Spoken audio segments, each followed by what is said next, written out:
but he easily annihilated all the monsters inside. After coming out, he was stopped by top hunter inspectors, but none of them lasted more than a few seconds. Because in his past life, his world was destroyed by monsters pouring out of hell, and he was the last warrior of humanity. But after facing the final boss of hell, he failed. He was reborn as a young man in another world. Okay, no more talk. Let's get started. The world I once lived in was destroyed. Everyone had to fight monsters to survive. I also spent my whole life doing just that. I fought day after day just to survive. And so, the days passed. The months passed. Year after year went by. Even 10 years flew by in the blink of an eye. With a single sword, I could cut down any monster. I felt no fear. The muscular monster looked down at the sword god, its eyes glowing red with menace. It spoke, "Give up. The world you once lived in has already fallen." This was the mastermind behind everything. Seeing him struggle between life and death, it made an offer. What a waste of talent. Become my sword. Hearing this, the sword god gritted his teeth in fury and said, "Don't make me laugh." In a fit of rage, he bravely charged forward. The sword god leaped into the air while drawing his sword. The monster swung its arm, but it couldn't catch him. Instead, the sword god left a long gash on the back of its hand. It didn't expect this, its face contorting in pain. The sword god was about to turn back to assess the damage, but before he could act, it swung its fist at him. A powerful punch sent him flying in a perfect arc. Unsatisfied, the monster continued to attack while verbally humiliating him. "No matter how desperately you struggle, in my eyes, you are just an insect." The sword god took the full force of the blow, coughing up blood on the spot. Yet, with extraordinary willpower, he managed to do a flip and land safely. As soon as he regained his balance, the sword god dashed towards the monster. With just his sword, he charged forward, determined to fight to the death. The monster, in its superpowered state, looked down on him like an ant, then swatted him away like a fly. The sword god, with his fierce vitality, resiliently stood up again. It didn't deliver the final blow, but instead watched him struggle coldly. The sword god suddenly noticed the pendant on the monster's chest. His bright blue eyes suddenly lit up. The monster saw him take a stance and raise his weapon. The sword god seemed to be waiting for just that moment and suddenly acted. He unexpectedly threw his sword like an arrow. It struck the monster in the chest and then flew up towards the starry sky. The monster's weapon stopped just 1 millimeter from him. Half of the pendant flew off, and a strange crack appeared on its chest. The monster, filled with hatred, glared and shrieked in a high-pitched voice, You bastard." That last throw had completely drained the sword god's strength. The remaining part of the pendant continued to crack into tiny pieces and fly off. In its final moments, the monster screamed in terror, "Stop, stop." The monster, though unwilling, had to turn to dust. When it had completely vanished, he could finally relax. The exhausted sword god fell backward in the middle of the battlefield. His cold, jade-green pupils gradually lost their focus. Lying amidst the endless smoke and fire, he looked at the sky and remarked, "What a magnificent sight." The young man walked under the warm sunlight. Beneath his messy hair were a pair of indifferent, world-weary brown eyes. He didn't know where he had wandered off to, but an alarm bell was ringing loudly. A sign on the fence read, "Namson Gate, C rank. Recommended C rank. Minimum 3 people. No civilians allowed." The loudspeaker blared. "Please scan your hero registration number and personal identification code. Civilians who are not heroes, please do not enter." Still, our hero, CEO Dojan, walked up to the gate, ignoring the loudspeaker. He then lowered his center of gravity into a ready stance. And with a boom, his figure vanished, leaving only a cloud of smoke. The alarm blared wildly along with the frantic announcement warning, "An unregistered hero has breached the gate by force." Dojan didn't care and continued to move. He only stopped when he was surrounded by trees. He was about to step deeper into the forest. Then a voice called out, "Hey, young man." Dojan instinctively looked over. A group of people in uniform approached. The man with black hair asked, "Are you lost?" "I don't know what happened, but we're about to leave, so you should come with us." Dojan stared at them without saying a word. The girl mumbled softly, "Hey, look at his clothes." The man with the buzz cut next to her also whispered, "You're right. He doesn't look like a hero at all." They scanned Dojan from head to toe and sighed. "I know the support staff wears all sorts of things these days, but that outfit. And what's with that backpack? Good grief. Could he be a rookie porter abandoned by his hero party? But that can't be right." Not wanting to hear their gossip, Dojan spoke up to explain, "I understand what you're all saying, but I just got here." The carefree young man shouted thoughtlessly, See, I told you. He was abandoned. The black-haired man showed an understanding expression and advised him gently. I've seen many people like you. I know what you were thinking when you entered this gate. Don't talk to me so familiarly. But thinking you can hunt in a gate just by watching a couple of videos online is suicide. First, get an official hero license, then pass the training and test. Besides, this Namson gate is C rank. If you want to start, try an F rank gate first. Dojan, with a calm and indifferent expression, said, I know you mean well, but no thanks. Hearing this kind of response, the naive group was completely stunned. The two young men couldn't hold back and yelled, What kind of crazy bastard is this? I don't know. Bro, don't stop me this time. The older man held out his hands to stop them. Calm down. He looked at the young man's departing back and said, Forget it. If he's going to ignore such sincere advice, then let him learn the hard way. He'll soon find out this gate is nothing like what he saw in videos or online. It's a cruel world. Just as he finished his thought, Dojan immediately encountered a monster. The horned, monkey-faced monster looked at him with a disdainful smirk. Standing in the beast's shadow, he calmly smiled, dropped his luggage, and closed his eyes. The monkey-faced monster swung its arm to attack. Dojan leaned back to dodge. His eyes flashed, his pupils turning from brown to gold. 10 years. The weapon crashed to the ground, kicking up dust like fog. As the dust settled, it was utterly shocked. Dojan charged forward with his slender arms. With one punch, he instantly created a huge hole. The other monster's head seemed to have evaporated from the world. The horned, monkey-faced monster was left lying there. Dojan looked up and couldn't help but comment, Nothing has changed at all. Dojan slowly looked at the charred beast before him. A moment later, he reached out his hand. He picked up the beast's blade and stared blankly at his own reflection. He looked at the blade as if he hadn't yet woken from a dream. Next, Dojan pointed the blade at the headless corpse. With a squelch, blood splattered everywhere. He focused and dug deep into its body, searching for something. A few minutes later, he pulled out a sparkling, blood-stained stone. It was a low-grade mana stone. He couldn't help but sigh. In the past, I wouldn't have even bothered to glance at something so trivial. Dojan unzipped his backpack. He rearranged the items inside before adding more. As he was busy, a rumbling sound echoed in his ears. It was the sound of footsteps from more of those wretched monsters. This time, 3 of them appeared at once, one of them already swinging an axe. The monster swung its axe forcefully, but he ducked to avoid it. He channeled his energy into the hand holding the mana stone. Then he suddenly threw it, much to the astonishment of the monsters. The mana stone blew the head off the monster that had just made its debut, forcing it off the stage. The remaining two charged forward simultaneously. Dojan tossed his backpack aside. You can tell he's about to perform his one-punch kill move. That humane team was also wandering through the forest. The girl in the group said with some hesitation and worry, About that rude guy from before. What if he really dies? The young man grumbled, Wait, are you actually worried about him? The experienced older man spoke up reassuringly, If he's an intruder, by now, the agents from the control center should be on their way. This is the Namson gate, C rank, so they'll send B rank elemental agents or higher. As long as he doesn't go crazy and charge into a pack of monsters, he won't die, so don't worry. The bald man said confidently, You're right. That arrogant brat is probably shaking like a leaf, waiting for agents to rescue him. The monster with the scar, shaking like a leaf, took a punch that caved its face in. The one with the top knot took the opportunity to ambush from behind.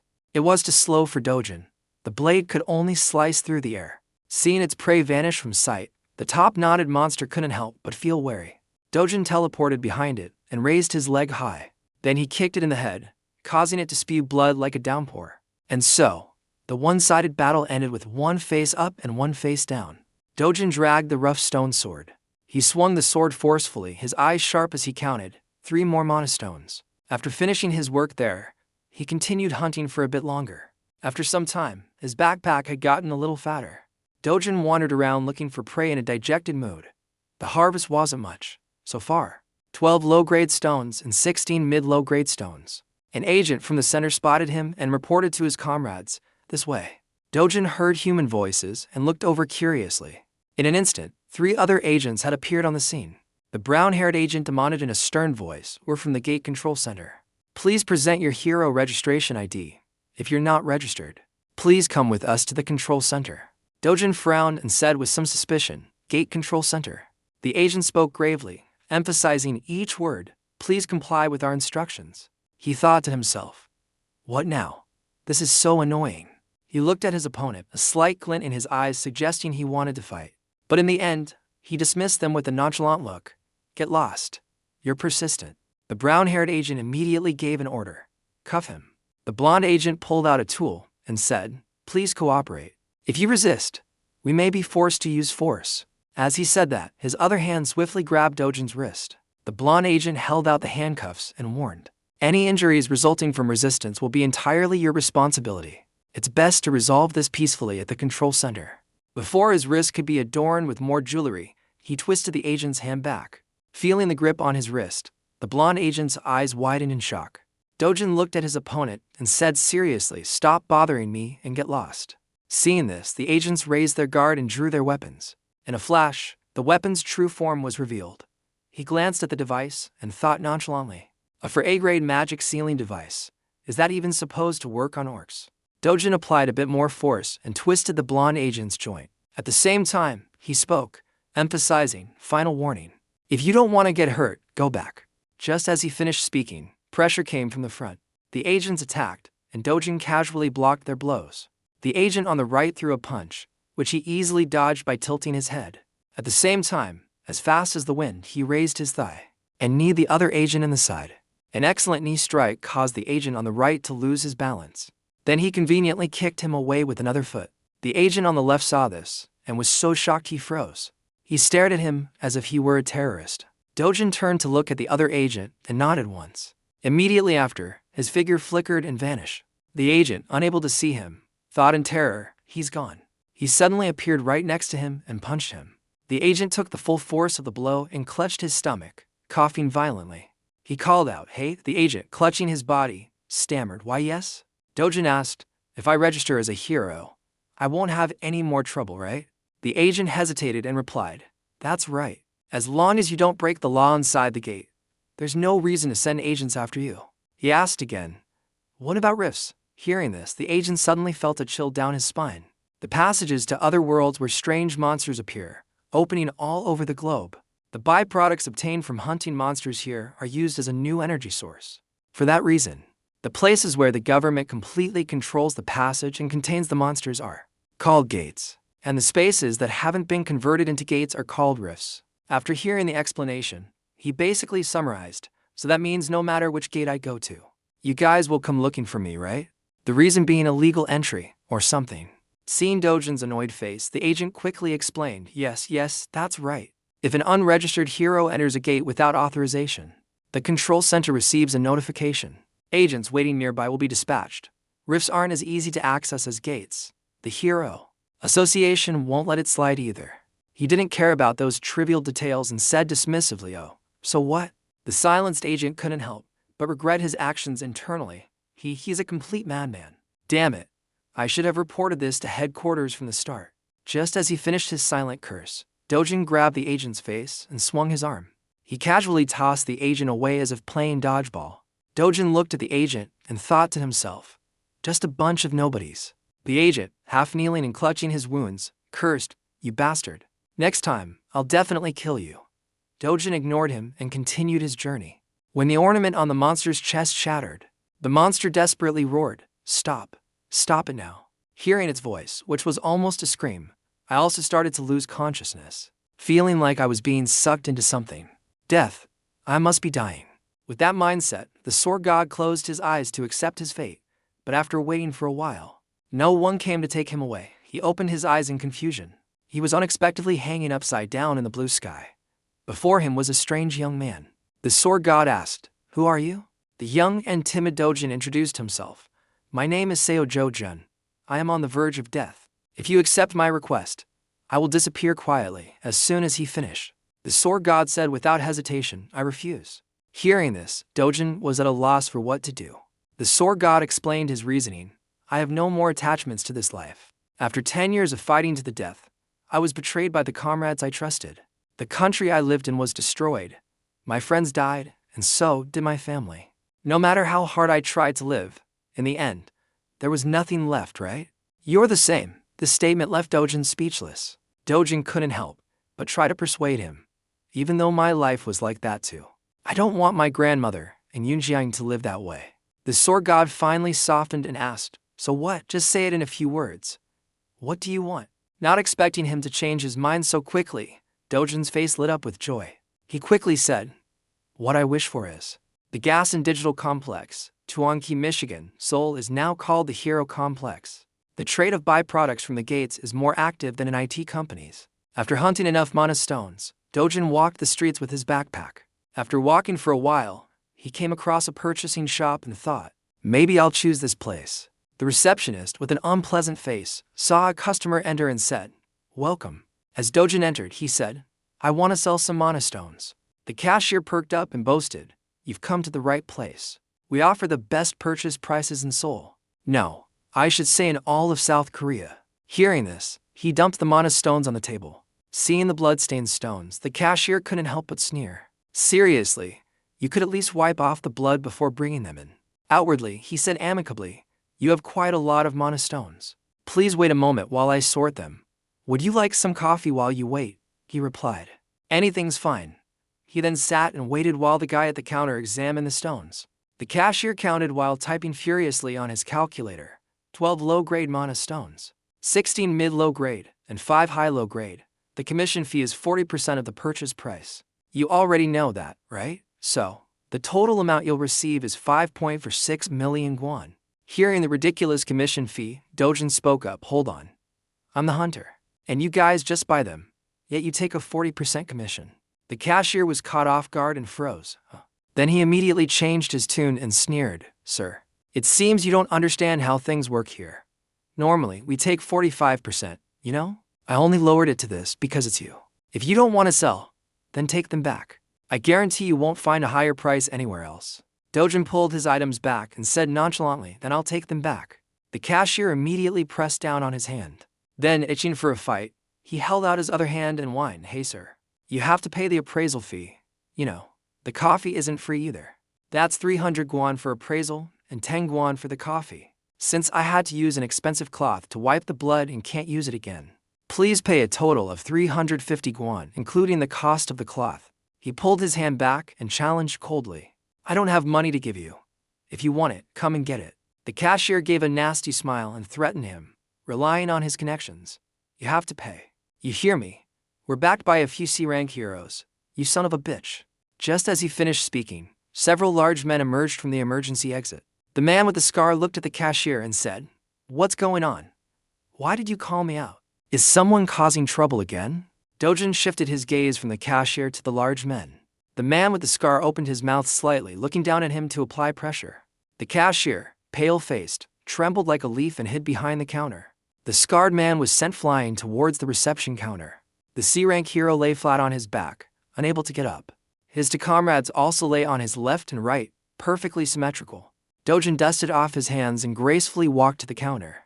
He went to the receptionist and quoted his price. The commission for this is 1%. From now on, let's have a smooth transaction. I'll be back next time. A little later, he returned home and dropped a thick stack of cash on the table. His grandmother and Juian were stunned into silence.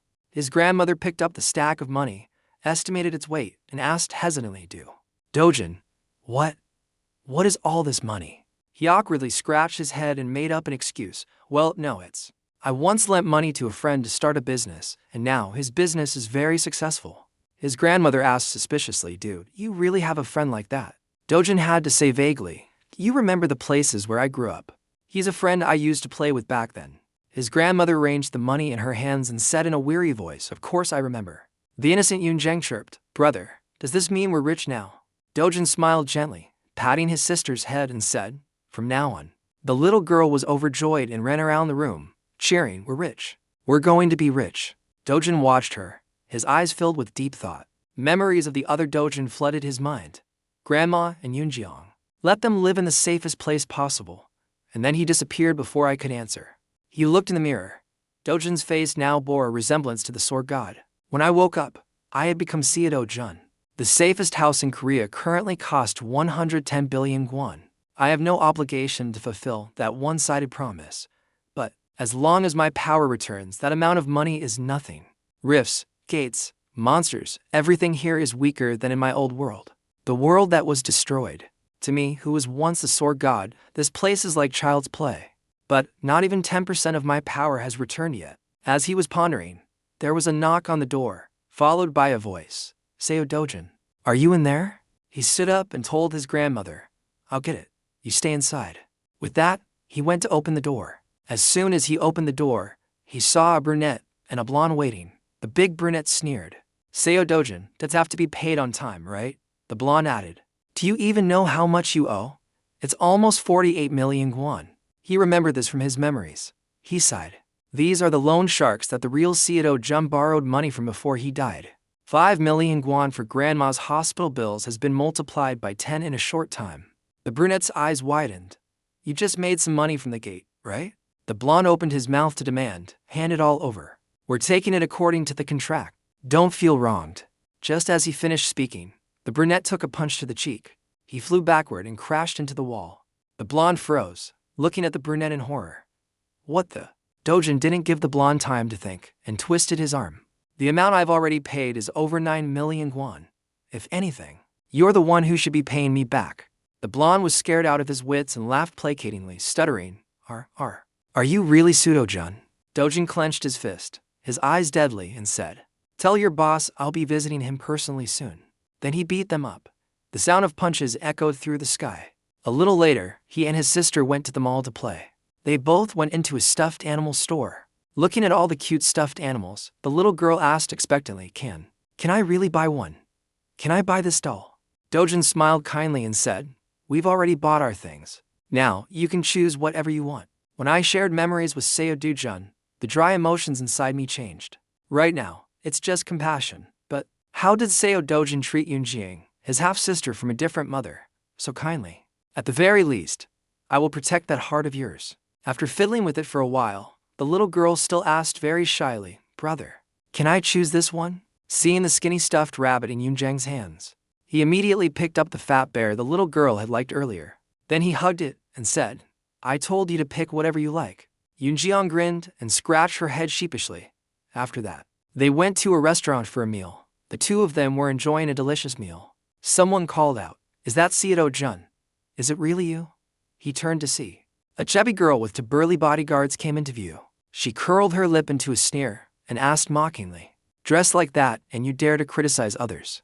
Look at yourself. You're no better than anyone. Who's that kid next to you? Are you causing trouble like your mother again? As soon as this was said, the atmosphere tensed up. Only Yunjiang had no idea what was going on. Who is this lady? Dojan remained silent, not reacting to her at all. But the person who wanted to live in peace would not stop. Seeing that she couldn't get a reaction from the older one, she turned her attention to the younger one. She idly asked, What's your name? The little girl replied politely, Yunjiang. Out of boredom and malice, she said mockingly, You're a member of the Yuso family. Look at how you're dressed. You're as pitiful as your mother. Aren't you? What's wrong? Cat got your tongue. Can't you answer? This bitch provoked him to no end, but he didn't react. His dissatisfaction was clear on his face. So she turned her attention back to the little girl. Hey, kid, do you know what the word bitch means? Knowing what she was about to say, Dojan cut her off coldly. You're as ugly as an orc. Hearing this insult, she was so shocked she went numb.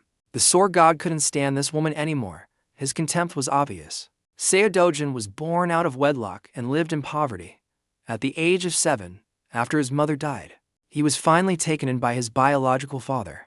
He had to endure more than 15 years of discrimination and contempt, and was completely abandoned after his stepmother gave birth to a son. Then he was kicked out onto the street and had to live with his maternal grandmother and a half-sibling he had never met. Seo Dojan, what is your heart made of to endure all that? But now, things will be different. The sword god stood up and looked down at her, scolding. We lived together for 22 years, and yet I still find you disgusting. From your face to your rotten personality, even your pig brain has no hope. You're jealous of girls who are prettier and better than you, while you always live with a sense of inferiority. You're not even as good as this little girl, who at least thinks about her brother's finances. After scolding her thoroughly, he looked down at her as if he were a superior being. The stepsister's eyes rolled back in anger. The two bodyguards were terrified. What did you say? Just as a fight was about to break out, a lady approached. Dojan, long time no see. She immediately ran over like a child who had been wronged. Mom, do you know what that bastard said to me? He told me that She didn't want to hear it and snapped. That's enough. Get out of the way. What kind of uneducated behavior is this? Seo Dojan, are you okay? No matter how busy you are, you should come home once in a while. The sword god thought with disgust. Hypocrite. You were the one who tormented Seo Dojan the most for 12 years. The woman continued to speak with concern. Your father is also very worried about you. He commented. How disgusting. We're not the kind of relationship where we can ask about each other, are we? Get out of my sight. The woman couldn't keep up the act, her face colder than a freezer. Hiju turned her face away angrily and left. The girl watched her mother with wide eyes. She was confused and kept asking herself, is this really the Seo Dojan I know? The guy who would just bow his head and take it even if he was slapped for no reason. The girl also got scared and quickly grabbed her bag to run after Hiju. Mom, wait for me. Those two mother and daughter ruined the Happy Meal. He said in a stern voice. Let's go, Yunjiang. The little girl said sadly yes. The sword god looked into the distance and thought to himself, Seo Dojan, the person who always remains silent when treated badly, is no more. It's best if she realizes that. The sooner the better. The car of the mother and daughter duo sped down the highway. The stepsister regained her courage and whined, Mom, why did we just leave like that? We should have beaten that bastard to a pulp. Do you know what he said to me, Mom? That bastard. He said to me, Hiju. After reapplying her makeup, called out directly. The other person replied, Yes, Mom. She asked coldly, why is Dojan still alive? Directly, with his bald head, reported the truth according to the report. Kang Lu left Dojan inside the rift. He should be dead by now. Hiju couldn't control her impulse and screamed like a madwoman, that's right. Then why is he still alive? Directly quickly said, I'm sorry. I'll investigate again. The stepsister turned pale and trembled. He should be dead. Mom, what did you just say? Hiju ignored her, staring blankly into space. Seeing her mother's silence, she became even more frantic. Mom, what do you mean? What are you doing? Were you planning to kill Dojan? Hiju didn't even turn her head as she asked coldly, you still have feelings for Dojan? She was hit where it hurt and quickly defended herself. No, it's not like that. If Grandpa or Dad find out about this. Hiju quickly covered her mouth. She pressed her face close to her daughter's, her expression cold as she said this. I'll take care of it. You keep your mouth shut. The daughter was terrified and didn't dare to say a word. Hiju was fuming and thought to herself, you dare talk back to me, you damn bastard. No matter what, I will make you disappear from this world. 10 years ago, spatial rifts suddenly appeared. From them, monsters poured out like a flood, slaughtering humans en masse. The world quickly fell into chaos. But then, heroes appeared. It was they who pulled the world back from the brink of destruction. At the same time, a strange substance was extracted from the corpses of monsters, monostones. Monostones quickly replaced all old energy sources. All nations rushed to convert the rifts into gates. Now, the entire world's industry revolves around gates and heroes. In other words, to make money in this world, you have to become a hero. He stood in front of a small office and muttered, here it is, the headquarters of the HCS group. Aihong Zhongbo. Dojan strolled forward. Then, with a click, he opened the door and stepped inside. Trang Ziop was smoking a cigarette. The blonde and the brunette stood on either side behind him. He asked loudly, who are you? You dare to come here after beating up my men. Dojan looked at him for a moment and said, the more I think about it, the more I feel like I got a raw deal. Trang Ziop yelled, a raw deal? What the hell are you talking about? He said what he thought. I think I deserve compensation for my mental, physical, and financial damages for all the harm you people have caused. Hearing this, Trang Ziop's mind raced. The meek kid from before has really changed. Look at how he handled my underlings. He must have awakened in the gate. He leaned in close to him, trying to intimidate him. Looks like you found some new backing. Let me tell you what happened to the trash who used to brag about awakening. Just as he finished speaking, a group of his underlings came out. Each one of them looked like a common criminal, looking down at him. Trang Ziop threw his jacket over his face and lectured. Those guys were proud to. But after awakening, they ended up as nothing but D-rank trash. Listen here. I have a whole bunch of D-ranks under my command. They won't even let you get a word in. It was clear he didn't want to talk things out properly. To prevent him from leaving, he called out, sit down. I'm not finished talking. An underling with glasses lunged forward and yelled, what? You disrespectful brat. You dare to be rude to me. Dojan calmly took off the man's glasses. He threw them away, and then punched him in the face. The underling fell to the floor. Everyone was stunned. Then, as he beat up each one, he said, You guys don't just do loan sharking, do you? I know about the fake documents you create. To make money, I need some heroes. After 3 of them went down, the next one had a chance to attack but missed. So he took a hit to the head and lay flat on his back. Dojan at this moment was like a god of death, his gaze terrifying. He returned to his calm demeanor and almost ordered, "Make one for me, clean with no loose ends. The deadline is tomorrow morning." Unable to believe what they were seeing, the whole group broke out in a cold sweat. Trang Ziop was so shocked his CPU almost froze. This power, he's not D rank or C rank. No, he could be B rank. Dojan got tired of waiting and asked, no answer. Trang Ziop quickly shouted, "Okay, I'll do it. I'll take care of everything." Just when he thought the ordeal was over, he grabbed his shoulder. "One more thing. Did Hong Heiju tell you to kill me?" Hearing the question, her image unconsciously appeared in his mind. But he didn't give him time, squeezing his hand harder. Still not talking. The strong pressure on his collarbone made him scream in pain. Trang Ziop quickly shouted, "It was Hong Heiju. It was her. She said she hoped you would drown in debt and commit suicide. That's what she told me. Let go. Please let go. Please let go."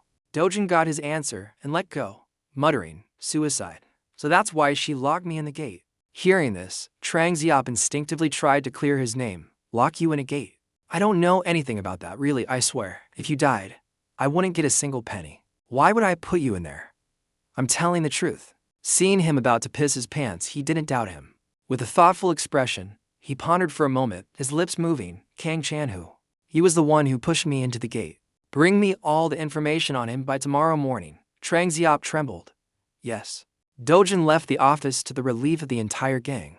The sword god looked up at the clear blue sky. He unconsciously thought of Dojan. "Please let Grandma and Juian live in the safest place possible." He formally agreed. "Is that all? Very well, I will help you." The next morning, holding a newly issued ID card, he went to the central management gate and scanned it. A cold mechanical voice announced, "Hero registration card has been verified. Your level is below the recommended level. Please be cautious and think carefully before entering." Dojan looked at the card and muttered with a pout, "That bastard at the company. He should have just raised my rank to A." He walked in amidst the scanner's warnings. "Your level is below the recommended level. Your level is below the what? Bamzi on tomb, B rank, D scale, tunnel terrain, recommended A rank. Entry not permitted unless in a group of 2 or more. It's a B rank gate, but with only a D scale, so soloing is quite difficult. But because of its tunnel structure, it only allows single entry. So if you're not at least a rank, clearing the gate is nearly impossible." This is truly a predicament. He would have to single-handedly fight against hundreds of monsters in a pitch-black tunnel. In front of him was a giant snake with beautiful scales, exuding a deadly aura. Dojan was very pleased. He put on his gauntlets and said excitedly, "This is great." The snake shot out its hard, poison-drenched tongue. Dojan didn't even look and grabbed the mana stone. Its compatriot was killed right in front of it. The golden snake went mad and hissed. After dealing with one, Dojan turned his head and narrated, "Black-fang serpent, a venomous snake.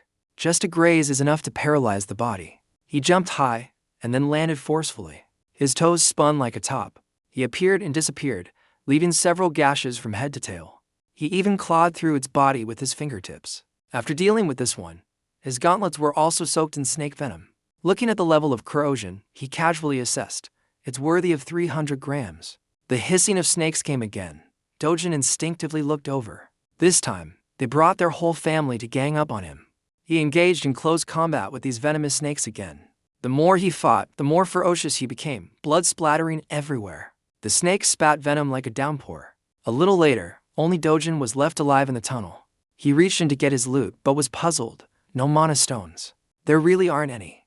He thought to himself, if it's like in my previous world, then the drop rate of mana stones from black-fang serpents is less than 3%.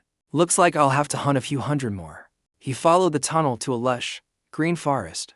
He noticed several dry skeletons filled with deathly energy nearby. Then he followed the skeleton's eye sockets. Is that the boss? He saw a snake that was 3 to 4 times larger than the ones he had encountered before. He dropped his backpack and muttered, I didn't even know the way, yet I ran into it here. How convenient. Then he jumped up for a punch. I need to finish this quickly and go back. But this time, he was repelled, his wrist throbbing. Seeing a clear handprint on the snake's body, he thought in astonishment, my attack didn't work. Before Dojan could think of a countermeasure, the tail came closer. Then it whipped him. sending him flying into a wall. This tail whip was incredibly painful. Dojan took a moment to rest.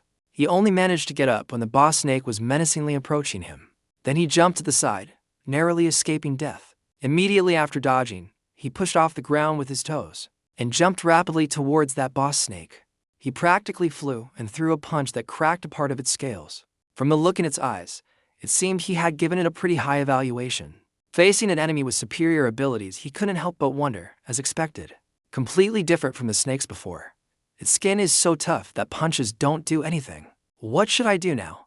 If only I had my full power back, something like this would be nothing. In the midst of his predicament, a glimmer of light caught his eye. Dojan looked over and saw an old sword. This is. Hesitating for a second, he closed his eyes and accepted his fate. Then he pulled out the sword and muttered, "Even though it's old, I have no other choice now. No matter how bad the sword is, what matters is how it's used. This sword, let me borrow you for a bit." To dodge the snake's mouth, he jumped up with all his might. At the same time, he didn't forget to put on his gauntlet on the hand holding the sword. His pupils narrowed, and he said decisively, "To fall by my hand is an honor for you. You damned snake." He gripped the hilt of the sword tightly. The boss snake tensed up and shot its head forward. The sword god focused so intently that his pupils disappeared. Then with one slash, he shattered the boss's head. But that sword shattered as well. Dojan held his pose, waiting, his lips slightly pursed. Then he breathed a sigh of relief and muttered, "If I hadn't been able to take it down with that blow, I would have been done for." He stared at his new loot. Then, snake venom flew everywhere. Dojan obtained a new material for a weapon and assessed it. A bit short for a long's word, but it'll work after some sharpening. Anyway, I earned more than at the Namson gate. That's a relief. By the time he left the place, it was late at night. Dojan sighed. I didn't expect a B-rank gate to take that much time. Restoring my strength is definitely the top priority right now. I just hope my old comrades don't see me in this pathetic state. The next morning, at the shop he had previously visited, a hunter brought his loot and placed it on the table. The cashier calculated for a moment and said, "You've gathered quite a lot of mana stones. The commission is still 40% as usual." The hunter, hearing this, was a bit dissatisfied and tried to bargain. "What? 40% is too expensive. I'm a regular customer. Can't you give me a little discount?" The cashier, while counting the money, started rambling. "Hey, you know our place has the cheapest commission on the market. The basic processing fee at the gate center alone is 5%. We also don't leave any transaction records. You don't have to pay taxes either. All things considered, this kind of transaction is more beneficial for you, isn't it?" The hunter saw the logic in that and pouted while counting his money. "Well, you have a point. Oh, by the way, what happened to your face?" Hearing this, the cashier shrugged helplessly. "Don't ask. Some madman broke in and beat our guards to a pulp, and I got a good beating too." The hunter, putting his money away, continued to ramble. "That's why you shouldn't rely on C-rank bodyguards. You have to look at their skills. Don't just look at the C-rank title. The rank is just something the civil servants came up with for easy management. The real strength is completely different. How can a kid who just got his license and stands guard at a door compare to a hero who risks his life hunting monsters every day?" The cashier thought to himself, "All right, if you're done, then leave. You talk too much." The hunter winked and smiled, saying, "We've known each other for a long time. If you need anything, just call me." With that, he headed out just as our main character arrived. As soon as he saw the face of the god of death appear, the cashier instinctively panicked. He pointed a finger straight at him and shouted, "It's him, the one who did this to me." The hunter turned his head back and asked in disbelief, "This guy? Tall, good-looking, and he caused trouble here. Hey, are you the one who caused a disturbance here? You call yourself a hero, but you beat up innocent people. Don't you know heroes aren't allowed to touch civilians?" The cashier saw this and laughed gleefully in his head. "The person you hit is a 7-year veteran hero. He has a wide network. He knows a lot of high-rank and low-rank heroes. If you mess with him, you're done for." Dojan turned his head and said, "Mind your own business before you start lecturing others." This comment fanned the flames even more, making the cashier even more excited. Dojan, not afraid of anyone, continued, "Or are you going to stand up and take revenge for them?" The hunter, in a moment of anger, clenched his fist. You want to die? Crap, the leading cause of death for heroes isn't monsters, but conflicts with other heroes. His 7 years of experience kicked his fight-or-flight response into high gear. "See you later. I'm busy. I'll be going now." Seeing his backup just walk away, the cashier was completely frozen. Dojan questioned. You don't seem to like me, do you? The cashier turned pale with fear.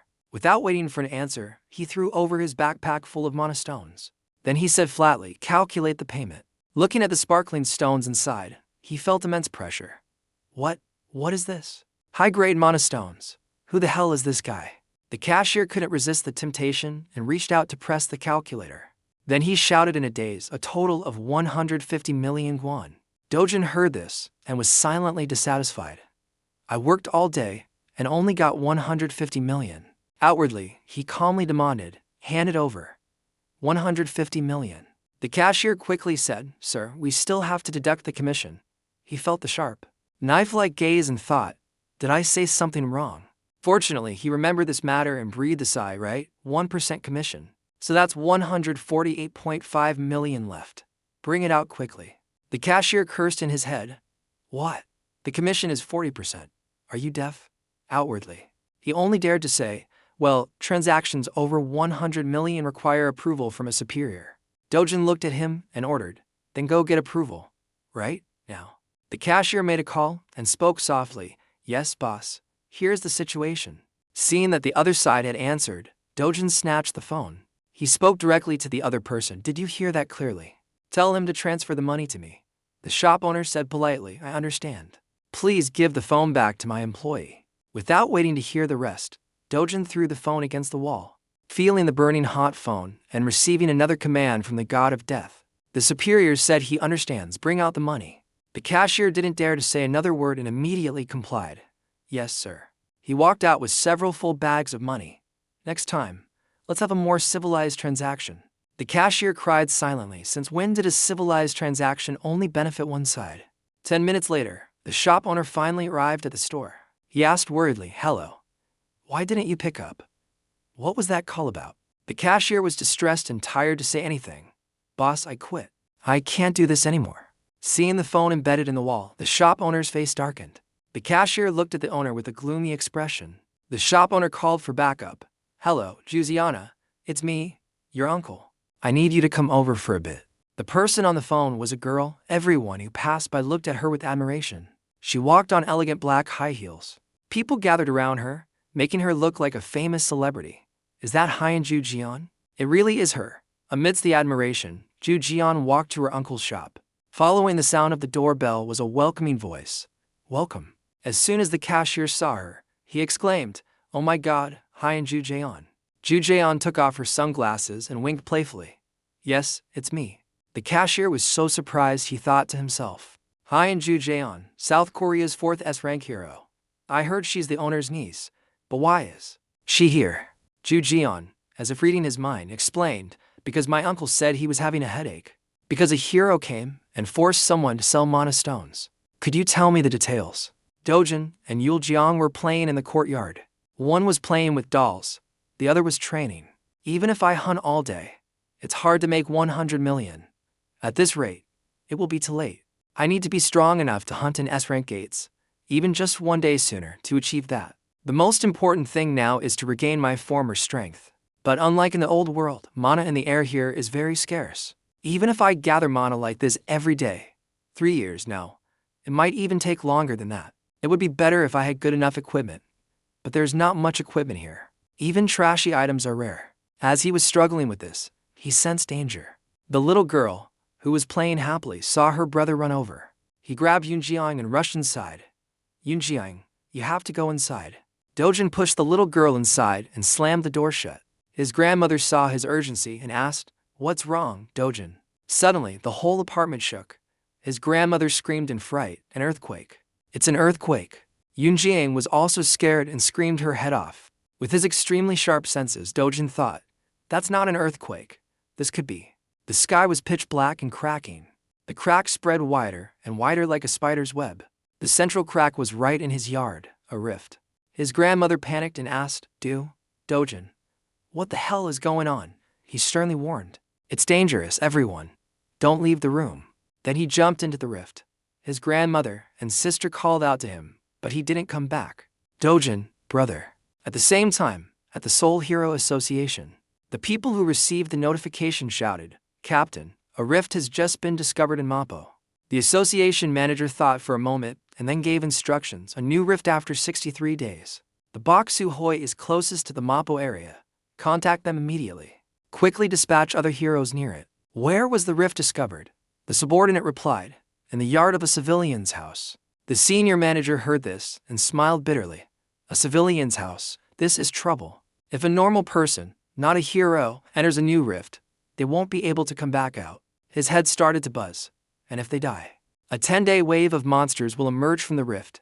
If that happens, the entire city will. The manager asked again, have you identified the person who entered the rift? The blonde agent said, his name is Dojan. He's a resident of the house where the rift appeared. His grandmother said he entered the rift to save his sister. So he's not a hero. So far, when a normal person enters a new rift, what's the probability of a monster wave occurring? The blonde agent hesitated for a moment and replied, 99.9%. Hearing this hellish percentage, the people were completely crestfallen. At the same time, Hiju was raging at her subordinate. She was furious and couldn't believe it, questioning, awakened. Dojan has awakened. What the hell are you talking about? Director Lee replied with great certainty, he hasn't registered with the Hero Association yet, but he definitely awakened in the gate last time. Hearing this, Hiju became even more furious and cursed. What the hell is that bastard Kang Tranyu doing? This wouldn't have happened if you had killed that bastard yourself. Why make things so complicated? And he already took the money. Manager Lee told that bastard Kang Tranyu if he can't kill Dojan, he has to pay back 10 times the amount he received. I don't need to contact Kang Tranyu. What do you mean? Director Lee's face turned pale as he said, a new rift just appeared in Mappo, at Dojan's house. We've also just confirmed that Dojan has entered the rift. This news will soon be released to the media. Hearing this, her mood improved slightly, and she muttered, so that means we won't have to see that vulgar bastard again, right? Director Lee hesitated. That's right. But it was only a slight improvement. She was still furious. Hiju ordered in a low voice, keep an eye on things until everything is certain. Director Lee reluctantly said, yes, ma'am. Meanwhile, Dojan was in the rift space. The place he was standing in was a pristine forest with lots of green trees. Dojan felt the vast and majestic nature, his heart fluttering. I can't believe it. This is the Padisursua forest I used to visit as a child. The shape of the forest, every tree and blade of grass, and of course, the wind. The abundant mana in the air, even the shape of the sky and clouds are special. Maybe if I go this way. He laughed heartily, just as I thought. The world tree, an ancient spirit tree that holds the flow of pure mana. The reason my previous world was destroyed was because this tree was burned, and the mana flow was ruined. I can't believe the world tree is still safe. I don't know how, but now I can get my old mana back. Dojan was overjoyed and sat down to cultivate. Dojan immersed himself in this supreme cultivation space. Day after day, he meditated in the hollow of the world tree. 1 day, 2 days, 3 days. Forgetting to eat, forgetting to sleep, he was completely focused on breathing. He continued to train diligently until one full moon night. Dojan awoke from his frantic cultivation mode. Because of the presence of a horde of monsters, Volcana, Dojan looked down at his old enemies and thought about settling scores. The ones who burned the world tree in the past. They charged madly towards the world tree. Dojan habitually looked at his side and thought, it would be better if I had a water element sword. But the Volcana monsters wouldn't give him time. Dojan activated his mana and quickly decided, it doesn't matter. I'll crush them to the last one. Blue mana surrounded his body. He stretched out his hand. Then he released the pure mana to attack the intruders. The Volcana hit by Dojan's mana clutched its head and screamed in agony. Dojan's eyes turned white as he stared at them sternly. Seeing that he could easily annihilate their comrades, the others became much more cautious. The Volcana monsters didn't dare to approach Dojan recklessly. Mana release, the condensed mana was released as gas and detonated. This fighting style was also quite inconvenient. It's been a while since I've released so much mana at once. They kept a safe distance, planning to use long-range attacks. In the smoke-filled space, mana bullets flew towards him. When the mana bullets were just a few centimeters away from him, they were neutralized by the mana shield he had erected. Dojan used mana to lift his body and levitate, muttering, I've confirmed that the world tree is safe. Now, the mana in my body. Let's see a little with these eyes. With that, he cracked his neck to relax and headed towards the Volcana horde. Seeing him get closer, the Volcana continued to open their mouths and roar. Before they could shoot their mana bullets, he blew their mouths off. His mana shot straight into the Volcana's mouth. It caused internal damage, making it explode. 2 unfortunate Volcana died in the explosion. Where their bodies disintegrated, a mana stone was thrown out. Dojan walked past the mana stones and muttered nonchalantly, "Confirmation complete. As soon as I'm done with you guys, I'll be able to obtain the undying embers, won't I? I remember it has a pretty high drop rate. Let's see how many I can harvest from these guys." In order to harvest the undying embers, Dojan went on a killing spree. He kept killing and dodging for who knows how long. He returned to the hollow of the world tree to inspect the fruits of his labor. Amidst the pile of mana stones, a sparkling golden seed emerged. Dojan's target was this very golden seed.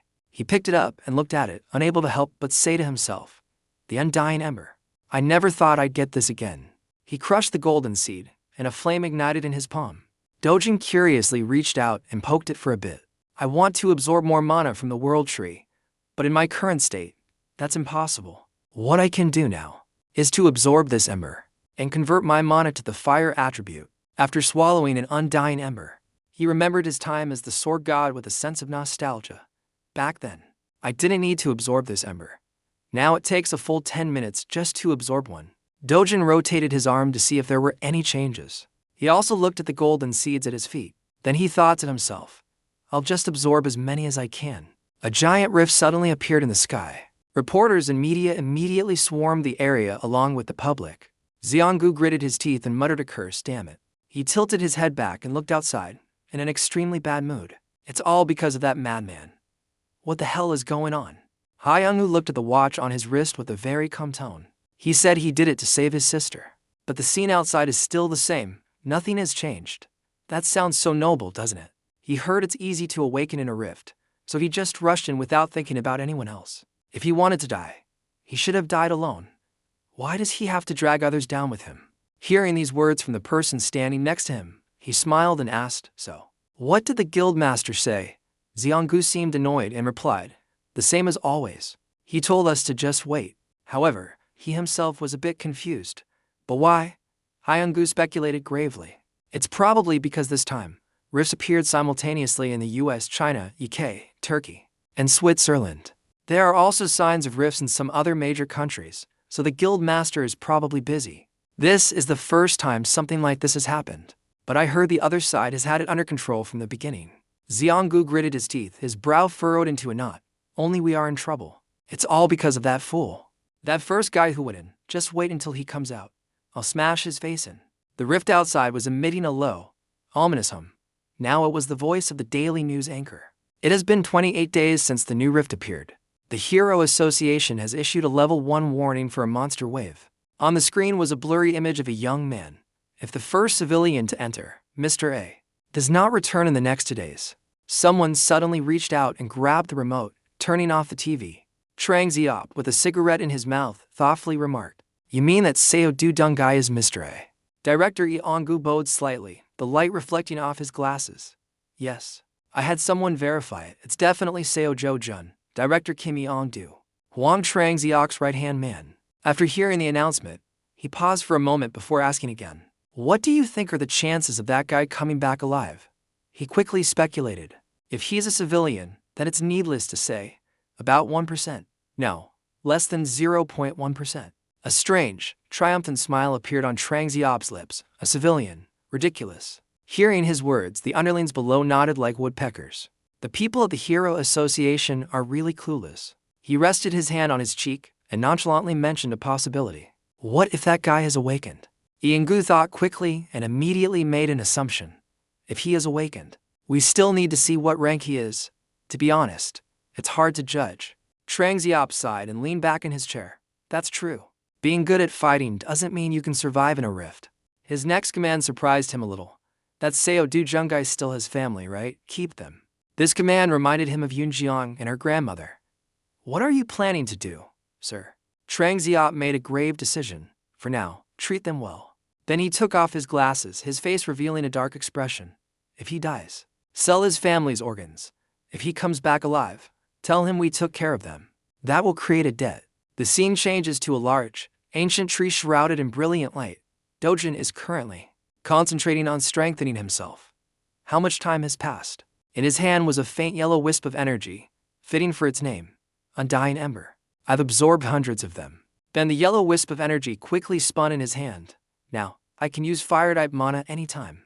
My fire resistance has also increased significantly. Dojan's eyes recalled his appearance when he was the sword god. If we're only talking about the fire attribute, I'm even stronger than when I was at my peak and called the sword god. His hand gently touched the trunk of the ancient tree. His voice echoed slowly in the air. Then and now. Sparkling lights from the world tree slowly fell down. Thank you, world tree. Then Dojan bent down and picked up some red gems, putting them in his basket. He slung the basket over his shoulder and softly said goodbye. I may not see you again. However, his eyes shone with resilience and determination. But if you are in danger. Finally, Dojan turned and left with a gentle smile. I will protect you at all cost. The scene quickly changes to night when the moon has risen high. He now gradually emerged from the rift. His toes landed gently on the ground. Dojan tilted his head back to observe the quiet surroundings. There's no one within a 1-kilometer radius. Everyone must have evacuated to prepare for the monster wave. When he looked at the row of houses in front, a light suddenly flashed. There's a fairly strong aura coming from that direction. Without much thought, his whole body shot off like the wind. Very quickly, Dojan appeared behind Hyungu and the other person. While observing them, he silently made an overall assessment, judging by their uniforms. They seem to be the people from the gate last time. If I get caught, it will be a big problem. A yellow flame from his undying ember technique quickly ignited in his hand. In a flash, Dojan decisively threw it far away. The flame flew across the sky towards the rooftop of a nearby building. Finally, it disappeared, leaving only a flickering light. Suddenly, a loud explosion echoed through the sky. He was stunned, unable to understand what was happening. What was that? What was that sound? Xianggu turned his head towards the source of the sound and light and quickly asked, Fire? Is there a fire? The two of them quickly rushed towards the fire. By the time they arrived, the fire had already consumed the house. He widened his sharp eyes, unable to believe what was happening. What is this? Why is there a fire here? But Dojan, from a distance, was carefully evaluating the effectiveness of his recent move. The accuracy when targeting with the fire attribute seems pretty good. He bowed his head and looked at his hand, a sense of nostalgia welling up inside him. Kusuk, isn't this the flame you used to be so proud of? The proud and confident image of the sword god was now recalled in his memory. You would surely be satisfied, because you are the strongest fire mage on the continent. Hyungu's eyes suddenly widened, his pupils contracting to their limit. He was startled and turned his head back, his brow slightly furrowed. Wait a minute. He looked towards the fluctuating rift and said quietly, There's something strange about the rift. Xianggu couldn't help but wonder at that statement. What? The rift in the sky gradually shrank, and then disappeared. But the two of them were rushing back to where the rift had appeared. He quickly noticed something unusual that he hadn't seen before. What? The rift? On Xianggu's stern face, he couldn't hide his surprise. Now the rift was just a few flickering lights that then vanished. It disappeared. Dojan slowly walked up the stairs in the quiet night. He suddenly turned his head, his eyes shining with power and a frightening seriousness. Early in the morning, the city's news broadcast was running an urgent report. Breaking news. The new rift in Mappo disappeared early this morning. On the LED screen of a company, the MC was still reporting. Today marks the 29th day since the civilian name day entered the rift. The Hero Association, which was preparing to deal with the monster wave, was completely surprised by this strange phenomenon and is investigating the cause. The people walking on the street all looked up at the screen, engrossed in their discussion, unaware that the person they were just talking about was right there. At the same time, a mysterious fire broke out at a scrapyard near the rift area. They stopped and started talking among themselves. That guy named Des also disappeared since he entered the rift, right? He deserved to die. Who would rush into a rift right after it appears? They uttered malicious words. Well, he's dead anyway. It's a bit too harsh to say that. What a heartless thing to say. If the rift hadn't disappeared, all of Seoul would have become a battlefield. Dojan stopped and thought about the news report. If it disappeared, does that mean I won't be able to see the world tree again? What a pity. But maybe it's for the best. He looked up at the sunny sky. And also, the sun shone brightly. Dojan told himself, I have other things to protect too. Suddenly, he stopped in front of an old office. It looked like no one had worked there for a long time. Inside the hallway, two men were talking. The smoke from their cigarettes filled the old corridor. The man with the scar was holding a cigarette and smiling. Now that guy is dead. The old woman and the little girl will soon be gone too. The other guy replied, That's right. Our boss is no ordinary person. He'll at least get 10 times more from them. The scarred man took a drag from his cigarette and continued, Never mind the old woman. That little girl will probably grow up to be very pretty. The boss is probably thinking of all sorts of ways to use her. As they were talking, a voice cut them off. Hey. Dojan stepped out of the shadows towards them and asked, "Where's your boss?" A car pulled up right in front of the old office. A person in black shoes stepped out of the car. Trang Ziop got out of the car. He walked while combing his hair arrogantly. He smiled as if a great burden had been lifted. He's finally dead from now on. I can sleep peacefully. Suddenly, Trang Ziop turned back and asked Ihongu, Manager Kim, "Do we have any schedule for today?" He quickly flipped through his notebook to report. "We have a lunch appointment with CEO Big right away, but no schedule for the evening yet." Right after that, he took off his sunglasses and turned back to give instructions. "I see. Contact Mrs. Kang and tell her I'm coming over tonight. Tell them to prepare some new, decent girls." He understood the meaning. "Yes, sir." The two of them walked up the old stairs of the office together. Then Trang Ziop's eyes widened in surprise. As soon as he arrived, he saw his underling being kicked away. The man's blood splattered in front of Trang Ziop, leaving him speechless and his mouth twisted. The man was kicked far away, landing in a corner of a pile of tools. Dojan stood still and watched. The man coughed heavily. His voice was like the Grim Reaper's, ordering Trang Ziop, "Aren't you going to crawl over here like a dog?" Being called out, his whole body trembled and beads of sweat flowed down like beans. Dojan jumped up and sat down on a nearby chair. Looking down at Trang Ziop kneeling on the ground, his voice was deadly. "Are you deaf?" Scared, he could only crawl over as he was told. His hair fell down, covering his face, making it impossible to see his expression clearly. He coldly ordered, "Bark. A scumbag like you doesn't deserve to be called human." Dojan growled while the opponent kept his head down. "Bark like a dog, now." Faint sounds continuously echoed in the room. Trang Ziop opened his mouth wide in fear, saliva constantly flying out. Woof, woof, woof. His two underlings faced the wall and pretended not to see, not daring to help. Trang Ziop continued to bark like a dog. Dojan looked down at him with dissatisfaction and continued to order, "Bark louder." He sat on the chair, his voice filled with anger. "In front of me, you grovel, pretending to be as loyal as if you were offering your liver and gallbladder. But as soon as you see an opening, you stab me in the back." Dojan's eyes looked as if he wanted to kill him. "Home Trang Ziop, do you think I've never dealt with types like you before?" Trang Ziop, terrified, slammed his head on the floor and begged, "Please, please spare my life. I will be loyal to you like a dog for the rest of my life." Dojan kicked him right in the chin. "Shut up." Trang Ziop spat out blood and was sent flying. He turned his gaze to Yi Jonggu. "Hey, Four Eyes." Dojan gave him a task. "From now on, you'll be the boss. Don't bow your head to a beast like this anymore." He continued to speak to him. "Overthrowing a superior is no big deal for you guys, right? I'm giving you permission, just do it." Iangu pursed his lips in fear. He bowed his head and politely refused. "Our boss has many connections. If I suddenly become the boss, they will find it strange." Sweat dripped down his face, his voice like a fearful plea. "So, please don't do this. Please spare my boss this time." Dojan looked at him with murderous eyes. "Why are you so troublesome? Aren't you guys the ones who specialize in stuffing people into barrels and throwing them into the sea, or crushing them in a junkyard?" He said impatiently, a statement that terrified them all. "In that case, I'll throw him into a gate as bait for monsters." Hearing this, Trang Ziop quickly bowed his head and begged for forgiveness. "Please, I beg you. Please spare my life. As long as you spare me, I will live like a dog for the rest of my life." The other underlings also bowed their heads. "We beg you. We beg you." Dojan, with a disgusted expression, thought, getting rid of Hong Trang Ziop now would be cleaner and less troublesome later. But he sighed to himself.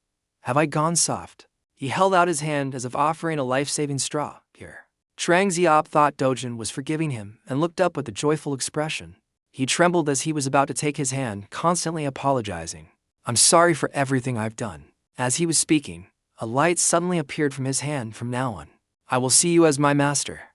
Huh? As soon as his hand touched Dojan's, he was burned by fire. At that moment, Trang Ziop screamed in pain. In Dojan's eyes, he was screaming tragically. He used a threatening voice. "This is your last chance." Dojan quickly pulled his hand back. Trang Ziop's charred hand fell to the cold floor. He turned and walked away, while behind him, he was still screaming tragically. Dojan turned his head back to look at Trang Ziop and warned, "From now on, if my family gets even a single scratch, all of you will die. So protect them properly. 24 hours a day, for the rest of your lives." There were many rumors, and officially, Dojan was a person who had disappeared along with Kenneth. The sun shone down on a McDonald's restaurant. Dojan and his sister were sitting inside the restaurant. The little girl was eagerly eating a pastry. The government, the Hero Association, and all kinds of media had already considered Dojan a dead person. A line of information appeared on the phone. He was looking at the phone screen, which was reporting news about himself, deep in thought. Through the window, Dojan's face appeared with a nonchalant expression. Even if I say I survived and came back, it will only cause more trouble.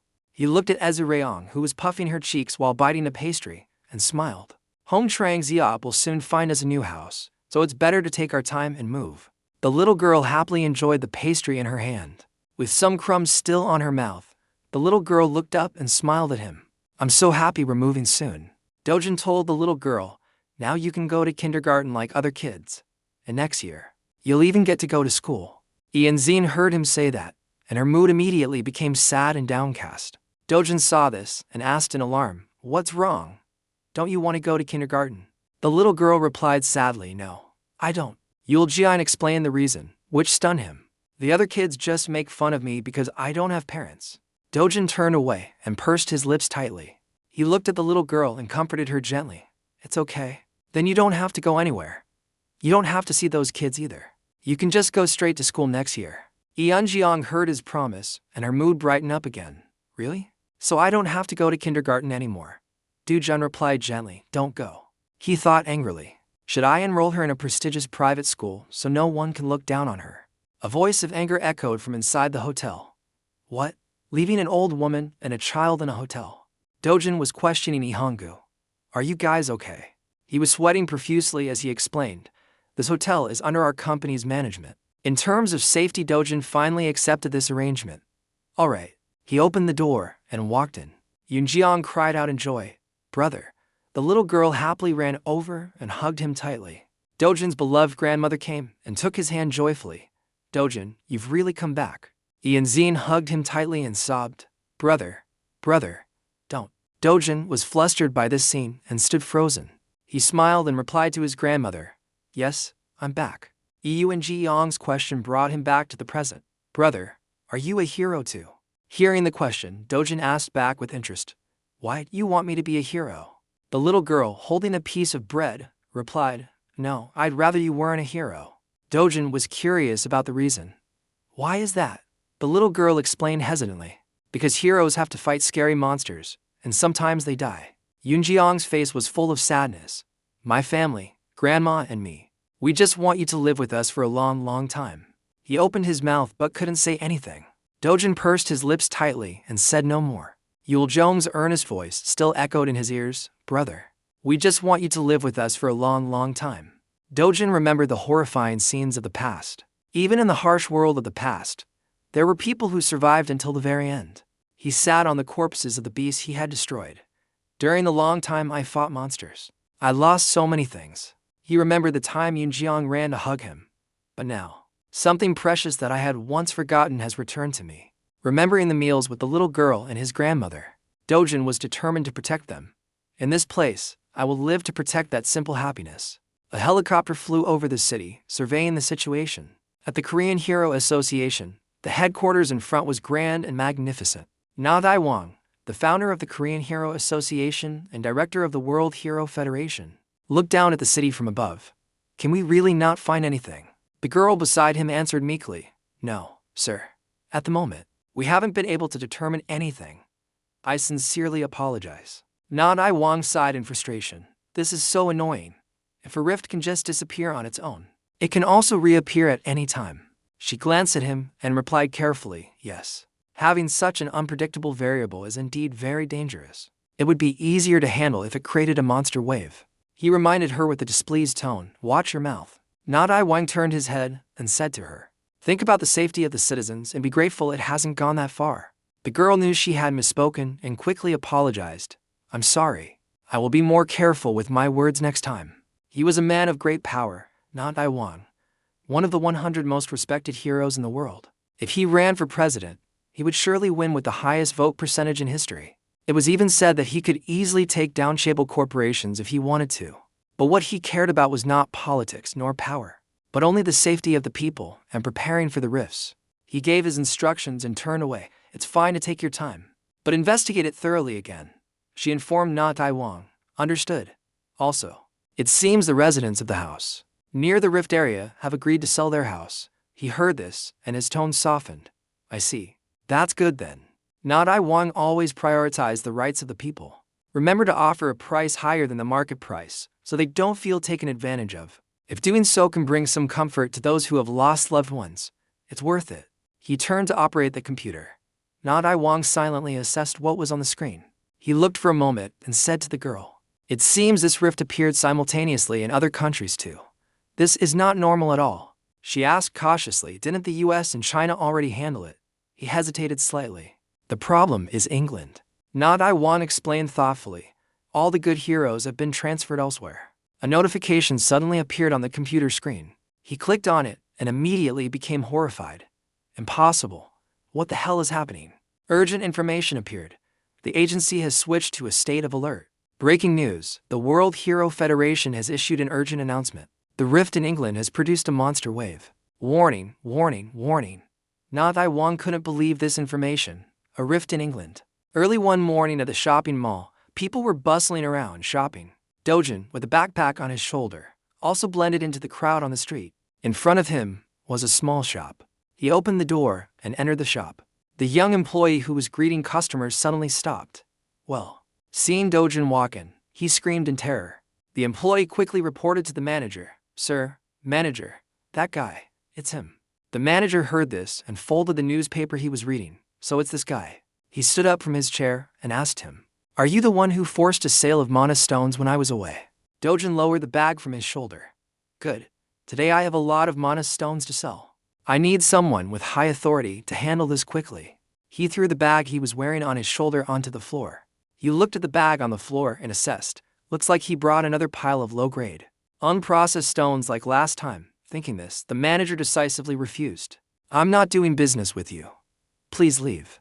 Dojan asked with suspicion. "No business." He waved his hand for him to leave, then turned his back and walked away. "It seems you don't understand. A 1% commission fee will cause me a huge loss. I won't do business with you anymore, so it's best you take your things and go." Dojan smiled and let out a breath. "You'll regret this." He stopped walking and said to Dojan, "It's useless talking to you, but just so you know, there's a reason even the gate center charges a 5% fee. The mana stone distribution structure is not as simple as you think." His face darkened as he advised him, "Forget it. Take your bag and get out of here. And don't ever come back." Dojan didn't leave, but instead moved his foot towards the bag. The dazzling stones inside immediately fell out. The employee and the manager both stared in awe. The glasses he was wearing also fell off, his eyes wide with disbelief. The manager's heart raced when he saw this. "Wait, isn't that a hero's mana stone? They say you can sell a hero's mana stone for any price. Why is it here?" Dojan crossed his arms and looked at them. "If you don't want it, I'll go." The stone with the added blue color is the hero's mana stone. It was created by a drug lord, the infamous drug lord who caused a stir in Mexico while analyzing mana stones to create drugs. Its power caused everything around it to shatter. This stone was incredibly powerful. It activated the hidden potential within the stone and awakened him into a hero. Since then, this type of stone has become famous. As an essential ingredient for awakening and enhancing magical power, the hero's mana stone has become a sought-after item among superhumans, being both a rare energy source and an extremely expensive commodity. The two of them were stunned speechless when they saw it was a hero's mana stone. He put his hands in his pockets and said to them, "Put it away. I'll be leaving now." The manager saw him about to leave and quickly changed his attitude to one of reverence. "Sir, esteemed customer, could you please wait a moment?" The employee at the counter was using a cloth to wipe each stone. Dojan was drinking water. The manager spoke cautiously, "Esteemed customer." He sat across from him, discussing the price. "I think a 0.5% fee is a bit too much." Dojan, not satisfied, stood up. "If you don't like it, then forget it." Seeing this, he quickly explained, "No, it's not that I don't like it.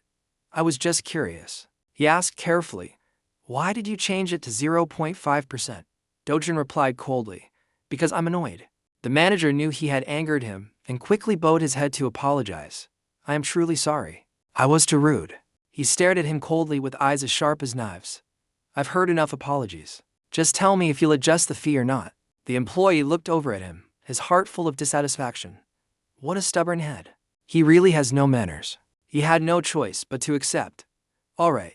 Then he went on a long explanation. Mana stones are rare, so if you're a major partner, you can sell them at cost, with no commission fee, but you don't always sell hero mana stones. Right, so, when selling, if this time, for us, I'm willing, 10% for Dojan heard this and just cut him off. With one sentence, too long-winded. He stood up to leave. If you don't like it, then don't. The manager quickly shouted 9%. We're really taking a loss to offer this, Dojan replied. Then don't take a loss. Seeing him still about to leave, he lowered the price again. 8%. The chairman will kill me if he finds out, Dojan replied nonchalantly. Then don't let him find out. He continued to lower the percentage to keep him. 7%. I can't go any lower. Dojan sighed. Who told you to concede? 6%. I swear there's no profit left. How can you do business if you're not making a profit? The employee, still wiping the stones, looked at the two of them with a bored expression. The manager knelt on the ground, his head bowed. Dojan looked down at him from above and said, for old time's sake, I'll accept 1% for you.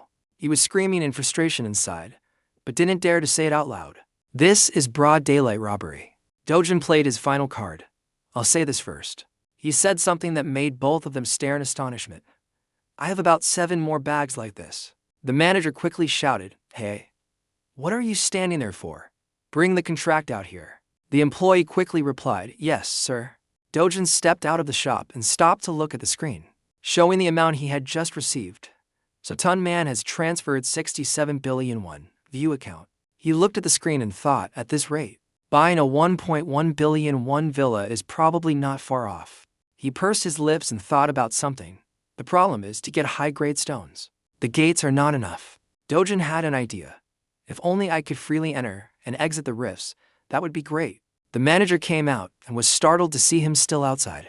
He looked at Dojan and asked, What is it? Is there an energy wave? He ignored him and continued to focus on his phone. The manager looked at his screen and understood. It's the UK. I thought it was something big.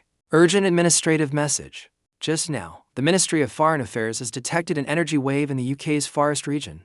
Tourists and staff are requested to urgently adjust their schedules. The embassy is coordinating to ensure the safety of our citizens. Dojan saw the message and fell silent.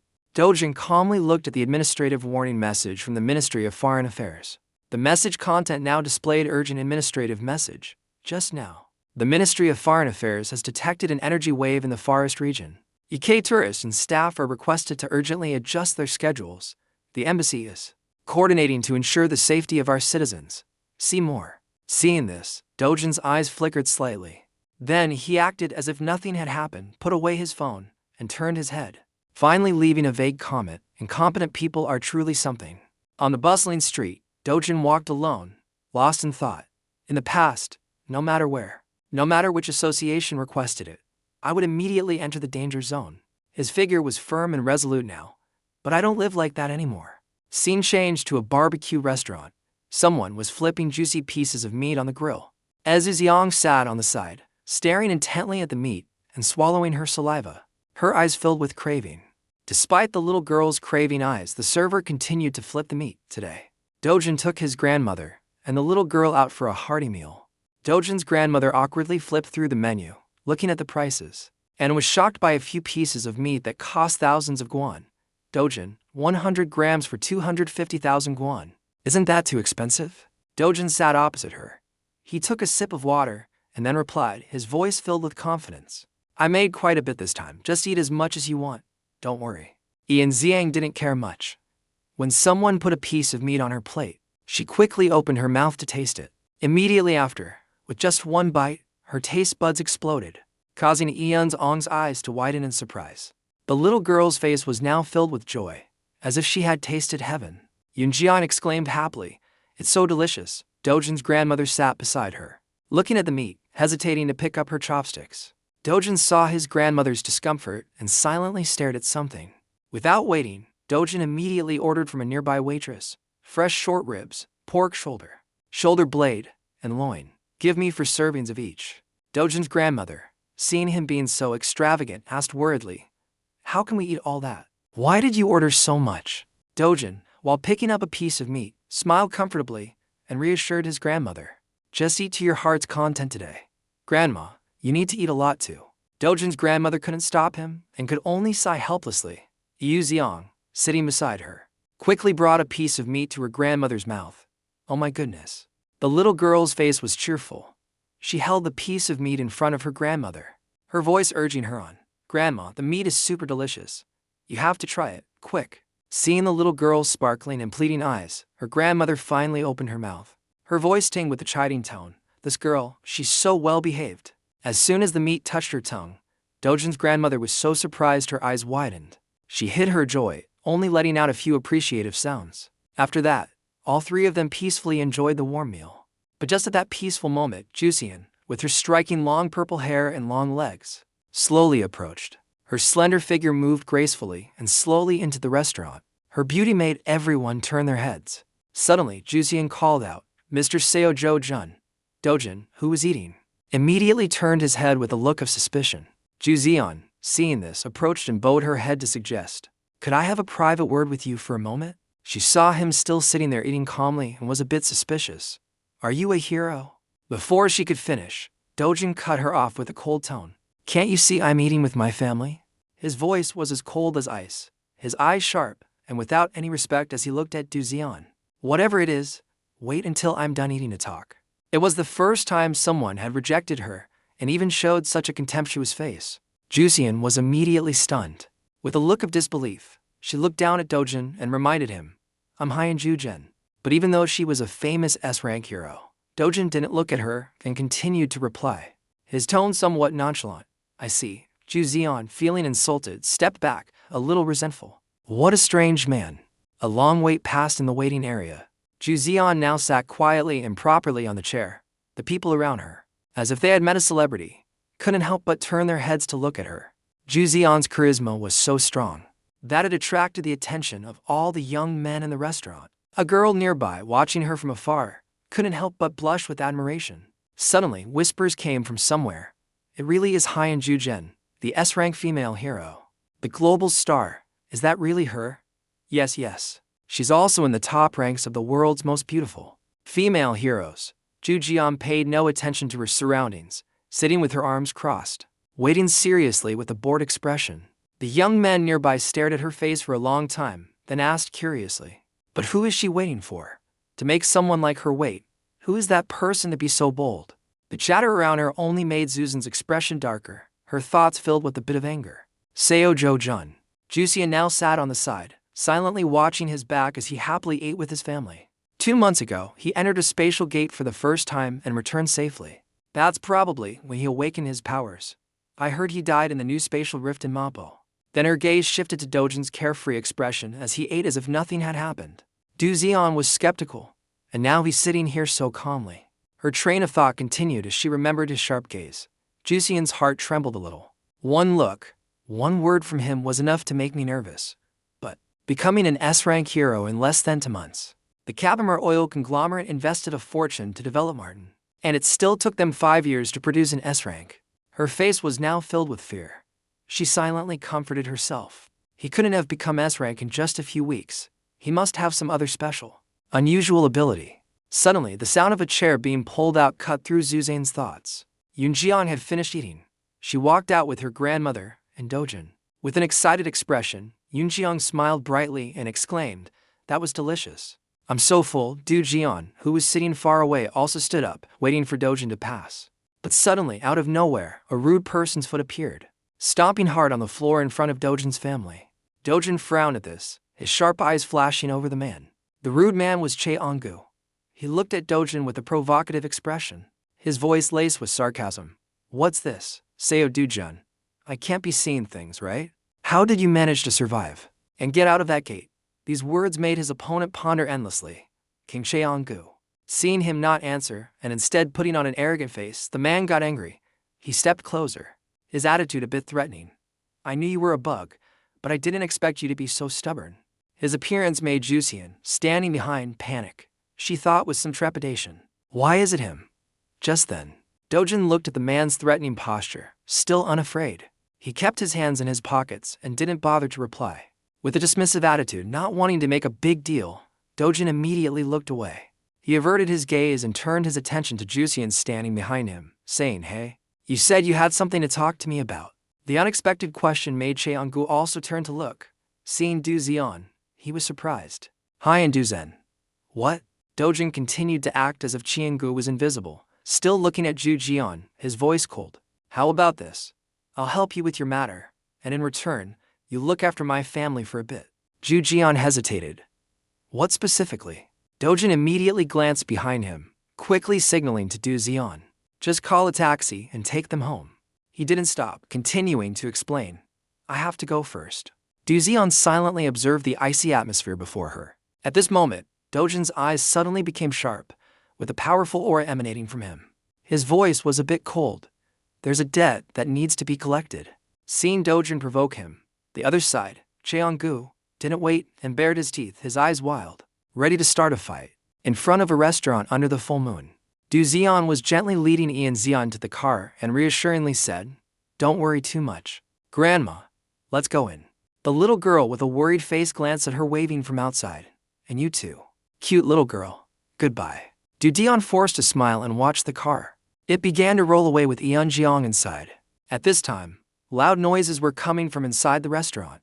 Dojan, with a cold face, stared straight ahead.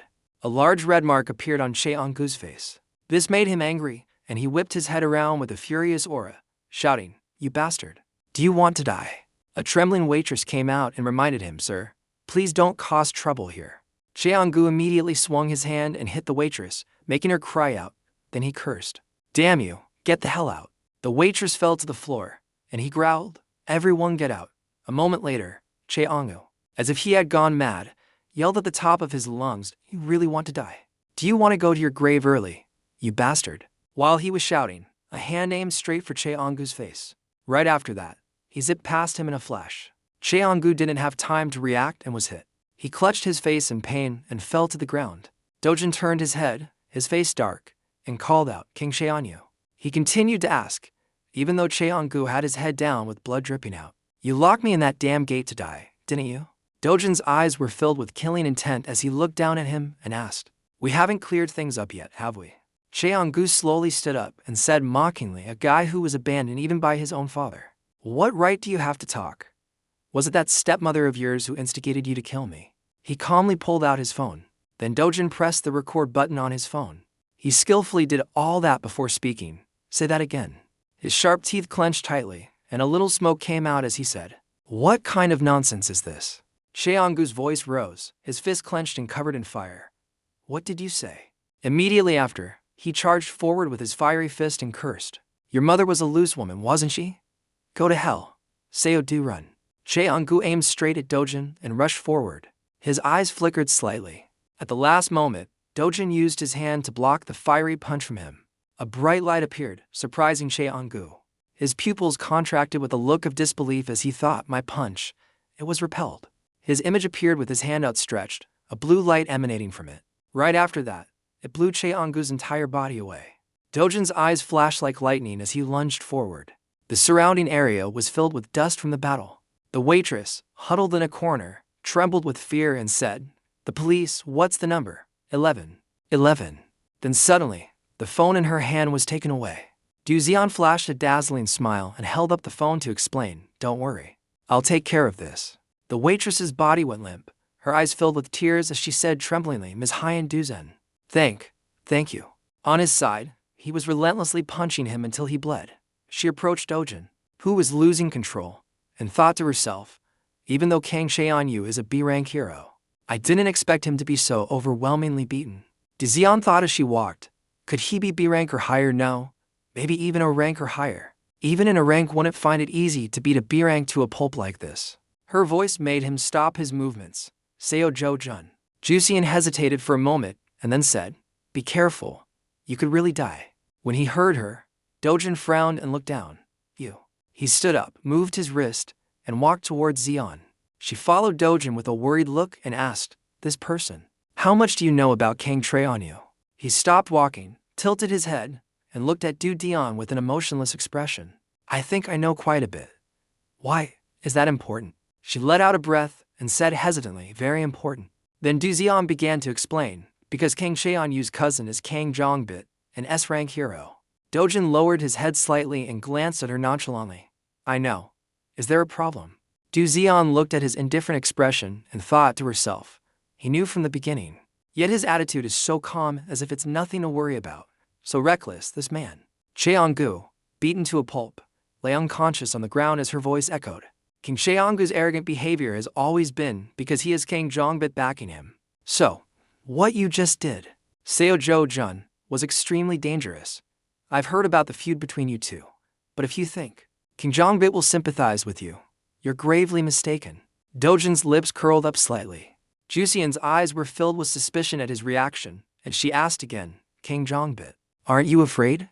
Dojan said as he walked closer to her. No, in fact, I'm starting to get annoyed. You know too much about me. His face darkened and his eyes widened as he looked at her. Juian faced him and looked back, her lips slightly pursed. The killing intent between the two of them made the waitress hiding behind the counter cry silently. You said you would take care of this. In the end, she was the one who broke the tense standoff between them. I'm sorry for coming so suddenly. I came because my uncle asked me for a favor. Juian's voice was slow and steady, full of certainty. You sold mana stones to Gazen Sotun man, right? Sell them to me. A look of confusion flickered across his handsome face. Any amount is fine. She decisively made an extremely generous request. I want to buy everything you have. A smile appeared on Dojan's lips. That's quite a large quantity. But she also revealed a triumphant smile, mixed with a hint of mystery. The wealth of an S-rank hero is not to be underestimated. Ignoring Cheonggu on the ground, he gently made a suggestion. Nothing is unsellable. But I have one condition, Juian quickly asked. What condition? A dark shadow covered his pupils, a hazy danger lurking within. It's nothing big for Haiyan Jujen. This should be simple. Suddenly, the scene changed as a wine bottle was thrown hard onto the floor. Heiju was angry at the news she had just received, her voice a few octaves higher.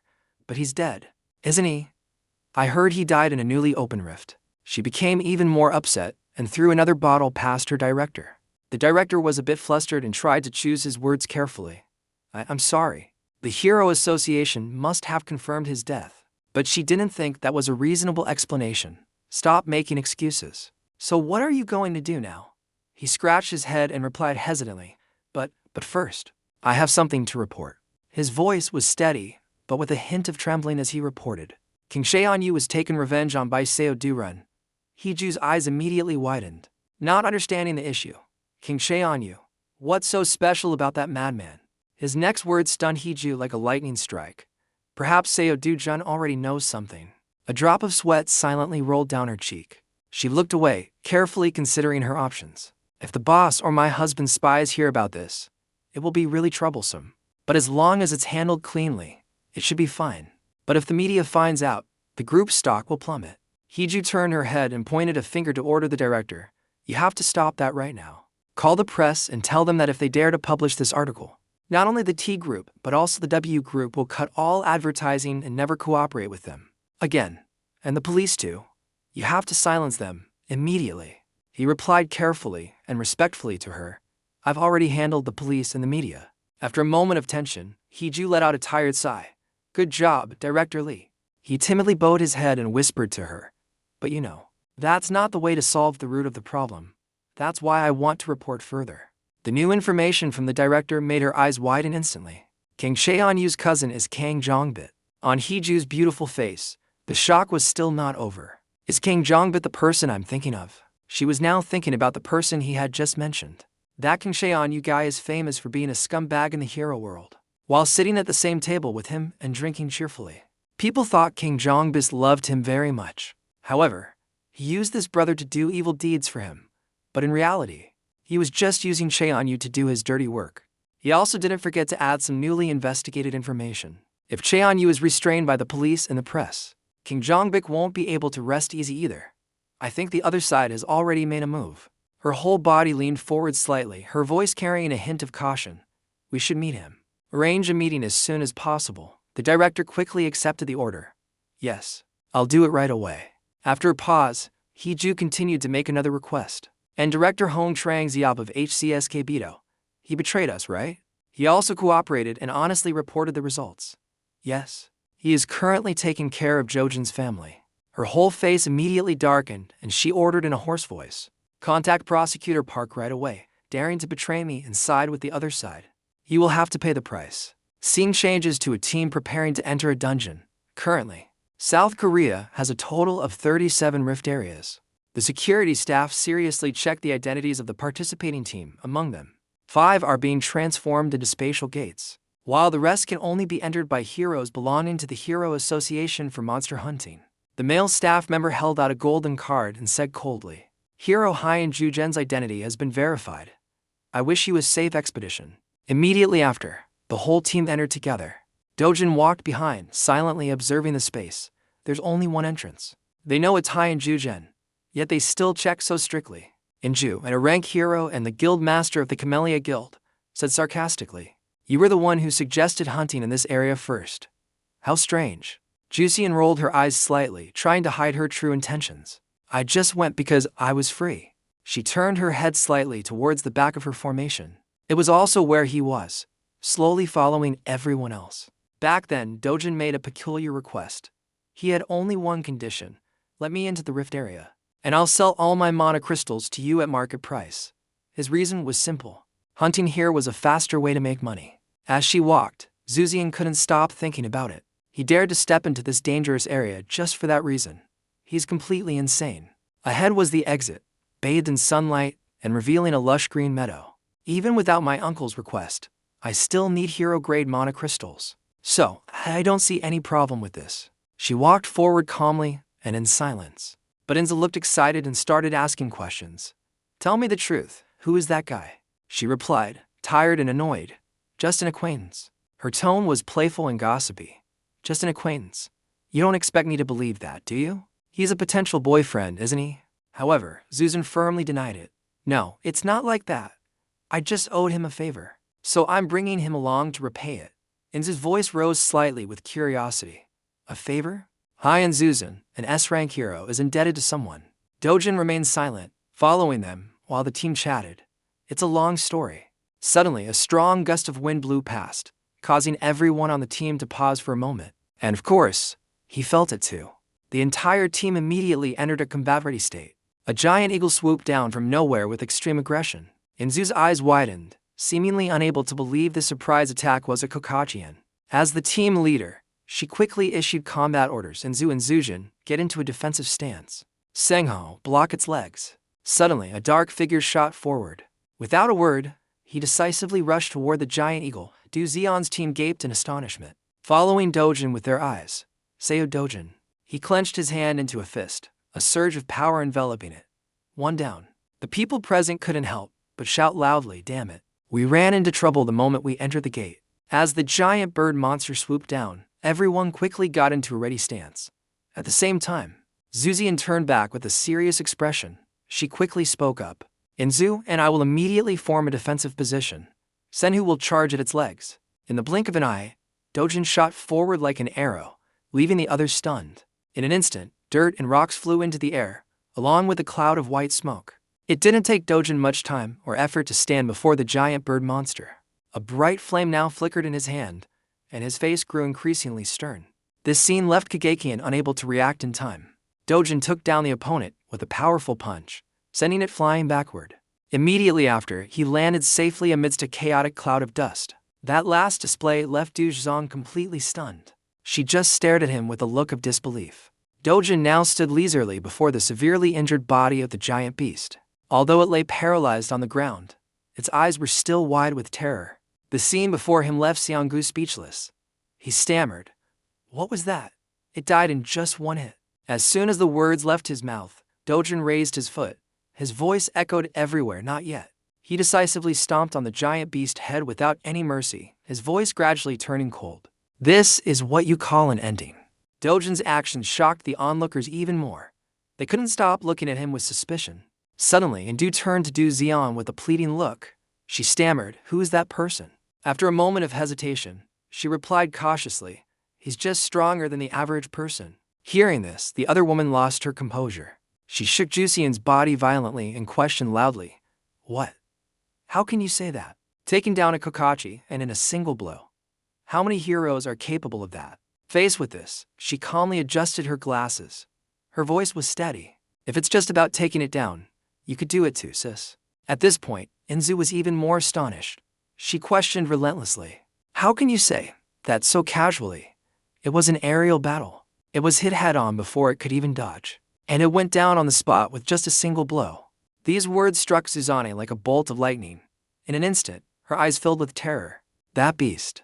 Just like that, as her gaze fell upon Dojan's figure, a thought suddenly flashed through her mind. This man, who in the world is he? Suddenly Juian spoke up. Sis, I think we need to change the plan.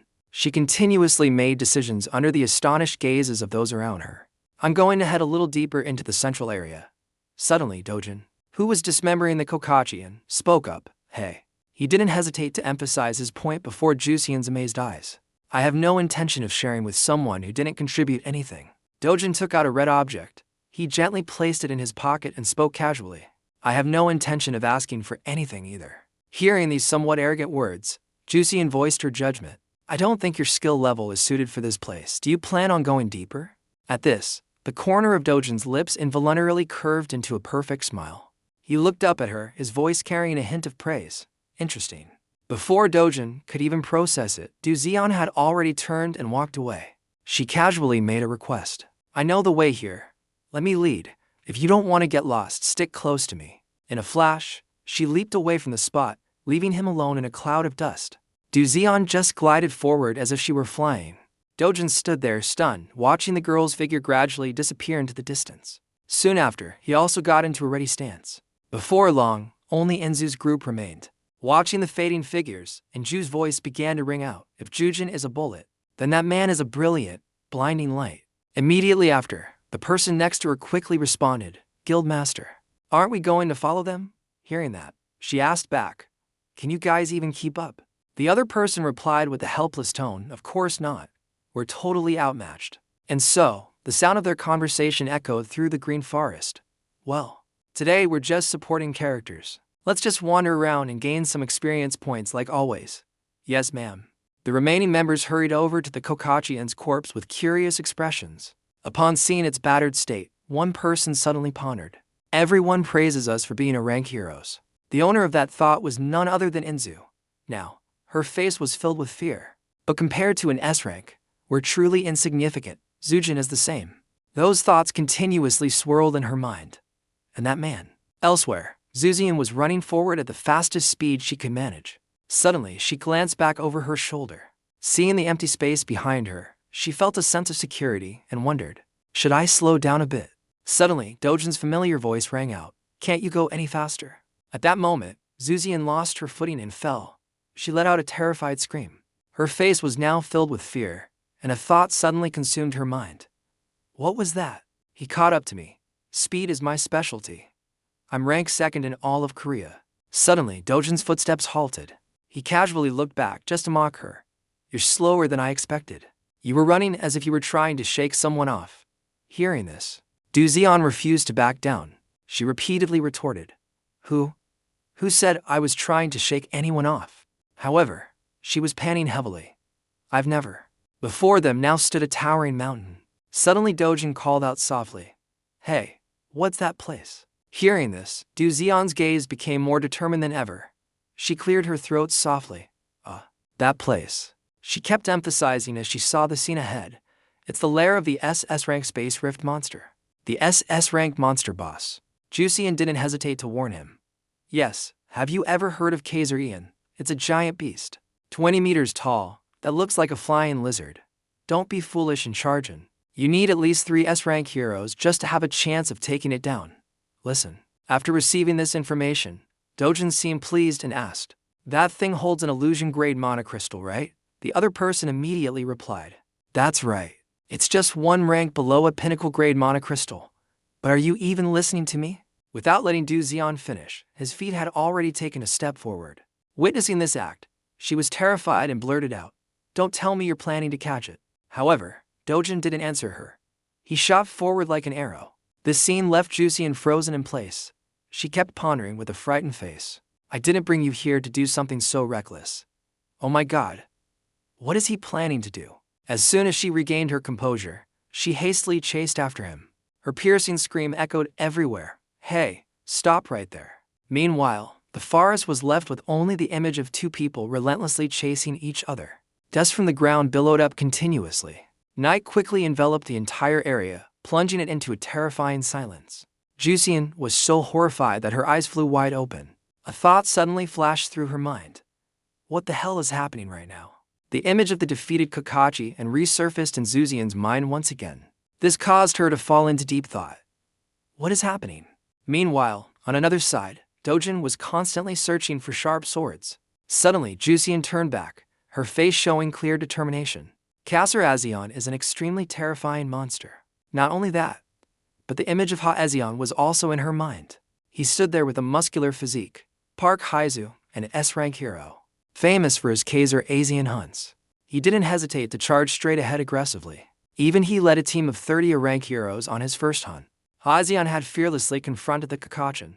The result was that all the A-rank heroes died. Only Park Haizu returned alive, barely breathing.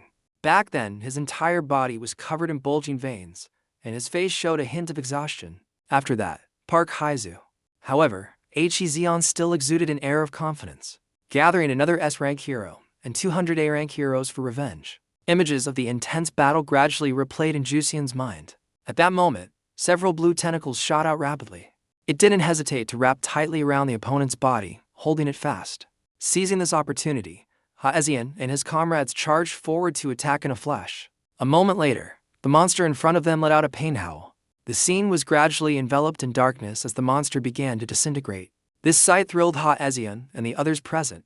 They cheered with joy. They had finally defeated Estranged. The sky returned to its usual clear blue, but almost the entire participating force had perished. Back in the present, Dojan slowly stood up. The mighty Sweet Life Guild, founded by Park Haizu. It's been 3 years since that battle, and he still hasn't recovered his strength. He suddenly looked at Juian with a sharp gaze. However, his next question left her so confused she was stunned. You know you didn't contribute anything, right? Faced with this question, Juian felt nothing but doubt. She thought to herself, if I hadn't seen it with my own eyes, I would never have believed it. The image of Dojan defeating the giant monster reappeared in her mind. Estranged, that infamous monster. At this thought, Juian's face became even more terrified. To be defeated by this man in a single blow. In Dojan's hand was now a red item. He looked at it calmly with a contemplative gaze. Dojan quickly put it into his pocket and spoke slowly. I guess I don't need anyone to guide me anymore. Immediately after, he walked away, leaving Juian astonished. From now on, I'll act on my own. Suddenly, she spoke up. Aren't you going to take the other parts of the Estranged?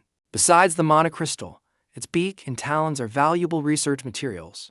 At this, Dojan's footsteps suddenly halted. He turned his head back, his voice carrying an air of indifference. It's not worth the effort. Hearing this, Juian didn't know how to reply. She just stood there motionless. Before Juian could react, Dojan turned his back and left. He only left behind a sentence. Instead of wasting time on that, I'd rather hunt for another monster's monocrystal. Take it if you want. Consider it a guide fee. At this moment, she was noticing something nearby. A moment later, she finally replied, I don't need it. The evening light quickly covered the entire area. Dojan's backpack lay quietly on the ground. Around it, and Ju's group stared at it intently in silence. Suddenly, the young man with pink hair spoke up. He borrowed that huge backpack and came back with it full of monocrystals. Can you believe it? As soon as he finished speaking, someone else replied, that amount of monocrystals. Our entire guild would probably have to hunt for 20 hours straight to get that much. Looking closely, it would probably take 3 days of non-stop grinding to get that amount. Meanwhile, Juian sat quietly to one side, listening to the whole story. Who on earth is this person? At this moment, a thought suddenly enveloped her entire mind. Not only was it fast, but there was so much of it. And his face momentarily became terrified. If what Juian said is true, then he alone, without special equipment, without wearing combat armor, could still defeat Estranged. What she saw then was the sight of Dojan standing majestically on a high mountain peak. That alone was enough to call him the strongest hero in Korea, perhaps even the strongest in the world. Suddenly, Inju turned around, her face now filled with nothing but bewilderment. Dojan had now returned, carrying the backpacks with him. Before everyone's astonished eyes, he casually dropped the backpacks to the ground. Dojan slowly rummaged for something amidst the chatter of the people around him. Good heavens! He brought back another full backpack. If I told this story today, no one would believe it. They'd just think I was crazy. The owner of that voice was the black-haired girl and the pink-haired boy standing near it. To be clear, not a word of this gets out. Who would believe it anyway? That's probably true. Suddenly, someone's footsteps approached. Juian and Dojan stood there exchanging words under the suspicious gazes of the others. They began to chatter endlessly. Hey, are those two in love? It must be. When Juian brought him here, I could tell something was different. It takes a man like that to not be overshadowed when standing next to Juian. As soon as he finished speaking, the other person replied, this couple looks really good together. You can tell at a glance they're a perfect match of talent and beauty. Just like that, Inzu was lost in her own thoughts. Her face was now filled with contemplation. Wait a minute. It doesn't seem like they've just started dating. Meanwhile, Juian and Dojan were still chatting animatedly. That guy doesn't treat Juian gently at all. I can't believe someone dares to treat her like that.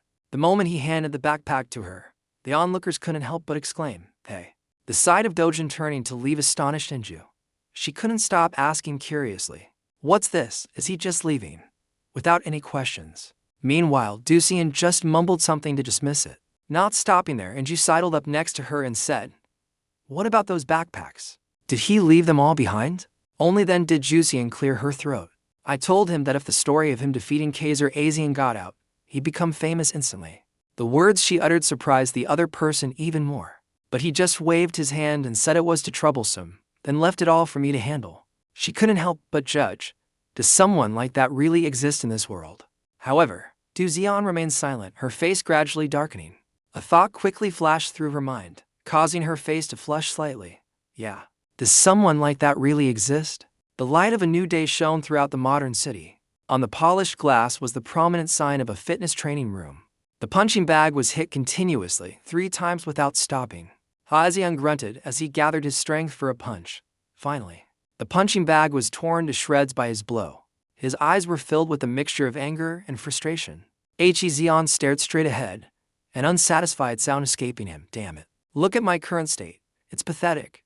Park Haizu, S-rank hero, guildmaster of Sweet Life. Under the Korean Hero Association, the guard following him put on a confident smile to reassure him. Please calm down, guildmaster. They say the longer a frog crouches, the farther it will jump. Gotta relentlessly praised Ha-Ezian to the skies. The more you endure these difficult days, the more glorious your reputation will become. Taking a towel to wipe off his sweat, he silently agreed. Yes, definitely. I must make those who look down on me regret it.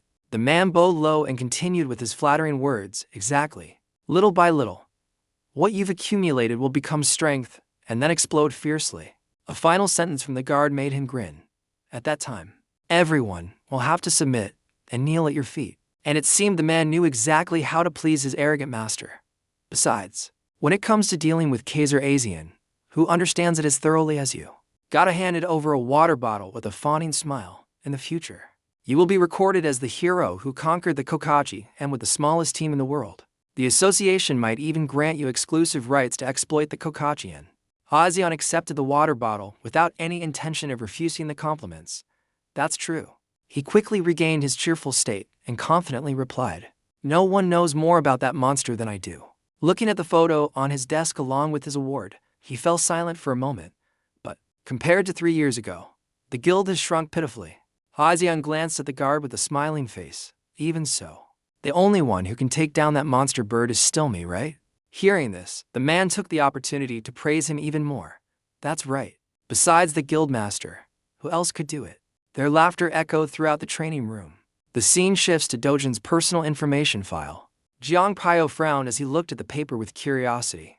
Seo Dojan, huh? So it's this guy? S-rank hero Kang Jongbut of the Hero Association, cousin of Kang Shonu. His subordinate bowed his head slightly and reported respectfully, yes, a few months ago, hero Kang Shonu tried to throw him into a space gate to eliminate him. This surprised him slightly, and he asked back, but he didn't die. And he even awakened his abilities there. The subordinate carefully replied, yes, that's correct.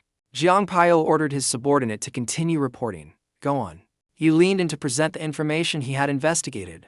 The client this time is Hong Hee-ju, a director at T Corporation and also the second daughter of W Corporation. He was still staring at the resume and asked nonchalantly, a rich lady like her getting involved with a guy like that? Of course, there was a reason for everything, and the problem lay in his identity. It said that Seo Dojan is the illegitimate son of the T Corporation's chairman. brought home between the ages of 5 and 7, but 6 years ago, when Hong Hee-ju gave birth to his son, he was kicked out. Jiang Pio's lips curled into a contemptuous sneer with a hint of satisfaction. He's still his own flesh and blood, yet the tycoon is so cruel.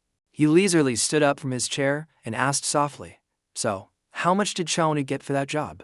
The subordinate's soft and slow voice replied, 30 billion. His tone was slightly disdainful of his cousin. "Is that all?" Jiang Pio reached for a golf club and said, "But he was dealt with nicely, wasn't he?"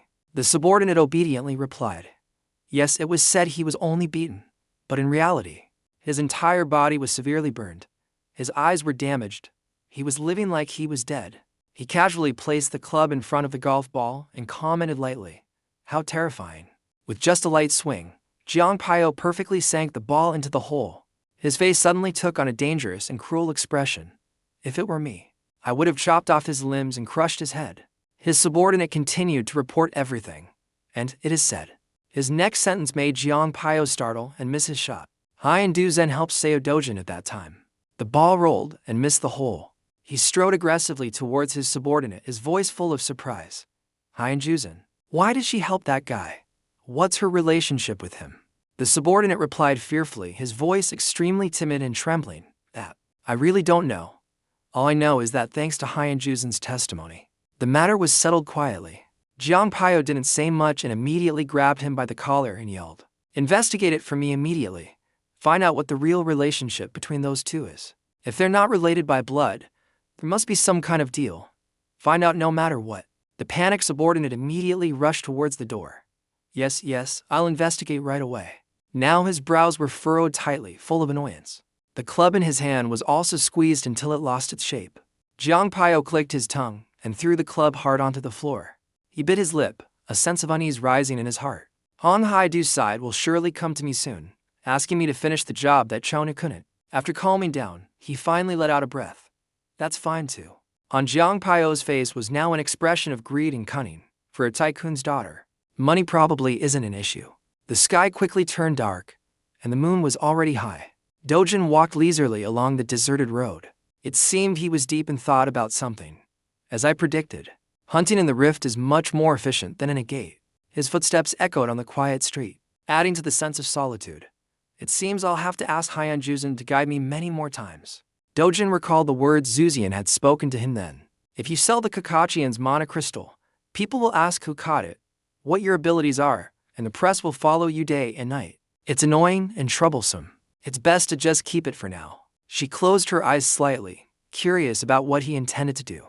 If your goal is to become famous, I won't stop you. But what are your plans? He was seen unexpectedly placing the backpack in her hands. Now, a confident smile slowly appeared on Dojan's lips. I will find another way to enter and exit the rift zone. Finally, his footsteps stopped in front of a long, dark corridor. For now, I'll just rest. The new house prepared by Hong Trang Seep is quite nice. He gently pushed open the door and stepped inside. But a cold glint appeared in Dojan's eyes. Looking at the neatly arranged shoes by the door, he couldn't help but wonder, whose shoes are these? Just then, a sweet voice called out from inside the house, "Brother." Right before his eyes was a group of dangerous-looking men dressed in black. Che Oli Eon glanced at Dojan silently. Ian Zing, on the other hand, seemed panicked and rushed to hug him tightly. Brother. Dojan didn't let his guard down and immediately asked, "Who are you people?" Just then, the man unexpectedly interrupted him. "You're Seo Dojan, right?" The man asked a blunt question with a cold face. "I am Prosecutor Park Chin-rong, from the CO District Prosecutor's Office. You know Mr. Hong Trang Seep, don't you?" He remained silent, carefully protecting the girl behind him. Then the man nonchalantly made a firm declaration. "You are under emergency arrest on suspicion of participating in the illegal loan sharking activities of HCS Capital, the company headed by Mr. Hong." He turned to look at her with a sharp and terrifying expression. "What would happen if I killed Hong Haidu?" A tall, majestic skyscraper stood under the gentle golden sunlight. In front of the building was a stone plaque engraved with the name of the sole prosecutors. Service, exuding justice and the weight of the law. Dojan sat in the interrogation room, his hands cuffed to the sides of the chair. His eyes darted to one side as if something had caught his attention. A pair of legs belonging to a man in black trousers and leather shoes walked down the corridor. A man's voice was heard. Yes, Director Lee, please rest assured. Both Hong Trang-sip and Seo Dojan are being very obedient. Jia Liang held his phone to his ear with one hand and opened the door to a room with the other. Thank you for your concern about my daughter's study abroad. He looked forward at the man sitting in front of a computer watching the camera feed through the transparent glass. He looked at Dojan sitting in the interrogation room while continuing his conversation with the person on the other end of the phone. Please pass on my regards to Director Hong. Dojan sat on the chair, his hands hanging loosely within his sight. The reason I became a prosecutor. He rested one hand on the table and said with a smile, is precisely to remove trash like them from this society. A stack of documents was thrown hard onto the table. Che Olio sat with his legs crossed, holding the documents and spoke. What the hell have you been doing all this time? The number of charges listed here alone is enough to put you in jail for 10 years. He held up a document for him to see. Hong Trang-sip's side has provided more than enough evidence against you. Dojan's expression remained unchanged, calm and serious. Che Olio, full of anger and losing his patience, shouted, look at those defiant eyes. Do you think I'm joking? His face suddenly froze when he heard him say, isn't it, because of that crazy bitch Hong Hai-do? He looked at him, completely flustered, the room filled with pressure. He asked, who? Hong Hai-do? Who is that? He thought to himself without a hint of worry. Considering the situation, Hong Trang-sip's faction must be completely shattered. I was planning to cooperate silently to let things go smoothly.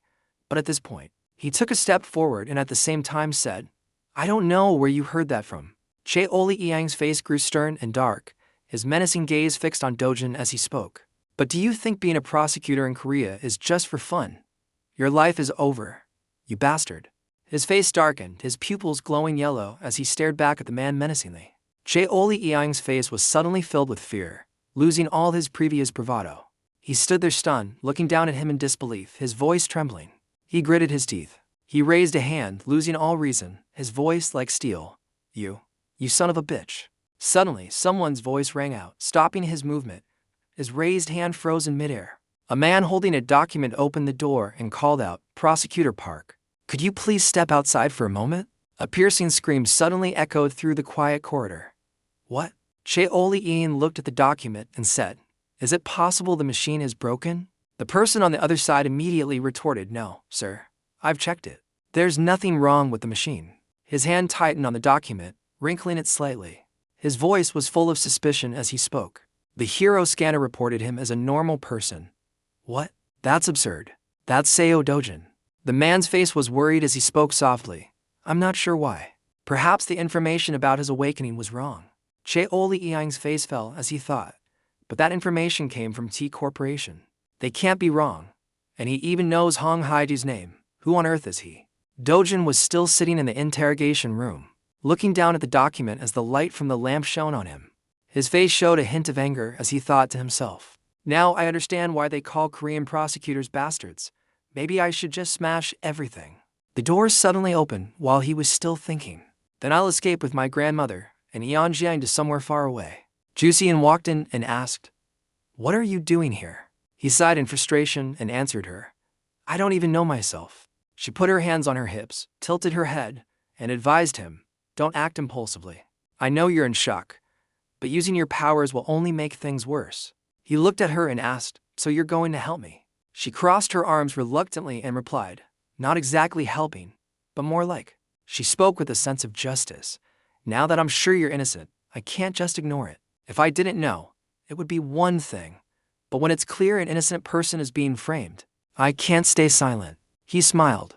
I see. She approached him and said, the Hero Association will launch an investigation.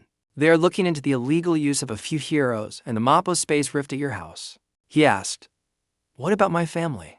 She put a hand on her hip and said with dissatisfaction, am I your secretary? Why do I have to worry about your family matters too? He stared at her. She didn't dare to look him in the eye and looked away. She turned away and replied, your family is safe, don't worry. His face relaxed into a smile. Thank you. I will definitely repay this debt. Her cheeks flushed pink as she turned back to glance at him and advised, whatever happens, try to endure it a little longer. I'll do my best to resolve this as quickly as possible. Outside the building, the afternoon sun was still gentle. Hyeon Dojan didn't choose to directly clear Dojan's name. She publicly exposed Prosecutor Park Chien-rong's bribery and illegal lobbying, leading to his dismissal. A car sped along the highway. A fair investigation later confirmed Dojan was completely uninvolved in the incident. Juian focused on driving while Dojan crossed his arms and looked out the window. I couldn't avoid punishment for the crime of illegal hero use.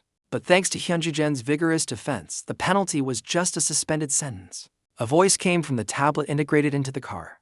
A previously unseen monster has just attacked civilians in England. It has the shape of a manus, is about 1.5 meters tall, has 4 eyes, and possesses an extremely powerful jumping ability. He said nonchalantly, "It's a Manga." She was startled and turned to look at him in surprise. "Wait, how do you know its name?" "Currently, only the association knows the name of this new monster species." He didn't answer, but looked out the car window, reminiscing. Monster names aren't just made up on the spot. A large red monocrystal was placed on something, connected by many energy-transferring wires. Monocrystals not only contain energy, but also store existing information about the species. By analyzing the monocrystal, you can find out the monster's name and data. The beautiful image of Earth appeared. On modern Earth, we use science. The image of a destroyed planet, with only fragments remaining, appeared. In that ruined world, it was done with magic. The red monocrystal appeared along with a terrifying manus-like monster. So if a monster appeared in both worlds, it's highly likely that Dojan already knew its name. He crossed his arms and said calmly, "Dealing with Manga is simple. Just use red fire ant extract." She asked doubtfully, "Red fire ants?" He looked at her and answered her question. "They are harmless to humans, but are a potent paralyzing poison to Manga. One spray and it can no longer resist." She fell silent and didn't say anything. A moment later, she asked him doubtfully, "Seo Dojan, who are you really?" He didn't answer. The car continued to speed along the highway. She glanced at him. He acted as if he didn't hear her and remained silent. She asked him in frustration, "Are you listening to me?" His face darkened and he suddenly spoke. What would happen if I killed Hong Haizu?" A furious woman bit her nails. Haidu sat in her office, her face full of anxiety and a hint of fear, biting her nails continuously. A bodyguard stood straight, looking at her with concern. The bodyguard, holding a document behind his back, spoke softly, "So that's what happened." She bit her nails anxiously and spoke with a touch of anger. "Hyunjujen, why her?" The bodyguard, holding the document in one hand, tried to explain. "It's still not clear. No one knows what their relationship with Dojan is, or how they even know each other." Her face twisted with malice, radiating a murderous aura. Her long fingernails broke as she continuously bit them, and she shrieked, "That bitch Hyunjujen. What the hell is going on?" Haiju stood up, slamming her hands on the table. "And what's this about Dojan not being a hero? You said he had awakened." A murderous aura radiated from her. The bodyguard's voice trembled as he spoke. "We're not sure about that either.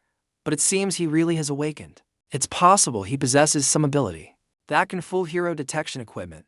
That's just my speculation." Her eyes widened with malice. She pointed her finger and then shouted, "Contact King Jongbit right now. 20 billion. Tell him I'll pay 30 billion. Do it for me immediately." Jiang Pio's voice was mocking. "I won't do it. 30 billion is too paltry. It should be double to be worthy." The man standing straight with his hands behind his back spoke up. "Double, isn't that a bit much?" Jiang Pio raised a finger and said, "You don't understand anything." He propped his feet on the table to Hong Haidu. "I am the only option. Besides, after the job is done, 60 billion is nothing to her." His face darkened, his eyes glowing red with malice as he smiled. "And now Hyunjujen is involved too.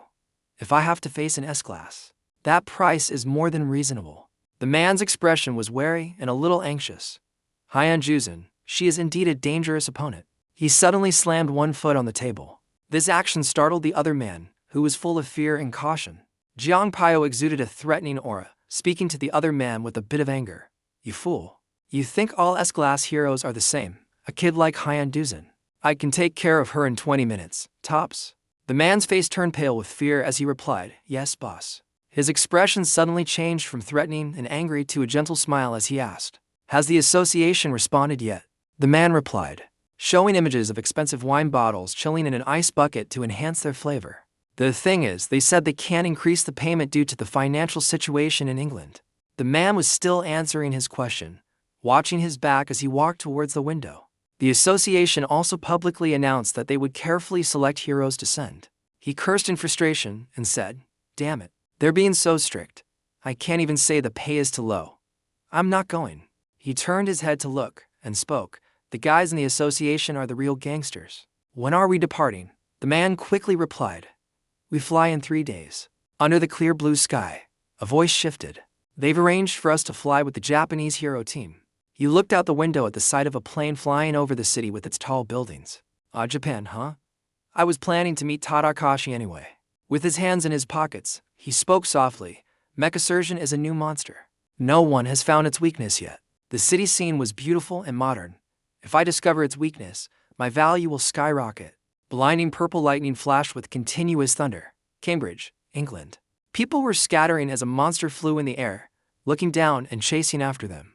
The monster's neck was long with pincers on both sides. Its eyes glowed yellow as it looked down at the people standing there with weapons, blocking its path. They looked up at the monster with worried and frightened expressions. The monster suddenly let out a piercing screech and attacked. Its scythe quickly descended with great force towards them. They quickly scattered to dodge the monster's attack. The scythe came down heavily, cracking the stone ground. Several people with swords jumped up to attack the monster. A person on the ground used magic to attack in the monster's direction. The monster's head was quickly severed from its body by the attacks. Its head flew up, separated from its massive body. The headless body quickly fell lifelessly onto the stone ground. They looked at the monster's corpse lying on the stone floor. The people tiredly wiped away their sweat. The platinum-haired woman turned her head and looked with curiosity. The monsters, just like the previous one, also let out piercing screeches, radiating a terrifying aura. The woman's eyes widened in fear, caught off guard as she watched it attack her. The purple lightning never stopped. It intensified, appearing within the dark clouds with blood splattering on the stable posts. 3 giant monsters ravaged the city, causing houses to collapse and fires to spread everywhere. The heroes of England are doing their best to stop the monsters' advance to the south, but they have no clear information about the enemy. They were completely helpless. The monsters continued to move towards the cities ahead, where buildings still had their lights on. And now, with the Cambridge defensive line just collapsed, the capital city of London is less than 60 kilometers away. The thick smoke and dust made it difficult to see with the naked eye, but the monster's glowing yellow eyes were clearly visible in the haze. Its glowing yellow eyes looked forward. Suddenly, its eyes lost their golden light and turned gray. That monster fell, startling the others and causing them to scream. One by one, they began to fall, losing all signs of life. A plane flew in the sky, shining a light down. Juian, Pio, and to others looked down with surprised and stunned faces. Someone spoke up. Oh my God, so it was true. Her face remained frozen in surprise while the others had already begun to praise her. Sister Dojan was right. The red ant extract really works. Even the Macasurgeons couldn't stand it. You're amazing. Jiang Pio's face darkened with jealousy as he thought to himself. Impossible. Does she really have this level of skill? What the hell is going on? She smiled and looked back, saying, all right, let's move forward and finish this. The 2 behind her immediately replied, yes, ma'am. Juian smiled, holding her sword, and jumped down from the helicopter with her 2 friends. A few hours later, a plane landed. Inside the building, reporters stood at the entrance with cameras, waiting. Young reporters, some holding mics, some with cameras and camcorders. Oh my, the press is gathered in droves. A young man spoke up. It's to be expected, it's Juian, without a doubt. She's the MVP of the mission in England. The man with glasses immediately smiled and replied. She was the one who discovered the weakness of the Macasurgeons and became a true hero. She pulled England out of despair. Of course, she's a hero. I heard the British royal family will bestow the title of Knight upon Juian. The young man's eyes lit up as he shouted, there she is. A pair of feet stepped out. Juian had a cheerful expression, pulling a purple suitcase behind her, followed by Xian Po. The flashes from the cameras began to go off. The reporter's questions started to shout out, making her face stiffen in confusion. Ms. Juian, please look this way. How did you discover the Macasurgeon's weakness? Jiang Pio had a smile on his face as he heard the question. Mr. King Zhongbi, give us a few words. We heard you were the one who killed the most Macasurgeons in this campaign. Jiang Pio's smiling face answering the interview was broadcast on a large screen in the city. A delegation of 200 people, including hero Juian, returned today, as is widely known. It was the extraordinary efforts of the Korean heroes that saved England. The key to exterminating the Macasurgeons was dispersing red ant extract in the air. Dojan, wearing a hood, slightly lifted his eyes to look at the news board. Suddenly, the corners of his lips curved into a mocking smile. Meanwhile, the man being interviewed was still laughing and talking animatedly. Suddenly, Dojan's gaze turned cold, a thought flashing through his mind. King Jongbit. At some luxurious cafe, Juian placed several bags on the table and said proudly, "These are gifts." Dojan, holding a glass of water, was surprised. "Gifts?" She happily pointed to each gift bag. "This one is for Grandma and Yi Hong. And this one is for you, Dojan." He took his gift bag and opened it right away, which annoyed Juian. "You could have waited until you got home to open it. Why the rush here?" Dojan looked at the elegant suit in his hands and commented, "It looks expensive." She picked up her glass of water and calmly explained, "It's just a small token of my gratitude for your help. Thanks to you, I was knighted." Juian continued, "Compared to the help I received, this gift is nothing. If needed, I can even buy you a car." He put the suit back and replied calmly, "I'll let you know when I need one. Besides, I received help too." She looked straight ahead, her expression serious. "If I ask how you knew the Makasurgeon's weakness, you probably wouldn't answer, would you?" Dojan replied nonchalantly, "Is there any reason I have to answer?" Hearing that, Dojan could only sigh helplessly. The warm yellow light in the cafe shone gently. She spoke up, "What's your plan now? I don't expect him to say things like world peace or anything, but if he's targeting Hong Hai-do or King Jongbit, that's going to be a problem. I have to find a way to stop him." He slowly opened his mouth. "For now." Dojan tilted his head, looking very serious.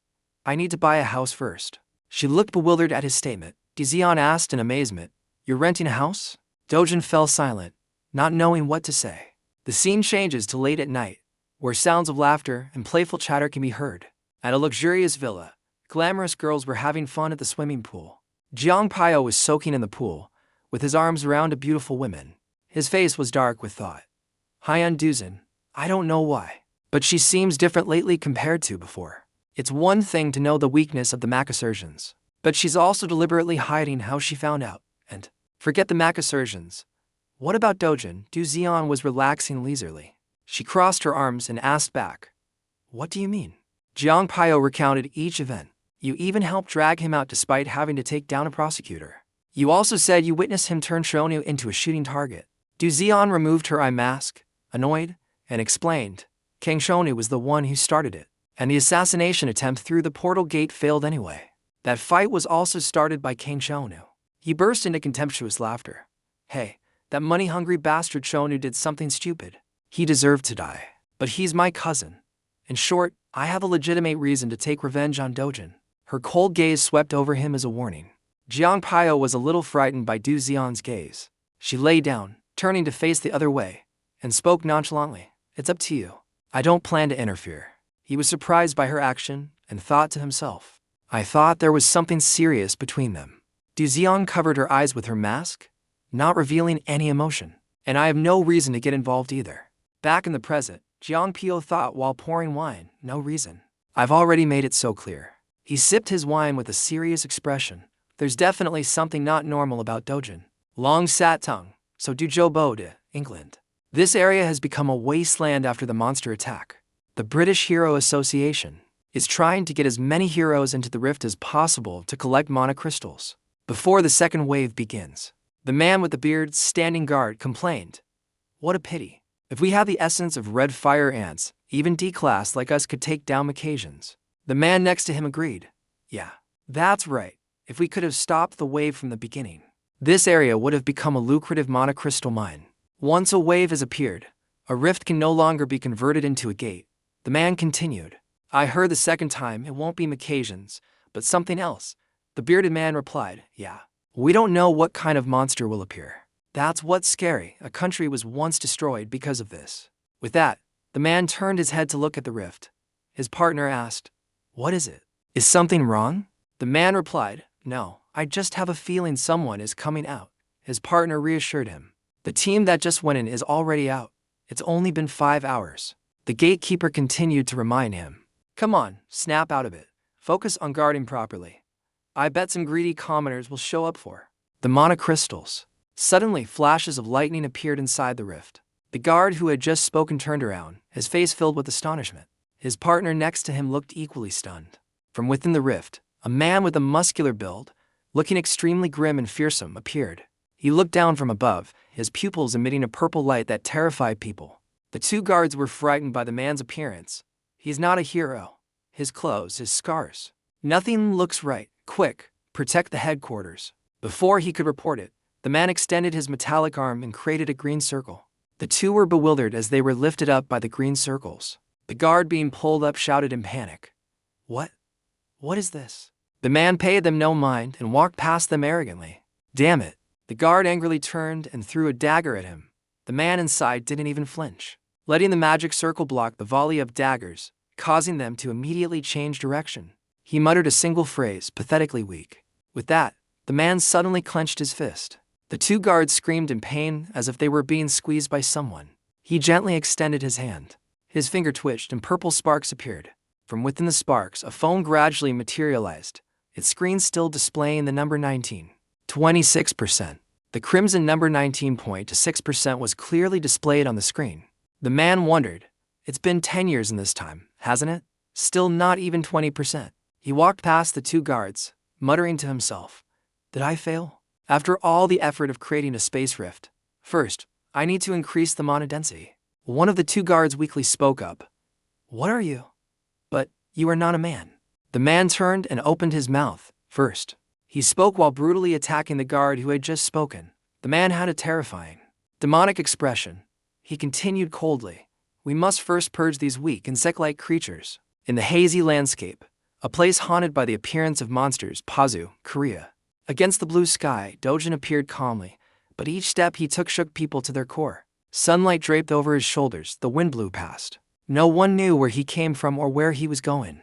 Only that his presence made everything fall silent. Suddenly, a series of strange noises from all around caught his attention. Something was rushing towards Dojan at an incredible speed. The earth cracked open, and a giant monster emerged from the ground, its roar tearing through space. It opened its horrifying mouth wide, ready to crush anyone who dared to stand in its way. But this time, the prey before it would not be so easily swallowed. A whole pack of monsters appeared at once, but amidst the chaos, only one person stood firm. Dojan didn't retreat, nor did he need to hide, because from this moment on, the hunted would no longer be human. He crouched down, his gaze fixed on the deep darkness below. What awaited him there? With just a light touch, the ground trembled.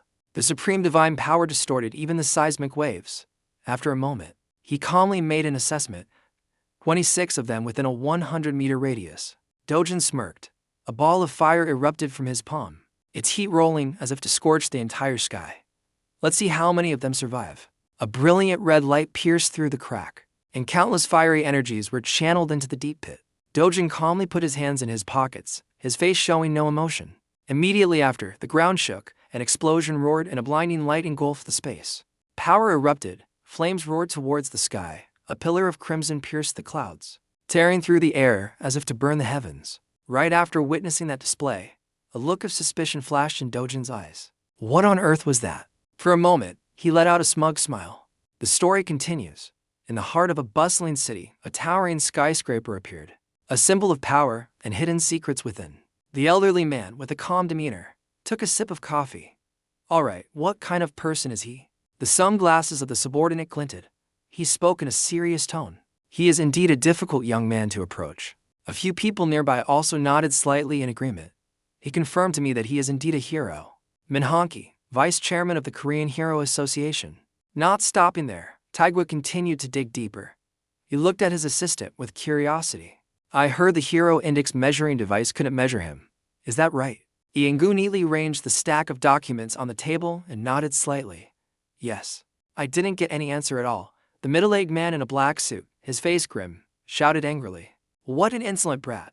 As a member of the association, he should answer clearly. He was Park Sung-chun, vice chairman of the Korean Hero Association. The atmosphere was as tense as a drawn bowstring. The person laughing beside him gestured slightly. What else?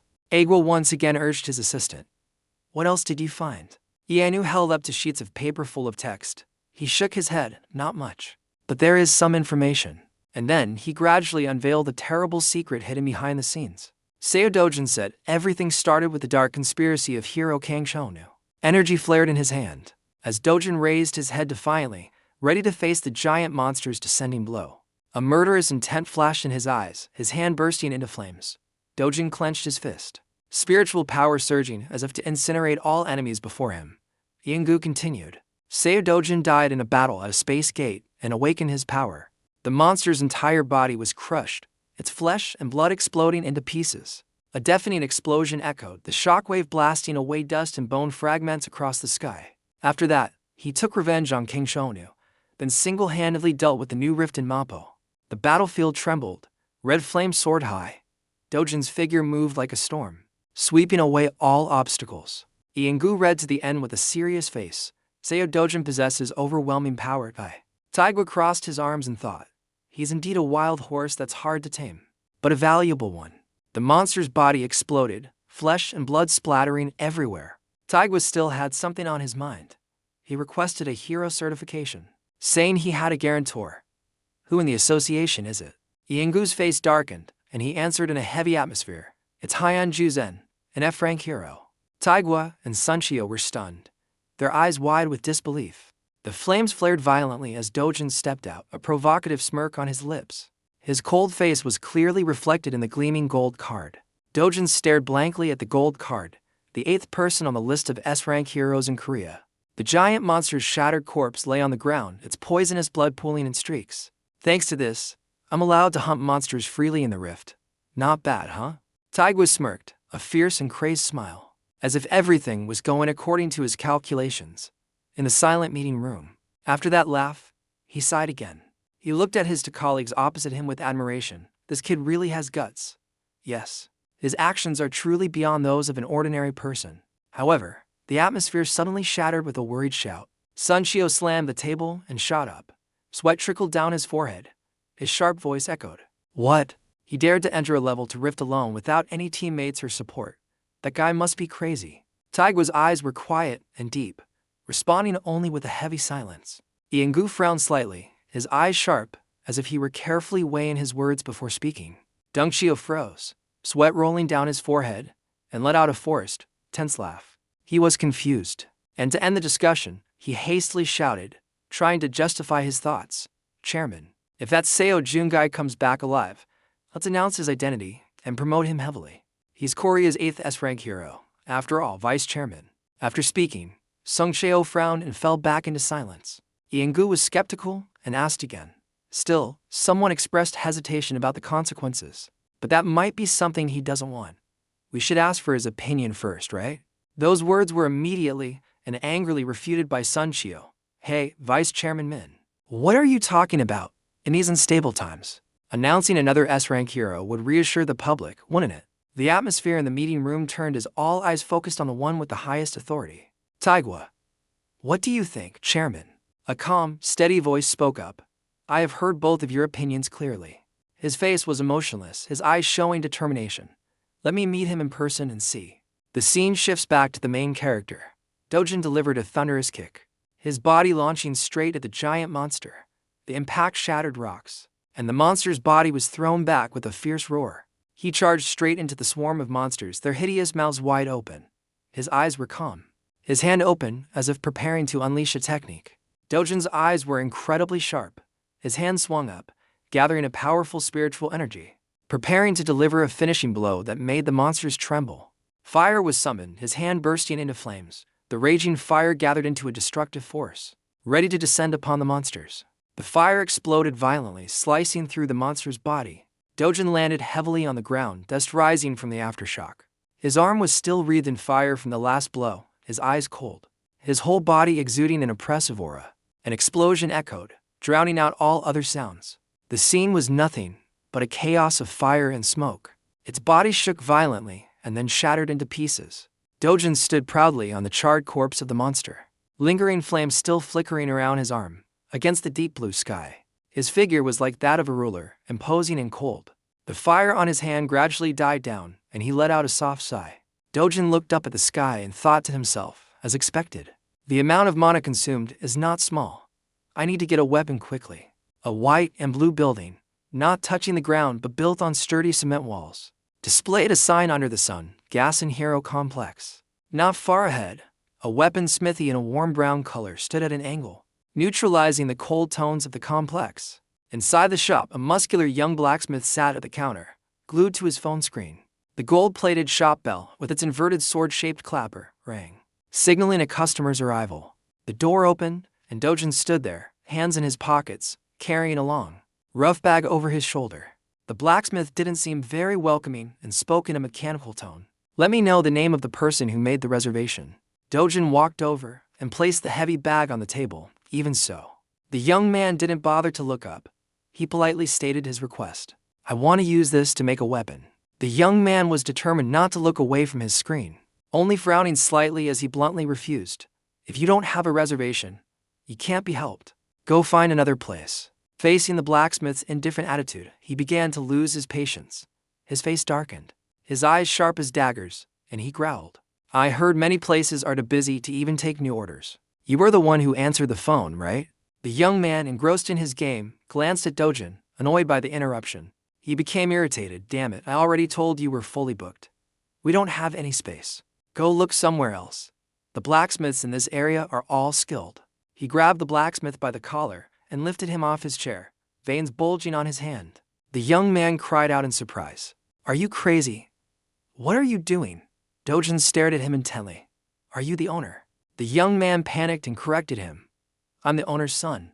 Dojan moved closer, exuding a chilling aura, and commanded with a glare, get your father out here.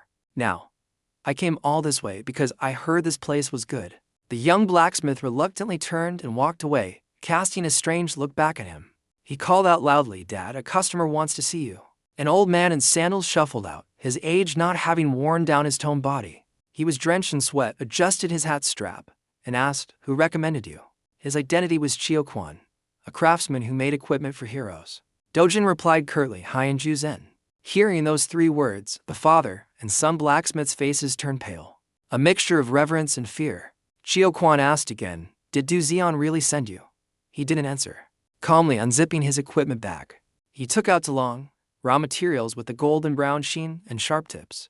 Juian recognized the items and was once again astonished. He approached, picking up the 2 items, observing them from all angles while stammering, This is. The young blacksmith also came over to look curiously. Dad, what is that? The item was longer than the hands. He returned to his calm demeanor, but his voice still held a hint of surprise of finding such a rare item. It's the fang of a giant black serpent. It's been a long time since I've seen one of these. Dojan gave a more detailed request. Just forge me a usable sword, but make it as long as possible quality-wise. The man paused for a moment. Long? You don't know. If you try to stretch non-metallic materials like this, the durability will decrease sharply. He crossed his arms and listened, his eyes assessing. The man then made another suggestion. I'll make 2 medium-sized swords for you. He was very stubborn, and if things didn't go his way, he'd poke at their pride. So, you're saying you don't have the skill. Join them together and make one long sword. I need a long one. Oh, and if possible, increase its mana absorption capability to the highest possible level. The young blacksmith furiously shouted, Hey, I can't stand listening to this. What do you mean he doesn't have the skill? My father can make even ordinary weapons with a mana absorption level of 3 or higher. Dojan suddenly fell silent. He took a preforged sword from the rack, which looked very impressive. Dojan held both ends of the blade and guessed, this one looks to be around level 5. With that, Dojan's sinewy hands squeezed the body of the sword with force. A magical light emanated from his hands, bright enough to illuminate the entire shop, causing the young blacksmith standing a table's length away to take half a step back. The next second, to the utter amazement of the father and son, he effortlessly crushed the sword as if it were a piece of scrap metal. In a flash, the sword in his hand disintegrated, its pieces of various sizes flying everywhere. The fragmented metal fell to the ground, and the father and son stared in shock at the remains. Dojan also dropped the last piece of the sword, his fist still clenched, his voice chillingly threatening. If you're planning to make trash like this, you might as well declare your retirement right now. The surrounding atmosphere suddenly grew hot as if on fire. The young blacksmith was petrified with fear. Juian was fuming, but didn't dare to say a word. One punch from him would be the end. By the edge of a sun-drenched, lush green forest, beside a lake dotted with leaves and flowers, it seemed peaceful and uneventful. A giant monster stirred, growling and beginning its destruction. Its single eye, located in the center of its face, was closed shut. It suddenly opened wide, its blood-red pupil glowing, making one's hair stand on end. Its oversized body awakened in the heart of nature. It hunched over, each step shaking the ground. It threw its head back and roared to the clouds. Just then, Dojan arrived with a calm demeanor. He stepped into the shallow water, finding the roar extremely annoying. Still as noisy as ever, huh? He waved his hand and a flame erupted at chest level, his eyes already locked on the target. Dojan moved like the wind, dodging the monster's thunderous stomp. The monster stood frozen, watching the strange object rush towards it, unsure if it was a demon or a human. From above, he leaned in, gathering momentum for his flaming hand. A decisive palm strike sliced through the air and embedded deep into its shoulder. The monster opened its mouth and roared in pain. It frantically grabbed a tree trunk as a weapon, green veins bulging all over. Before the tree could be used, Dojan flew in swiftly and chopped it in two. The top and bottom parts fell to the ground. After dealing with the monster's weapon, his sharp, fiery eyes turned to the main target. It had almost no advantage. Each of his swift movements was met only with its stunned and terrified reaction. Without wasting a second, Dojan swung his hand to slash the other shoulder, circling behind it with a flame full of magical energy. But the battle wasn't over. The monster had healing abilities. Green light from a healing spell gradually reconnected the torn muscle fibers and skin. Its muscular body fully recovered, and it stubbornly bared its fangs and glared. Unfortunately for it, Dojan didn't hesitate and launched himself from behind it with a flying kick. With just a light touch, the scorching flame transferred from his hand to the monster's flesh. The considerable force of the blow turned it black as if it had been roasted. The monster took the full force of the fire sword, roaring with all its might. That decisive palm strike decapitated it. He used the wind's force to create a powerful slash, successfully bringing the dramatic fight to a close. The monster was defeated, falling with a world-shaking thud. Dojan stood up, looking at the smoldering, unextinguished flames, sweating as he exclaimed, "As expected. Maintaining a mana sword for a long time is really tiring." He bent down, took off the bag on his back, and pulled out a glass mug with a handle. Dojan opened the lid, pressed it against the body of the monster he had just defeated, and scooped up a mug of blood, silently congratulating himself. "Well, thanks to this, I was able to defeat a seeker lobster." Dojan returned late at night, but the lights inside the weapon shop were still on. He pushed the mug of blood towards the young blacksmith. The young man was bewildered. What is this?" He replied nonchalantly, "Give it to your father. This will make it easier to join the two fangs of the black serpent." The young blacksmith looked at the crimson liquid and couldn't feel at ease. He kept calling after his retreating back. What is that? Hey, you have to tell me what it is." The tall buildings glowed under the usual streetlights at night. Dojan finally left the shop. Stopping on the sidewalk, his hand unconsciously tightened the bag strap as he thought deeply. "I've prepared the basic materials, but to increase the mana absorption capability, I'll need that thing. To find it, there's only one place on Earth. It's Brazil, 12 hours away from England, a resort surrounded by a refreshing swimming pool. The early morning air here is quite relaxed and bustling." The phone on the edge of the pool vibrated with an incoming call. The screen showed the caller as Seo Dojan. Juian, who was soaking in the pool, came over and answered the phone. The words from the other end of the line were so shocking that she was taken aback. Juian had to lift her sunglasses to her forehead and ask again, "Brazil?" In the pool, everyone was playing together in the water. On the shore, Juian and Indu were lounging on chairs, enjoying their day off. The cold eyes behind Dojan's glasses were observing as she spoke. The council decided to send heroes to Brazil. Yindu sipped her fruit juice and replied, "Yeah, I heard the Brazilian government and the council have both given up. Now they're planning to seal off the entire rift area." Inju, in a deep-cut black bikini that revealed her ample chest, gently removed her glasses, tilted her head, and smiled. "Even though the monsters there are much fiercer in return, we can mine a lot of mana crystals.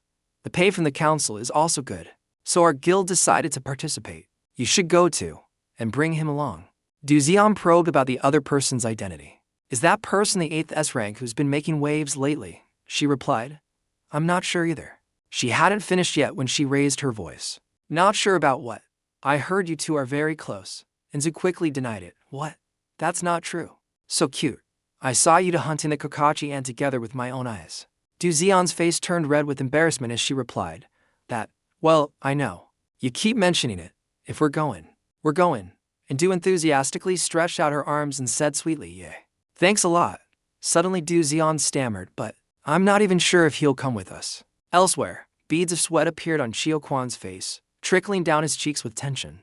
His voice became fearful. "But wait, how did you find this stuff? This perfect fusion? It doesn't look like metal, but is cast as a single piece. Who would have thought seeker lobster blood could be used this way?" Dudong stood there with his arms crossed, looking arrogant, a slight smirk on his lips. Juan held the wooden bar in his hand and reluctantly accepted. All right, I'll follow the order. I'll make it as long as possible. It can reach up to 180 centimeters. He reminded him. Make it a two-handed sword, but design the handle so it can be wielded with one hand. About 5 kilograms should be right. The man's face under the hat looked distorted. What? Suddenly speaking so politely. I thought he was the arrogant type. Turns out he has manners too. Or perhaps this weapon is just that important to him. The shop owner observed the rough and heavy wooden bar in his hand and said, but 5 kilograms is a bit heavy to swing with one hand. You know, it's not like you'll only swing it a few times. He spoke up. It's fine, just make it like that. How long will it take? Juan replied. At least a month. The mana absorption rate can reach level 7. He thought. Level 7. Can it withstand my full power? As expected, I'll have to use it. For now, just make the shape first. Juan looked at Dojan and said softly. As for increasing the mana absorption rate, wait until I bring the materials to do it. The man's pupils shrank in the whites of his eyes as he felt a sense of anxiety. Could it be? He's planning to go get that material himself. A few days later, in front of the parking area sign, a luxury car was parked in this area. He stood next to the car, his face full of gratitude. Thanks, I'll make good use of it. Juian smiled in reply. It's nothing. Do I look that poor? You only dared to ask for something worth 1 billion. Dojan smiled and replied. This is a reasonable amount. That left her a bit speechless. Juian stood there dumbfounded. Juian stared blankly at him as he inspected the car. She was a little curious. What's going on with the Hero Association? Dojan replied. They plan to announce my identity. I demanded they pay a fair price. She was stunned. A price? Chairman Natehong is someone who always puts the greater good first. It seems so. But the negotiations failed. She angrily shouted, can't you just live a decent life for once? I'm your guarantor. Please think about me too. Her words were met with the blunt sound of him shutting the car door. Juian stepped up, opened the door, and sat in the passenger seat. As she fastened her seatbelt, she tilted her head and said softly, the association is busy with deploying troops to the rift in Brazil. When things calm down, I'll arrange for the chairman to talk to you again. Dojan's voice was filled with bewilderment. Brazil.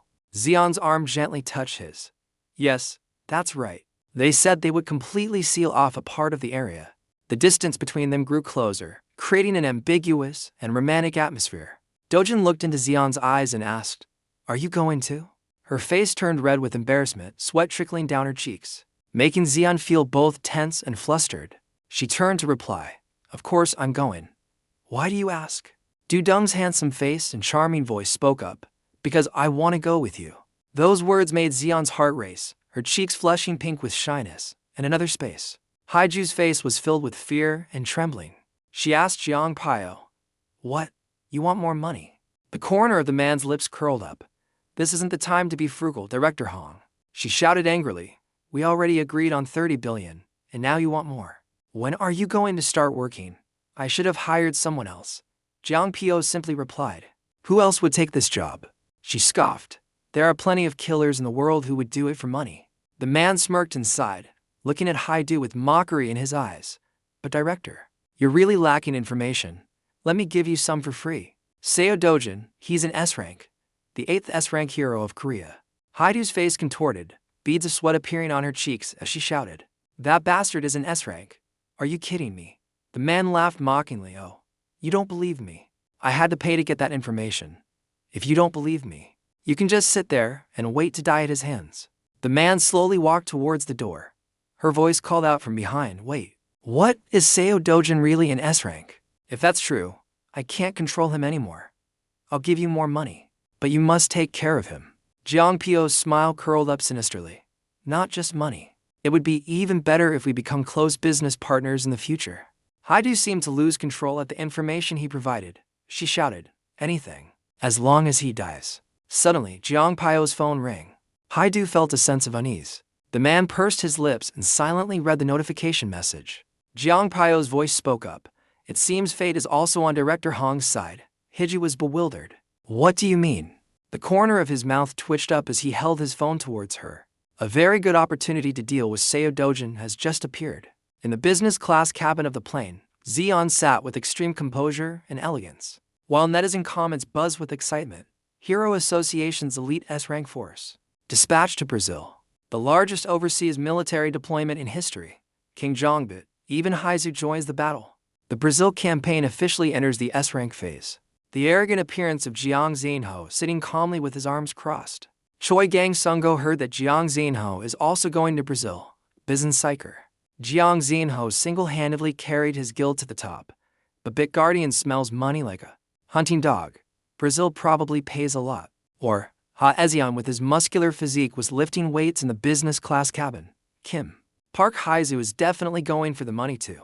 Joudik, Haizu's guild has shrunk. They're short on cash. Xion's delicate face was looking around, observing the situation outside. She had no idea that the internet was buzzing with praise. Hezo Ha Ezi, even Haiyan Juian is going? She's become a national hero. So, what? She can take a break. Number 1 Gangnam Super Idiot. When the tide rises, you have to ride it. Super Du Jangjin, oh my god, Haiyan Juian is the sexiest of all. Jiang Pio crossed his arms, looking around casually. Even King Jiang Pio is going. Brazil must be spending a fortune. I heard if you get a monocrystal, you don't have to pay taxes. It all belongs to the hero. Gui Ai Hum. Is the inside info true? Just one mid-grade crystal is enough to change your life. Duongbio stared blankly at Dojan, who was slurping his noodles. The comments were still lively. Who is this Seo Dojan guy? The buzz on social media grew more and more curious. He's a new recruit. The Brazil battle is probably his debut. D. Hazel, he's still young. He was probably forced to go to gain experience. I'm curious about his real strength. Sogain, if he's already S-rank, he must be something special. The plane took off and flew through the sky. Each person's eyes held their own thoughts. Jiang Se Ongho's face was calm. Ha Xian's sharp eyes narrowed slightly. Du Xian maintained a serious expression. Jiang Pio was staring wide-eyed at Dojan. He was chewing his food with his cheeks puffed out under his black hoodie. The plane was gradually descending towards Brazil. Amidst the bustling scene of numerous skyscrapers after so long, Brazil. The camera quickly pans to a modern headquarters with a flag fluttering in the wind, where heroes gather in large numbers, the Brazil Hero Association. Right at this moment, breaking news was announced through an emergency meeting. The editor reported that the Korean expedition team had just landed at the airport. The other person showed enthusiastic approval. That's great news. Among the summoned nations, they arrived the fastest. An official frowned. He was taking notes while commenting in a heavy atmosphere. Some heroes didn't go to their accommodations, but immediately set out for action. It's truly a country of quickly. Quickly, isn't it? He stammered, but the official tilted his head, his eyes showing clear surprise mixed with seriousness. I'm worried the Korean side will discover that information. Another veteran leader crossed his arms and leaned back in his chair, his gaze deep and cold. There are no secrets in this world that last forever. So we must control them very tightly until this mission is over. The group nodded. I understand. He let out a soft sigh, clenching his fist as if to gather all his remaining composure. The atmosphere grew even darker as the final report was read aloud. Brazil's national treasure hero, Mojias, was defeated and killed by an unidentified entity. Amidst the tense atmosphere in the meeting room, the conversation suddenly shifted. It wasn't a monster. The black box data clearly showed a human form. The other man still looked puzzled. He pondered. What the hell happened at the rift near Santa Jim? In a large conference room, a man in a serious suit held a document and pointed at a glowing map while presenting. In the audience below, Zuzian stared at her phone, frowning slightly. A message was quickly sent. Where are you? The meeting has already started. Dojan replied very casually. On a plane. She questioned back. A plane. We just landed at the same time. I transferred flights. The destination is still far. What place do you mean? He only texted back one word. Santa Jim. Jusian's eyes widened. She was stunned and couldn't believe it. Santa Jim. He went into the most dangerous rift zone, alone? The man in the suit stood presenting in front of the map, pointing to the red-marked areas. A notification appeared, reminding them of the route. The entire hall was silent, a tense atmosphere enveloping it. After today is a familiarization with the terrain. The heroes will be assigned to their registered areas in order. Outside a luxurious hotel named Bomb Hostel, flags fluttered in the wind under the bright sun. Jusian pulled her suitcase along, opened the door, and got into a yellow taxi, ready to leave. Just as the girl was about to get into the car, a hand suddenly stopped her. She looked up, her eyes full of caution. A teammate suddenly called out to her. Jiang Pio held the car door, looking at her with suspicion. He naively feigned confusion. Where are you going? The schedule hasn't even started yet. Dojan's eyes were half closed, her expression calm as if she didn't care. I have somewhere I need to be. Jiang Pio was curious. So, where is that? Faced with her teammates' questioning, Dojan replied in a cold, low voice, Santa Gym. The taxi sped away, a flash of light, while Jiang Pio stood there, calmly as if waiting for the inevitable. His eyes narrowed slightly when he heard that name. A land shrouded in countless rumors and secrets no one dared to mention. Santa Gym. The place even the Brazil Association forbids entry to. The scene changes to a desolate land, with sheer, barren cliffs that look as if they've been gnawed away by time. The bare, gaunt trees reached up like ghostly sentinels. The rift near Santa Gym. Dojan's and Dojan's teams silently advanced into Santa Gym. No one spoke. Only the sound of their hurried footsteps on the dry, barren ground. Everyone's eyes glinted with caution. The group walked in silence, only their footsteps echoing across the desolate land. Suddenly, Dojan's sharp voice cut through the tense atmosphere. We've come this far. At least tell us why you're in such a hurry. Dojan replied casually, with a hint of blame. I was waiting. Weren't you the one who was late? Dojan Fu is a ruthless and cold-blooded man. Dojan shouted angrily. No, if you had told me beforehand, Mr. Seo Dojan, you wouldn't have had to wait. She narrowed her eyes probingly. Let's just drop it. So what are you after that made you come here? Dojan replied decisively without any change in expression. Blue crocodile. Upon hearing this, Dojan couldn't hide her surprise and exclaimed loudly. Blue crocodile? Just for that. Dojan looked at his teammate with an emotionless face. Do you need another reason? She tilted her head slightly, her tone laced with a hint of mockery. Mr. Seo Dojan, do you know I'm 3 years older than you? Dojan nonchalantly shook his head. So what? Jian struggled in frustration. She attacked Dojan verbally. The entire forest echoed with their argument. Isn't it a so what matter?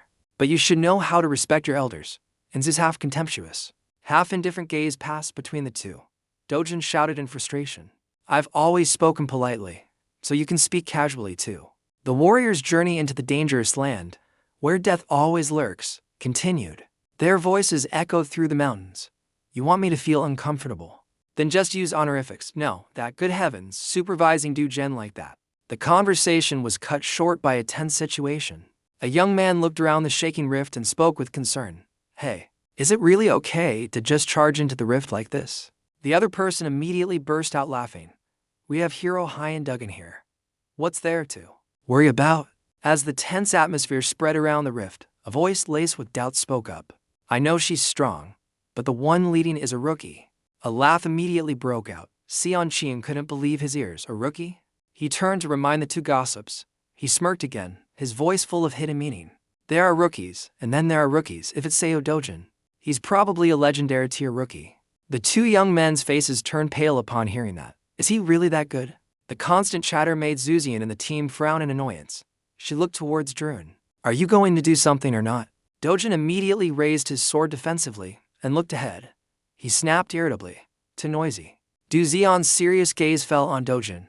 Mr. Seo Dojan, don't tell me you came here with the intention of sealing this entire rift. However, Dojan still replied casually with a surprising reason. I came here to find materials. What's the point of sealing it? Dojan was stunned for a long time.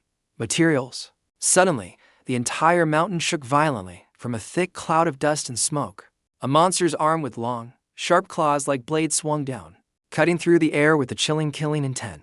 An explosion shook the entire space, and a bright light flashed as the blow hit the protective barrier. The soldier gritted his teeth, his body trembling under the immense pressure. Immediately after, the ground shook.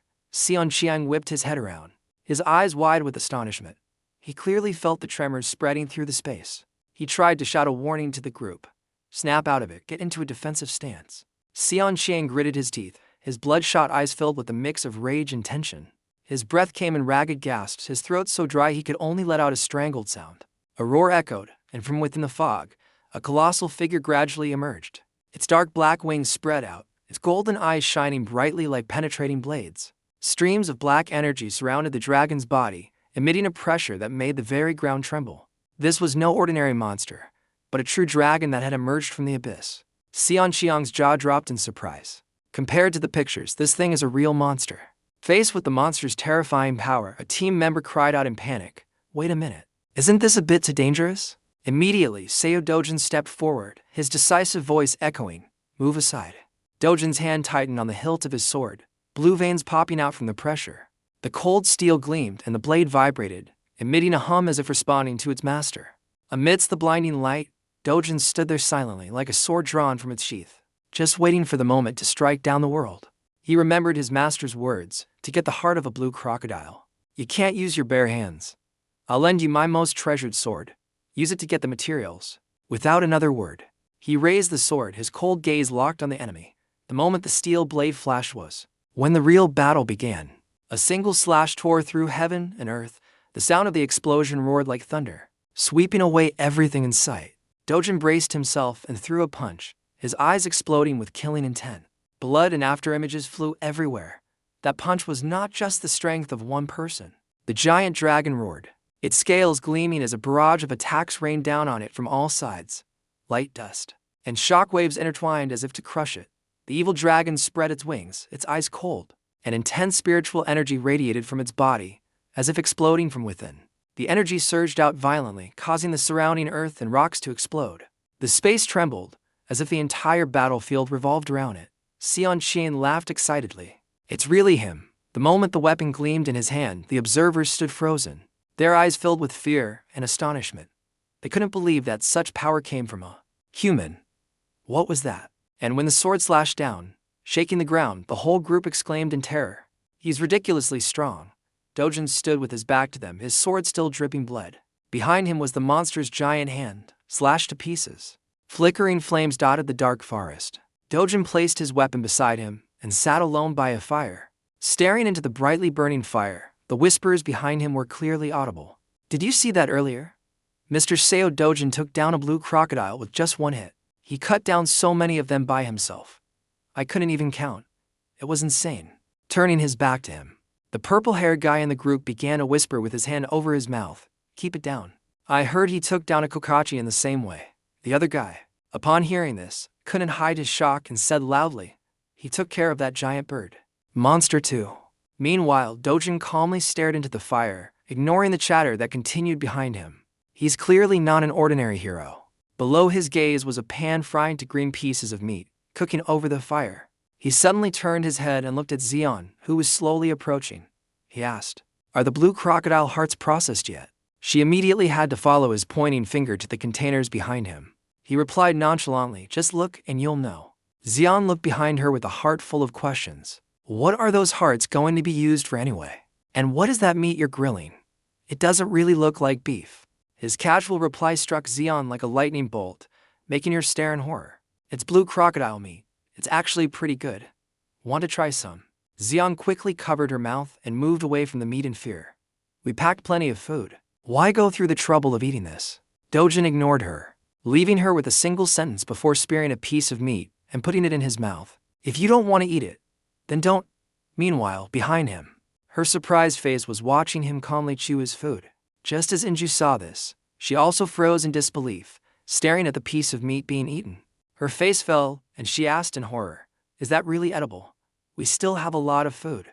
"But you chose that." Immediately, a pair of slender hands held chopsticks and slowly picked the piece of meat from the hot pan. Just as she saw her silently staring at the freshly picked piece of meat, Inzu suddenly shouted, "Juian, are you really going to eat that?" Juian turned to look at the panicked woman who had jumped to her feet and retorted, "Well, he said it was edible." She quickly opened her mouth wide, about to eat the meat, much to Inzu's horror.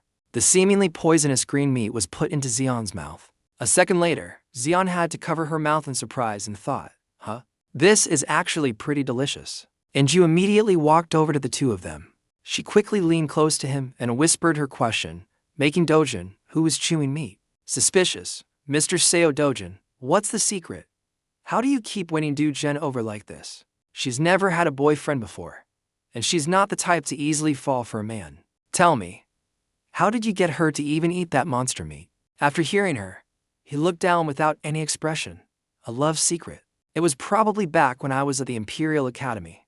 I was less than 20 then." The image of a young man known as the Sword God, staring intently at the beautiful girl before him, gradually became clear. Lady Messier Gren, daughter of Count Gren. A second later, he was hand in hand with the beautiful white-haired woman. And then the noble Lady Lacerlian when he was over 20. Lavendel Lacerlian. And it ended with the powerful figure of a girl standing bravely before giant monsters. And also, my final refuge in a ruined world, Vayonia. Inzu suddenly shouted right next to his ear, pulling him from his thoughts. Hey, are you listening to me? I asked you for your love secret. Dojan quickly turned his head to look at her, who was standing opposite him with her hands on her hips. Then, quick as a flash, he put on an enthusiastic expression and replied, Honey doesn't seek out the bees. Inju on the other side froze completely upon hearing that. A second later, her jaw dropped, and she began to disbelieve what was in front of her. Oh my god, that's the cheesiest line I've ever heard in my life. Inzu immediately rushed over and slapped Xian's back so hard that she dropped her chopsticks and coughed violently. The scene shifts to a modern city, full of skyscrapers. After a long time, Brazil. Inside the luxurious room, Pio's assistant came to report. That's all the information, sir. Pio swirled the wine in his glass, his tone indifferent. I don't get it. The campaign hasn't even started yet, and they're already in such a hurry to set off. And Seo Dojan, Zhang Inju, and Zhang Inju's Flower Guild are also participating. Are there any valuable monsters in that Santa Gym area? As far as I know, there's nothing special there. The other guy quickly replied. I asked the Brazilian side, and they just said one thing. It's extremely dangerous there. Just then, the phone rang. When it comes to that bastard Seo Dojan, nothing is ever predictable. Seriously. Director Hong, what's the occasion for your call today? The person on the other end immediately asked back. Is that Seo Dojan guy still alive? When are you going to get to work? He laughed mockingly and asked back, Are you upset about something again? Did something happen? The other end of the line immediately replied, My father. He probably saw the news that Dojan was ranked 5th, so he told me to bring him back home. Pio shot up, speaking in a mocking tone. Even the chairman of T Corporation has to personally step in. So that's why our director is so anxious now. This made the other side impatient, and they shouted loudly. Stop joking around. What are we going to do now? Pio approached the map hanging on the wall. I finally met a good partner. I have to know how to please them. Seo Dojan will definitely not be able to return from Brazil. The other side replied, their tone full of satisfaction. I like that answer. The man pointed his pen to a spot on the map and replied, If you understand, then hang up. Director Hong Hai do. Contact the KCD side. The assistant quickly replied, Yes, sir. At the same time, a name circled in red appeared on the map. Now that Seo Dojan has wandered into a deserted place on his own, it's much easier to take action. Back inside the forest, Dojan was leading the group straight ahead. Xian stared intently at the map. Are we entering the deep forest? I heard there are dangerous monsters there. He asked back. What kind of monster? She quickly imagined a terrifying creature, a lichen. Dojan calmly looked up at the sky. A lichen, is that thing here too? Xian asked back. You know about lichens? He replied. Of course, I do. Dojan strode forward. Xian looked at his retreating back with frustration as everyone else followed. I knew it would be like this. I won't stop you. But put this on. Dojan looked at the object in his palm. What is it? Xian ignored him and quickly walked over to him, handing it over and starting to explain. Earplugs, if you get mesmerized by a lichen's howl, your mind will be paralyzed. You just said you knew. His answer confused her. Not necessary. Then he turned and walked away, leaving Xian to shout in alarm. You shouldn't underestimate lichens. The Brazil Hero Association warned us to be extremely cautious of them. But he still didn't pay any attention to her words. Night gradually fell over the quiet forest. Dojan was still leading the way. A furry creature silently watched their every step. Under the full moon, its body gradually became visible. Everyone looked at it with fear. A piercing sound quickly rang out, causing Inju and the others to cover their ears in panic. It's a lichen, everyone, cover your ears. Meanwhile, Dojan calmly looked at the monster with a sharp gaze. He looked at the monster howling under the moonlight. As soon as it appeared, the lichen threw its head back and howled, its voice echoing through the space. Du Xian was annoyed by its roar and had to cover her ears. Inju and her teammates behind her also quickly covered their ears. Only Dojan stood calmly, showing no emotion. She was surprised by his reaction and thought to herself, Why? Why isn't he covering his ears? Dojan casually picked up a stone from the ground. He channeled fire into the hand gripping the stone, his cold gaze sweeping over it. Dojan swung his arm and threw the stone in his hand. The flame enveloped the stone, turning it into an arrow that shot through the air straight towards the lichen on the tree branch. She and Juian or surprised by his action. The lichen turned its head and quickly fled. Dojan didn't let up and immediately chased after it. Inzu ran after him, still bewildered. What just happened? She was also amazed. The liken's howl has stopped. After running for a while, he suddenly stopped. His teammates quickly caught up. Under the quiet night sky, Dojan's imposing figure faced countless lichens. The lichen he had just attacked was baring its teeth in extreme anger. It glared, its red pupils emitting a faint golden light. The lichen stared intently at Juian. She was stunned, her whole body frozen as it looked directly at her. Juian seemed to be mesmerized, her eyes now resembling the lichens. Just then, Dojan stepped forward and gently covered her eyes. His calm, warm voice rang out. It's not the howl. Juian glanced at him, her eyes still a pale yellow. He continued to explain. The thing that paralyzes the mind is a lichen's gaze. Dojan gripped his sword and reminded her, close your eyes for a moment. She followed his words and silently closed her eyes tightly. Dojan confidently advanced towards the pack of lichens in front of him. The sword was enveloped in a brilliant red flame. He thought to himself, this is the limit. With just a light swing, the sword created a brilliant circle of fire. Dojan stood imposingly in the flames, his aura majestic. He thought to himself, the sword style of the Van Jiang clan. Dojan's eyes glowed with intense focus. First form, Kili Ader Milagr Zossicle. A single point creates a miracle. The flame enveloped the sharp sword. His eyes were cold, his aura heroic as he raised his sword. A ball of fire appeared at the tip of the blade. The pack of lichens was terrified by this pressure and fell to the ground. The ball of fire grew larger and larger, shining brightly in the air. His teammates behind him were stunned. What the hell is that? It looks unbelievably dangerous. Dojan's face seemed to be coated in a layer of metal. Pale yellow energy emanated from his eyes. He executed the technique. The flame on the sword shot forward like a rocket, tearing through the air. A brilliant red circle of fire lit up the entire sky and shot straight towards the pack of lichens. It watched the flame hurtling towards it, its eyes still bewildered, not understanding what was happening. Only when the flame was upon it did the lichen startle and its eyes fly open. In an instant, the entire pack was engulfed in flames. The massive, fierce fire swept through the forest in the quiet night.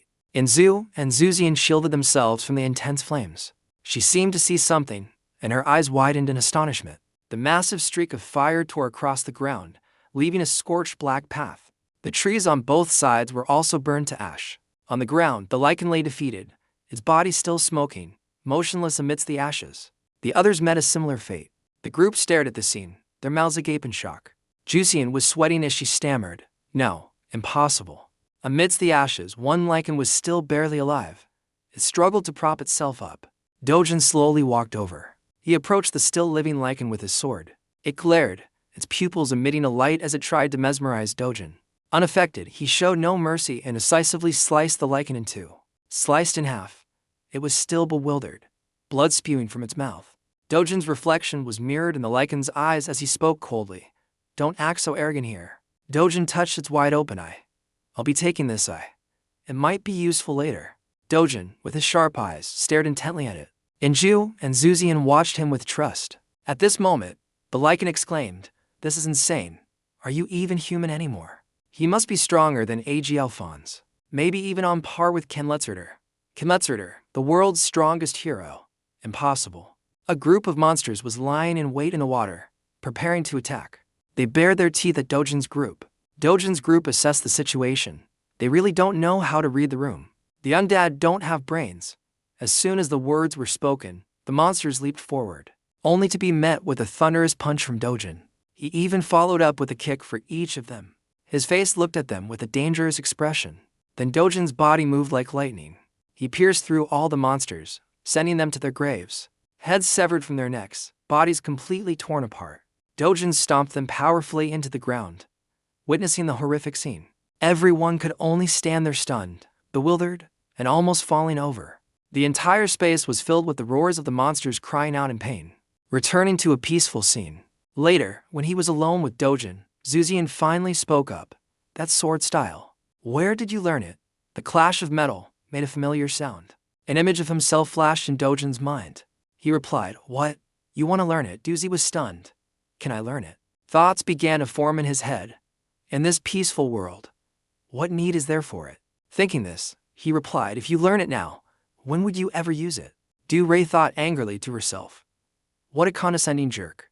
I'm an S-rank hero too. She replied irritably. At least I can use it once before I die, right? Or do you just not want to teach me?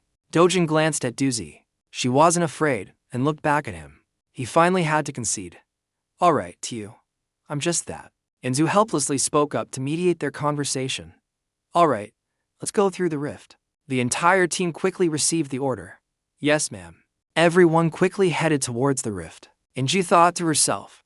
Thanks to Dojan, there were no casualties. Next time we come near this area, we can shorten our travel time even more. After thinking, she also quickly passed through the rift and went inside. As soon as she stepped through, Inju heard a voice cursing. I'll kill you. She was confused. Is that Japanese? The cursing continued. How dare you stand in our way? Only then did Inzu recognize the voice. This voice. At that moment, Duzi was being held in Dojan's arms. The person speaking was Gajizoma Takashi, an S-rank hero, guild master of the Empire Guild, affiliated with the Yakuza. Zizoma came up to Dojan and continued, Today I was having a good time with the Fist King, and you dared to ruin it. If he wants a fight, he's ready. He whispered softly, Get lost before I smash your face in. Do you understand? This team is really annoying. Hearing him communicate fluently with Zizoma, Zuz asked in surprise, You know Japanese? Dojan replied nervously, A little. He thought to himself, Actually, the one who learned it was the other Dojan. Zizoma's aura flared as he warned, What are you spacing out for, you dogs? The men in his guild quickly chimed in. Who do you think you're talking to? Apologize right now. Do you know who this is? This is if you dare. Dojan's sharp gaze cut them off. I don't need to know anything. Get lost. The atmosphere suddenly froze, the tension between the two sides thick. Inzu also began to think to herself, Empire is the 5th-ranked guild in Japan, known for being undisciplined, having a gangster attitude, and originating from the Yakuza. No matter how strong Dojan is, he should avoid this. Thinking this, she quickly stepped forward to mediate. Both sides, please calm down. The man shooed her away. This is no place for a girl to interfere. Hearing this, Inzu's face stiffened. A girl? The people on Dojan's side suddenly erupted with criticism. You idiots. What do you think you're doing? Daring to insult our guild master. You damn fools. Inju quickly intervened. Everyone, be quiet. Then she calmly introduced herself. I am Dung Inju, from the Flower Guild. It would be better to resolve this peacefully. Zizoma didn't bother to pay attention and continued. So what? I've never heard of your guild. If you want a beating, don't worry. Your turn will come. He casually pulled Du-Ray away from Dojan. He quickly stepped forward to stop the man's action. Seeing Dojan approach, the man threw a punch. Get lost. I have something to show you all. I was going to kill you anyway, so just sit still and die. Dojan thought to himself. Something to see. Are you trying to provoke me? If you want to fight that badly, then let's do it. A terrifying punch landed squarely on Zizoma's cheek. Just one light punch sent him flying 100 meters away. Seeing their leader fly away like that, Zizoma's subordinates were terrified. Dojan reminded everyone, step back. He attacked first, so this is just self-defense. It's a one-on-one fight. Let's get rid of the minions to lighten the load. Benjizoma had woken up from the shock. He ordered, everyone, back off. The muscles on his arm bulged. His face grew more ferocious. Deuce at his side began to worry for Dojan. She thought to herself, Dojan, please just beat them half to death. Takashi's men looked ahead in surprise. Du Zion, Inzu, and Sion Qian looked ahead with horrified expressions. Doju jumped up and stomped directly on Takashi's head, causing him to slam his face into the ground and groan in pain. Then Dojan sent him flying far away. Takashi clutched his nose in pain and thought, damn it, why is this guy so strong? Who is this bastard? He's not like what I heard about him, damn it. Dojan glanced at him. Dojan saw his gaze and trembled. I'm going to die. Immediately after, he turned and ran. But Dojan quickly appeared in front of him. Dojan growled, Who sent you guys to pick a fight with me? I have a vague idea of who it is. But, with that, Dojan grabbed his hair, making him tremble and beg for mercy. Please forgive me. Dojan replied coldly, You want my forgiveness? Never. Then he clenched his fist and punched him straight in the face, sending Shizu flying. Seeing this, Juian's group all widened their eyes in astonishment. Dojan rubbed his arm after punching Takashi to the ground. Inzu looked surprised. I expected it, but I didn't think it would be so one-sided. Dojan placed his foot on Takashi's head. Seeing this, Inju pulled on Zuzian's sleeve and said, If this keeps up, he'll kill that guy, Zuzian. Say something. Seeing Dojan stomping hard on Takashi's head, Juian finally spoke up to stop him. Dojan, stop. If you continue, he'll really die. He replied without hesitation. I'll take responsibility. But Juian pulled him away and questioned him. Take responsibility? How can you take responsibility? It would be better if you didn't do things that you'd have to be responsible for later in the first place. Dojan explained. I've seen many scumbags like him before. It's best to just kill them. Inju also came over and held his hand, trying to persuade him. Dojan, you shouldn't let trash like this affect you. Please stop. Juian continued. They've learned their lesson. Inju shouted loudly, if you don't want to end up like him, speak politely. Say you won't cause any more trouble. The three of them immediately knelt and bowed their heads, responding in unison. Yes, ma'am. But Dojan still looked unsatisfied. He questioned, just kneeling? Slam your heads on the ground. Hearing this, they immediately kowtowed like little puppies. Dojan asked, don't you gangsters have to cut off a finger when you mess up? Hearing this, each of them repeatedly slammed their heads on the ground, begging for mercy. Please spare us. He made a request. Say I am scum. I am very sorry, and I will spare you. The black-haired man gritted his teeth and said, I am scum. I am very sorry. Hearing him say that, Inju looked speechless while everyone else laughed mockingly. Even the big guy lying on the ground stammered along, scum. Dojan looked at him with a satisfied expression. In Brazil, after so long. The man frowned as he read the file in his hand. He frowned. Then he looked at Inzu and Juian standing in front of him. Then he rearranged the stack of documents and thought to himself, do I really have to believe this? An S-rank hero like Takashi was beaten to a pulp, and his opponent was just one person. Takashi was the only one injured, so I can't say this isn't true, but it's still too hard to accept. The Japanese side hopes that Korea can cooperate to close the Sanajim rift. Then he spoke up. If this report is accurate, then our Brazil Hero Association cannot interfere. We will send this matter to the Korean and Japanese Hero Associations. You will receive their decision. Inju replied immediately. Understood. He continued. And you all have been near the Sanajim rift. Was there anything unusual there? Inju quickly replied. No.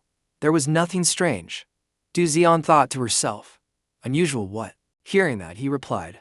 I see. By the way, the name Dojan appears most frequently in this report. So why isn't he here? Inzu stammered. Well, Juian quickly came up with a reason. He said he needed to go take care of something. The man wondered. Take care of something? In the hospital corridor, groans echoed everywhere. Takashi Zenji's eyes glinted with fear. It turned out he was looking at Dojan, who was standing in front of him holding flowers. He spoke up to correct him. I really did come here to visit. Dojan took out a sphere. Then he placed it on Takashi's forehead. Then he spoke. Now, tell me what happened. The room suddenly became strangely quiet. Takashi, as if hypnotized, spoke, because of worthless trash like me. I caused trouble with the Korean guild. Dojan frowned at him. Then he turned and walked away, leaving Takashi still mumbling. Gangsters are scum. Gangsters are scum. Dojan walked out of the room, his fists clenched tightly. Rumors of the clash between Korean and Japanese heroes spread quickly. News articles about the brawl between Dojan and Takashi appeared one after another with headlines like Takashi taken down with a single blow. Violence more terrifying than violence itself is hatred. Public support for Dojan is spreading everywhere. The mysterious hero, Dojan, finally speaks out. Taigwa spoke while reading the news. He really swept all the domestic news. It's truly explosive. News about hero Seito Jung came out daily. The man with glasses spoke up. But is it true that the Japanese Hero Association refused to investigate further? Taigwa replied, I heard that the victim, Takashi, said so himself. I don't quite understand. He's always tried to make a big deal out of everything before. This proves that the Japanese side is trying to avoid something. The man with glasses looked confused. What do you mean by that? Taigwa gritted his teeth and replied, I don't know. Soon, everything will be focused on Hero Dojan. I have a feeling the balance of power among heroes around the world is about to be shaken. Day 1. Just one day before the operations to close the rift in Brazil begin. The Korean heroes arrived early to acclimate to the area.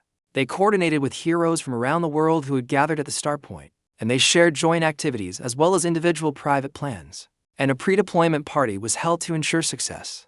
The star of the party was, of course, Seo Dojan. At the party, Dojan was talking with a group of people. Inzu looked at him and thought to herself, the rumor that he crushed Takashi seems to have spread globally. Everyone here is only talking about this. Yet he isn't bragging at all, it's truly admirable. Compared to him, don't you think we're quite mediocre? And you noticed Juian had been silent for a long time without answering her. She looked at Juian and thought, she's not even listening to me. What is she looking at that's making her so tense? Thinking this, she looked ahead. In front of her was Dojan, standing near a glamorous woman. She looked at Dojan with eyes full of admiration. She was Gloria Tyler, an S-rank hero from the United States, ranked #1 in the world for the most beautiful hero. And she slapped Juian's arm hard, startling her. And you said loudly, "That's enough of your bad mood. Why are you just sitting there? Go." Hearing that, she stammered, What am I doing?" Dojan glanced over at Juian. She shyly walked towards him. Juian blushed and didn't dare to look at Dojan. Seeing her adorable expression, he smiled happily. As soon as Juian arrived, Tyler turned and walked away. It was interesting. "See you later, Cassiel." Hearing that, she wondered, "Who is Cassiel?" Dojan took a sip of his wine and replied, "That's me." Juian was surprised. "You have an English name." Dojan explained, "It's the name I used before the name Dojan." She looked at Dojan and thought to herself, "Did you live abroad as a child? I checked your background before, and there was no information about this. Why has he never mentioned this name to me?" In the distance, someone was secretly observing Juian and Dojan. He thought to himself, "That bastard Takashi, he couldn't even handle a piece of trash like that. In the end, I guess I'll have to take care of it myself." He heard Juian remind Dojan, "But you have to be really careful, Dojan." He walked past the two of them. Then he eavesdropped. "I know you're very strong, but enemies don't always play fair. Takashi has some close allies, the most famous being." Before she could finish, Dojan cut her off. "Forget it." Juian froze for 5 seconds after hearing that. "Forget it. You should know who." Dojan said sarcastically. "The same type as Takashi. Cowardly. Weak but likes to act tough, right? Those types aren't worth worrying about. Not worth it at all." A man standing in the corner of a cocktail party trembled with anger upon hearing his words. His eyes were filled with killing intent. In contrast to him, Dojan wore a mocking smile. He clenched his fist and looked at Dojan, cursing inwardly. "That bastard. I'll kill him myself." At night, the moon and stars appeared in the sky. Inra spoke with a contemplative expression. "This is the first time I've seen something like this." At the rift near Santa Jim, Inza continued, "The entrance to the rift looks very grim and dark." Sion Qian smiled and said, "What's there to worry about? We have to S-rank heroes here. Let's just go in and close it quickly." Inra agreed. "That's right. What could possibly happen?" "Everyone. Let's go in." Everyone replied in unison, "Yes, sir." Everyone was now standing in front of the rift. Seeing Dojan hesitate, Xian looked at him with confusion. Then she asked, "What's wrong?" He replied, "Don't you feel it?" Zazeron replied, "Feel what?" Then she turned to ask Inza, "Sis, do you feel anything?" Inza was also puzzled. "Not at all." "What do you mean? What are you feeling?" Dojan looked ahead worriedly. He felt the concentration of spiritual energy had increased. The surrounding atmosphere suddenly became strangely quiet. At this time, someone up high was measuring the spiritual energy concentration at 23.61%. He spoke up, "It'll reach 30% soon. It would be easier for the filthy insects if they all died here." Everyone was now feeling pain. "My body feels so heavy. It hurts. It's suffocating. I can't breathe." Dojan thought to himself, "This level of spiritual energy is very different. The concentration is even denser than in the Batijua forest." Juian glanced at him. "This is the first time I've seen Dojan so tense. There's definitely something here." Dojan was also staring straight ahead. Inra spoke up to reassure everyone. "Everyone, calm down. This might be a characteristic of this trench, since our bodies are heavier than usual. Don't let your guard down. Juian, you protect the formation. You too, Dojan." Xian obediently replied, "Okay," and Du continued, "Until we find the reason for the change in mana density." Dojan also replied, "Okay." Inza ordered, "The primary goal is to close the trench. Everyone, stay alert. Move out." Everyone acknowledged the order and shouted in unison, "Roger." Everyone raised their guard and observed their surroundings. When Dojan entered the Santa Gem Trench, in the northern region of Brazil, Manaus, the largest city in the trench region, is where the French, Korean, and Brazilian teams were sent. Suddenly, everyone was attacked, poisoned and bleeding from the mouth. A whizzing sound echoed everywhere. In the sky now appeared poisonous bees, relentlessly attacking Inzu's group. They were killer bees, hornet-type flying monsters. Seeing his comrades poisoned and gradually falling, one of Dojan's group thought to himself, impossible. Killer bees are monsters that even C-rank heroes can hunt. Everyone seemed helpless against the bee swarm's attack. One by one, they were poisoned and collapsed to the ground. A member of the group saw this and thought, even O-rank heroes are being defeated so one-sidedly. A hornet raised its sharp stinger and flew towards him like a bullet. He raised his hand to punch it, but it dodged. He thought to himself, my body is too heavy. Normally, it would have been blown to bits. Seeing the hornets frantically attacking his comrades, he thought, this place. How many people will survive this? A knife slashed fiercely towards Inzu. Black orcs suddenly appeared with sharp weapons in their hands. Juian wondered, this is strange. Why are the black orcs so strong? The members of the group advanced one by one to attack the black orcs. Another member of the group continued to advance and attack them. Parker was looking at him with smoking eyes. Then it raised the sharp axe in its hand. It swung the axe down without hesitation, but luckily Juian ran to save him, avoiding the blade of the black orc's axe. He said, thanks, then she reminded him, don't approach so recklessly. The sound of the black orcs grew closer. Dojan also immediately flew towards the black orc. Seeing this, it swung its axe. Suddenly, a purple smoke enveloped the black orc. Dojan was now flying around it. Then she delivered a kick straight to the black orc's body. It turned in pain towards the direction of the attack, but Juian had already vanished. At this moment, she had flown above the black orc's head and raised her leg. Then she shot down like an arrow, kicking its head. It roared in pain and anger, swinging its axe forward. But unexpectedly, it hit a black orc standing in front of it. It became even more furious. Dojan took this opportunity to continue attacking it, but it couldn't find her. She delivered a powerful kick that sent the black orc flying. It cried out in pain, spitting out a mouthful of syrup. Seeing this, everyone thought to themselves, Dojan is so terrifyingly strong that I forgot. As expected of an S-rank, so strong. The black orc cried out in pain. But immediately after, it was hit by a punch from Dojan. Dojan immediately took down a black orc in a flash. Inzu thought to herself, this level of difficulty right at the start of the trench. Even with those two, closing this place won't be easy. The man in black lies unconscious on the ground. Seeing Dojan observing the unconscious man, Dojan approaches and asks, what are you looking at? He replies, there, you see something like a black ripple. She asks back, a ripple. He confirms that you have to focus to see it. This is why they suddenly became stronger. Dojan wonders why there's dark mana here. Everyone is surprised to hear this. Both Inju and Juian frown in confusion.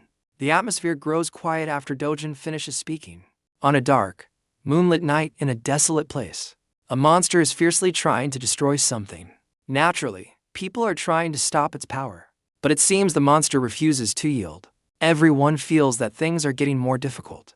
They want to destroy it as quickly as possible. This chaotic battle must end here. The situation feels more unstable than ever. Someone else has also questioned this strange occurrence. Even the swamp monsters have become abnormally strong.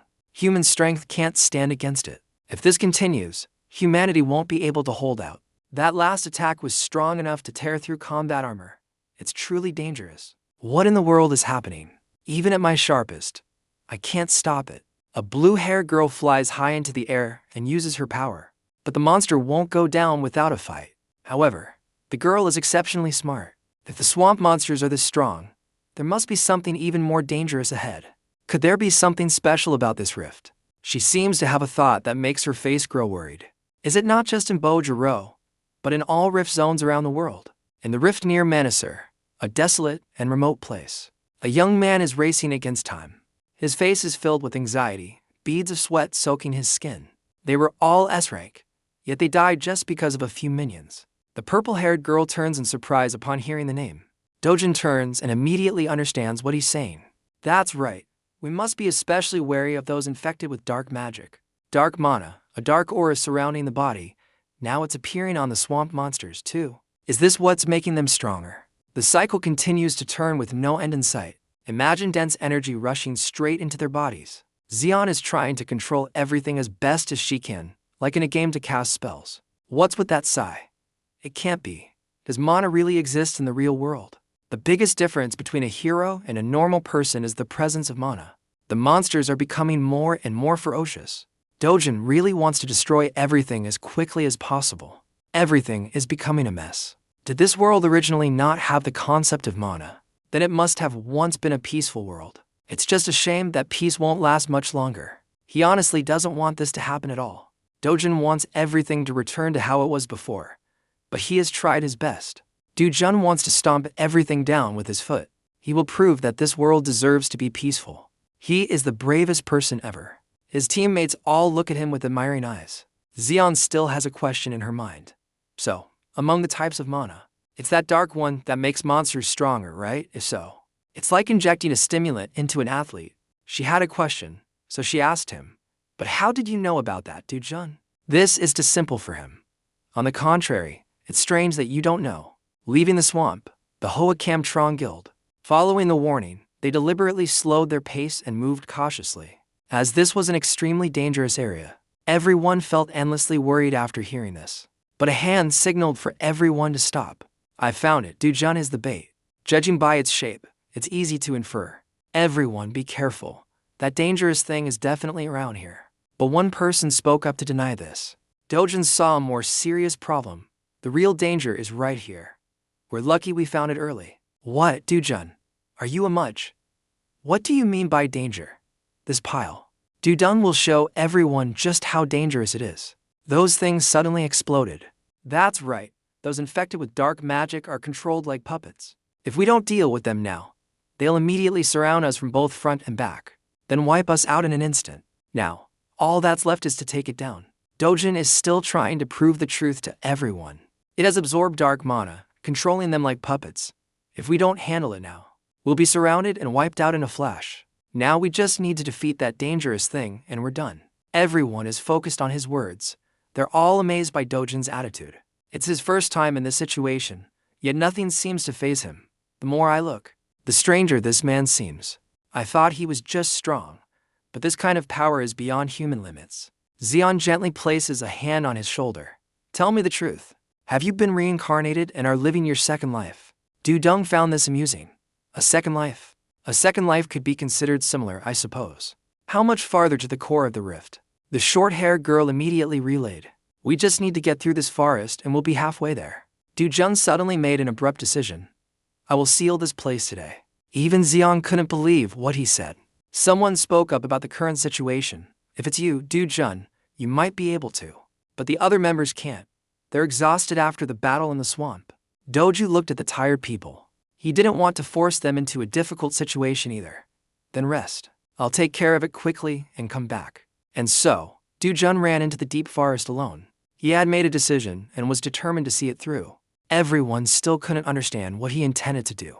How does he still have that much terrifying power? Dojan had entered the deep forest. His eyes were wary of everything. Dojan moved at a very fast pace, observing the situation. His eyes were filled with vigilance for this place. This forest really makes one feel afraid. Suddenly, a spider web appeared in front of him. Dojan tried to see if it was the thing he needed to destroy. He was happy that after so long, he had finally found it. Dojan immediately raised his sword. That spider also possessed a terrifying power. In an instant, it appeared above Dojan's head. More and more spiders appeared. It was trying to make him lose his focus. Dojan had to regain his focus as quickly as possible. Their powers were evenly matched, but he couldn't just give up to it so easily. Dojan fought it with only a sword in his hand. He felt tired but still had to try his best. Dojan let out a sigh of relief looking at his hand. By circulating mana and absorbing dark mana, I still don't feel tired. Dojan returned to everyone's astonishment. Juian and the others could only stare at him, taking it down alone. It's unbelievable just hearing it. Yet he showed no signs of fatigue at all. Dojan gave everyone a request. There's no longer any monster presence in the forest. Let's rest for a bit. So everyone gathered around a fire to warm up. The grilled meat made people's mouths water. Dojan was seriously focused on his task. A girl came and timidly asked him, "Can I try some of this meat?" Dojan agreed immediately without any objection. The person next to her got curious and asked the girl, "Why do you suddenly want to eat that?" She replied, "Who knows? Maybe eating this is why he's so strong." Hearing that, the other person excitedly ran over. "I'll try it too. I wonder if it really works. It can't hurt to sit down and try." The two who were bandaging their wounds watched her eat with great envy.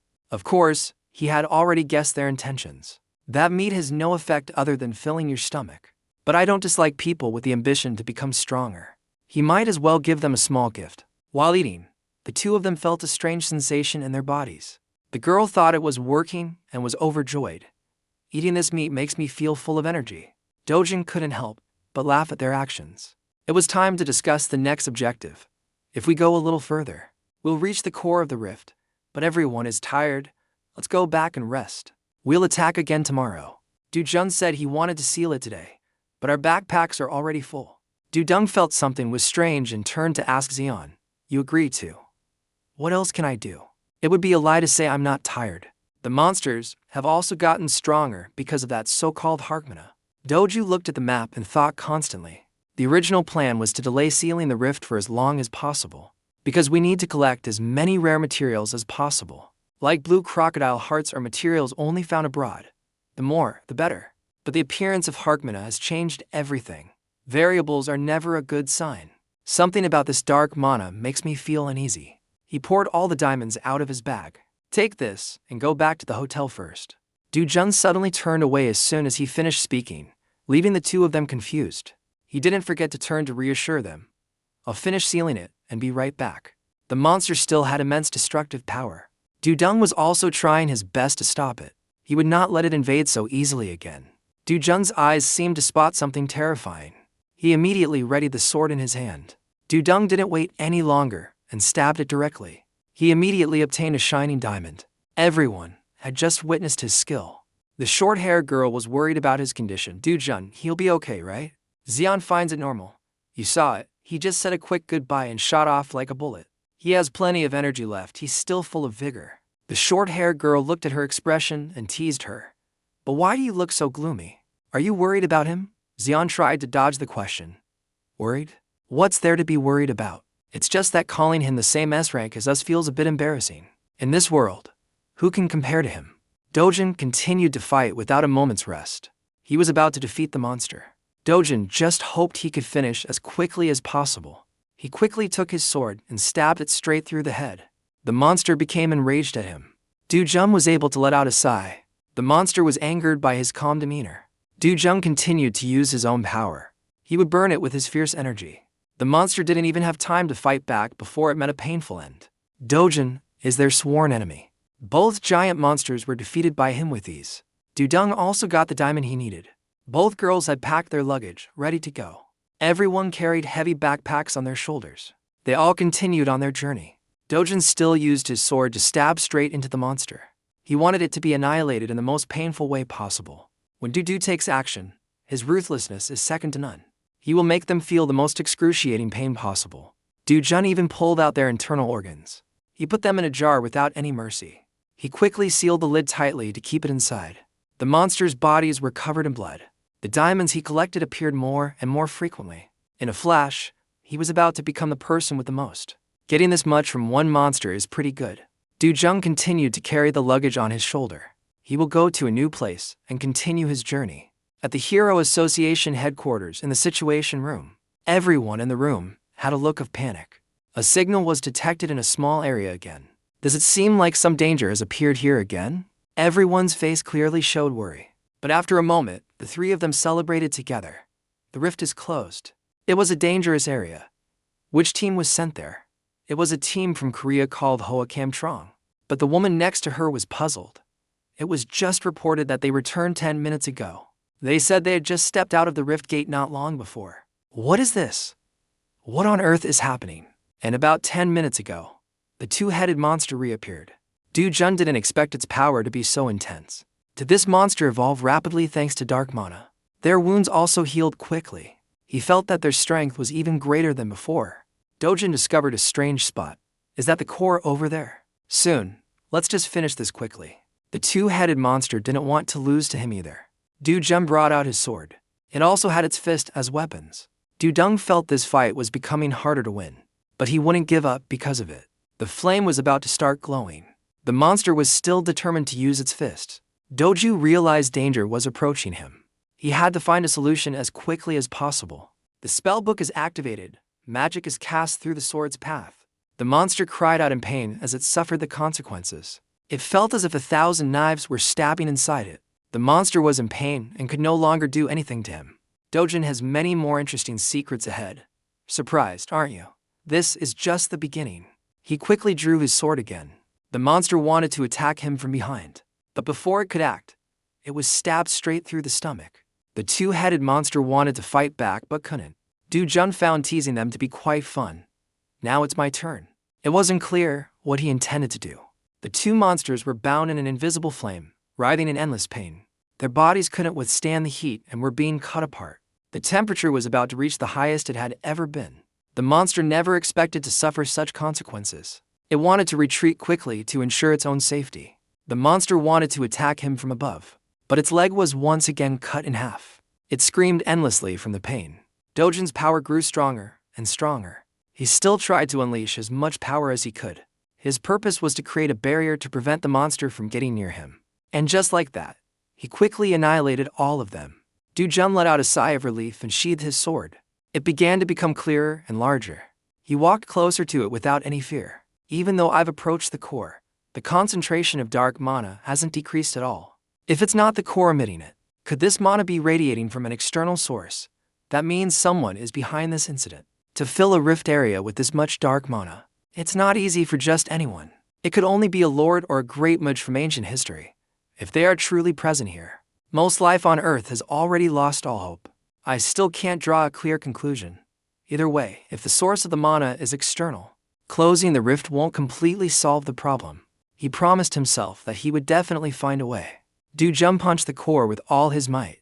A crack actually appeared, and the core shattered into many small pieces. I still can't conclude anything for sure. I'll have to investigate further. At this time, at the Hero Association chairman's office, he held the paper in his hand, his hands trembling as he read.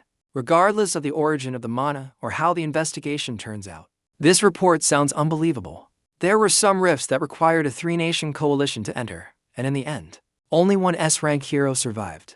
Meanwhile, another team from Korea not only closed the rift but also managed to keep all its members alive. The reporter also clarified this suspicion. We are receiving a series of urgent reports from other rift areas, but most indicate that the teams have failed and retreated.